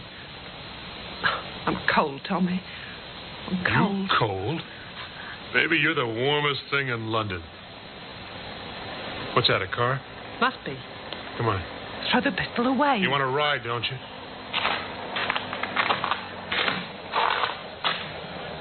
Hey, driver, give us a lift. He's stopping for us. Obliging fellow, isn't he? Where to, Yank? Your way, towards Shepherd's Bush. My girl's got kind of tired of walking. This is awfully nice of you. I'm a taxi, you know. Private car with hack license. I'll have to charge you for the ride. Well, we don't mind, do we, honey? We got plenty of money. Hop in. In the back. Private car with hack license. Driver James Carter. Direction east. Through the blackouts. The blue, shaded headlights barely glowing in the gloom. After a little distance. Driver, we changed our minds. How much would it cost me to go a little way further? Out as far as Shepherd's Bush.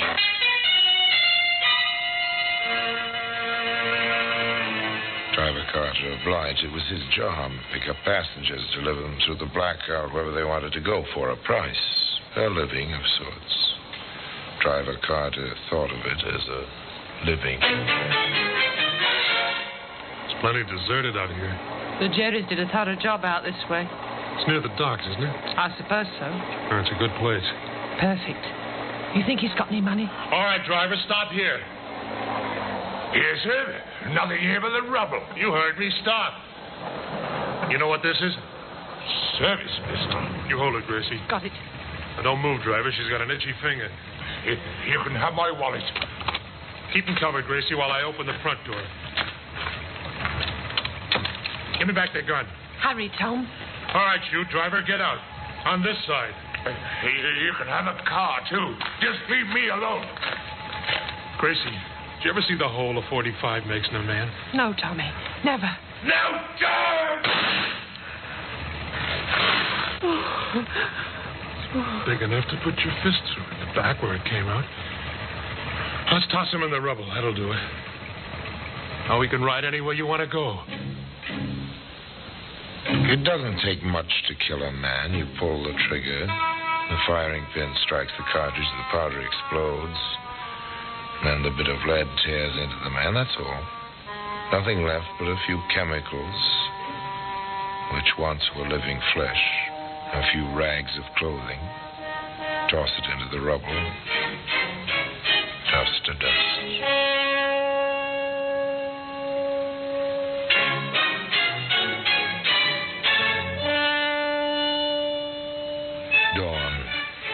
Dawn comes to the warring city. The sun touches the rubble. The sun moves warmly over the cold rubble, over the dead. The night watchers start home. The fire wardens, weary but relieved after a quiet night, take a shortcut toward their breakfasts and a few hours' sleep. Margie, hey, what's that? Body, seems like. This area was cleared out months ago. He's fresh, that one. Let's have a look, shall we? They had their look. It wasn't pleasant. Shot through the chest. Stay here. I'll find a call box. The fire warden placed his call. He rang straight through to Scotland Yard. A short while later, a man picked up the telephone on his desk. Inside the Greystone building on the Thames. Inspector Mason here. Sergeant Davis, sir. Go ahead, Sergeant. The body found in the East End, sir, shot to death. Large caliber from the size of the wound. Probably a service pistol. Identified as yet? The identity papers are still on him, sir. James Carter, taxi driver, private car registration, tag number RD7445. The car? No sign of it, sir. Tire marks in the road. It's a thoroughly bombed area, sir. Very little traffic. Another one. Very well. Send out the usual teletype. Description of the car. You know, check for relations, friends of the deceased. Well, that's all we can do for now. Routine. The teletype to all police stations. The constables memorize the details where they go on patrol. London is a big, sprawling city. The blackout isn't any help. That's all for now.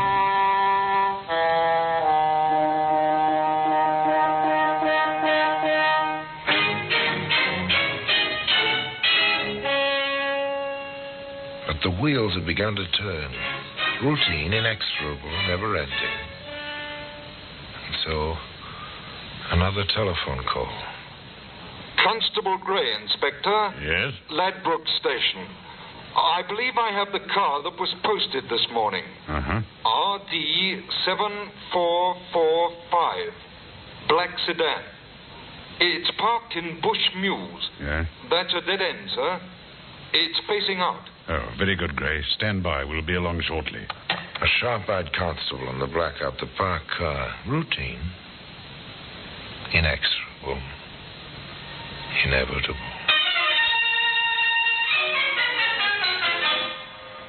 Cut your engine, Sergeant. This'll do it. Yes, sir. Usual routine. If there's an attempt to drive out, turn on your headlights. The driver will be blinded. Very good, sir. Gray. Constable Gray. Yes, sir. Inspector Mason, CID. Anything yet? No, sir, not yet. There's a pinhole in the blackout curtain, second-story window of the house behind the car. There was a light up there. Nothing now. It went out a moment ago, sir. Take post behind the car, Gray. Accost anyone who approaches it. The area's covered. There'll be no escape. Yes, sir. The constable's footsteps fade and stop. Silence. Darkness. The trap is set. They wait. No movement, no sound. Not even the glow of a cigarette. Just darker shadows in the darkness. In the depths of the little mews, a door opens and closes. Footsteps briefly. 2 pairs of footsteps. The car door opens. Then Constable Gray calls out, Don't start the engine there. You're under arrest. Sergeant, your lights. Tommy, the coppers. They got us boxed. Gray! You won't take me. Hold him, Gray! Got him, son. You got nothing on me. Never mind that. It's my duty to inform you that you're under arrest. You'll be charged with murder. And I warn you that anything you say will be taken down in writing and may be used in evidence. You can't prove anything. Run the rule on him, Constable. Yes, sir. This, sir. Service pistol. Oh, good enough. Take them along. All right, you two. Don't touch me. I'll go along. He made me go with him. He threatened me with a pistol. He made me go along.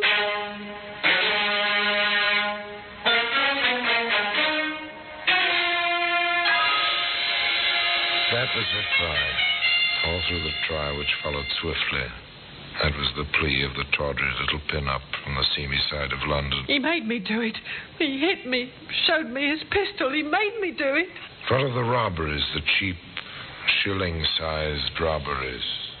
Yes, I took that girl's purse. I went through the driver's wallet before we left his body, but he made me do it. You've got to believe me. He made me do it. There were other far less hysterical witnesses, men who spoke with a calm certainty of truth. There was the ballistics expert.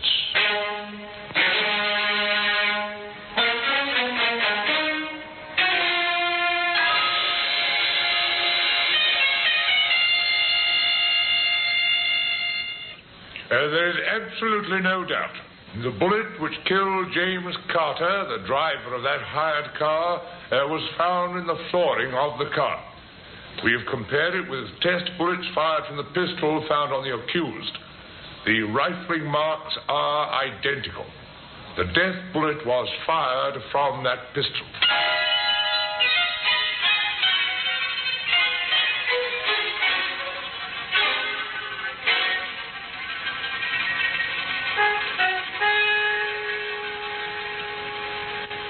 Tom Bennett, accused of murder, wanted for desertion by the United States Army, former bank clerk.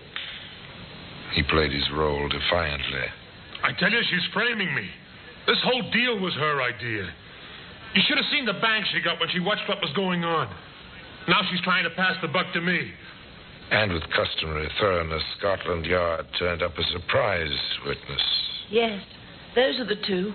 She gave him the jack handle and he hit me with it. They threw me in the river. The lorry driver found me. I know them anywhere. He made me go along. He made me. I'll prove it. I'll show you where we left the Jeep. The jack handle's still in it.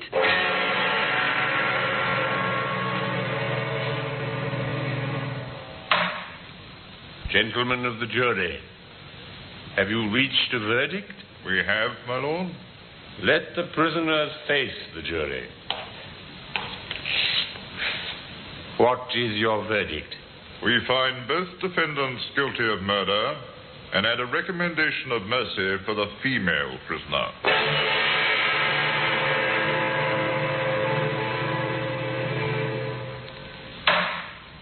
Oh, yes, juries behave somewhat strangely at times. This one was impressed with a plea of compulsion, but not quite enough, it seems, to acquit Grace Harwell.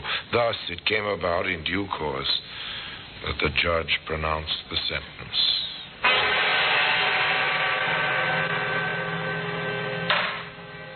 Thomas Bennett, you have been found guilty of murder. The sentence of the court is that you be hanged by the neck until you are dead. And then may the Lord have mercy on your soul.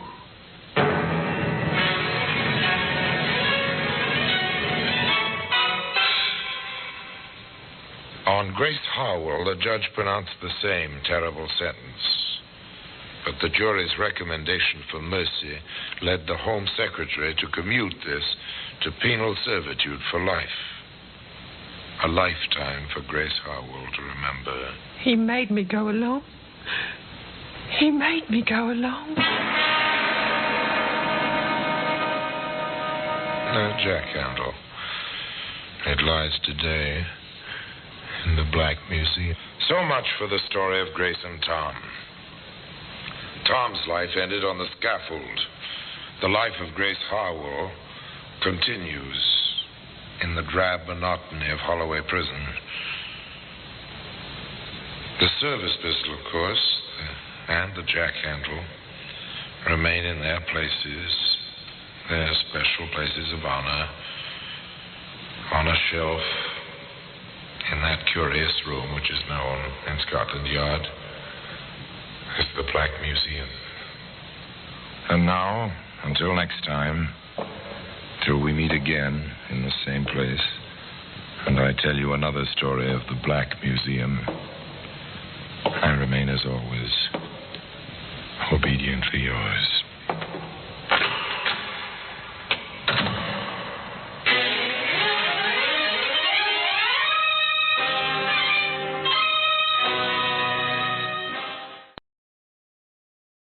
You have been listening to Golden Age Radio, rumble.com/C/GAR, brought to you by G3PL.com. Don't forget to subscribe for more videos.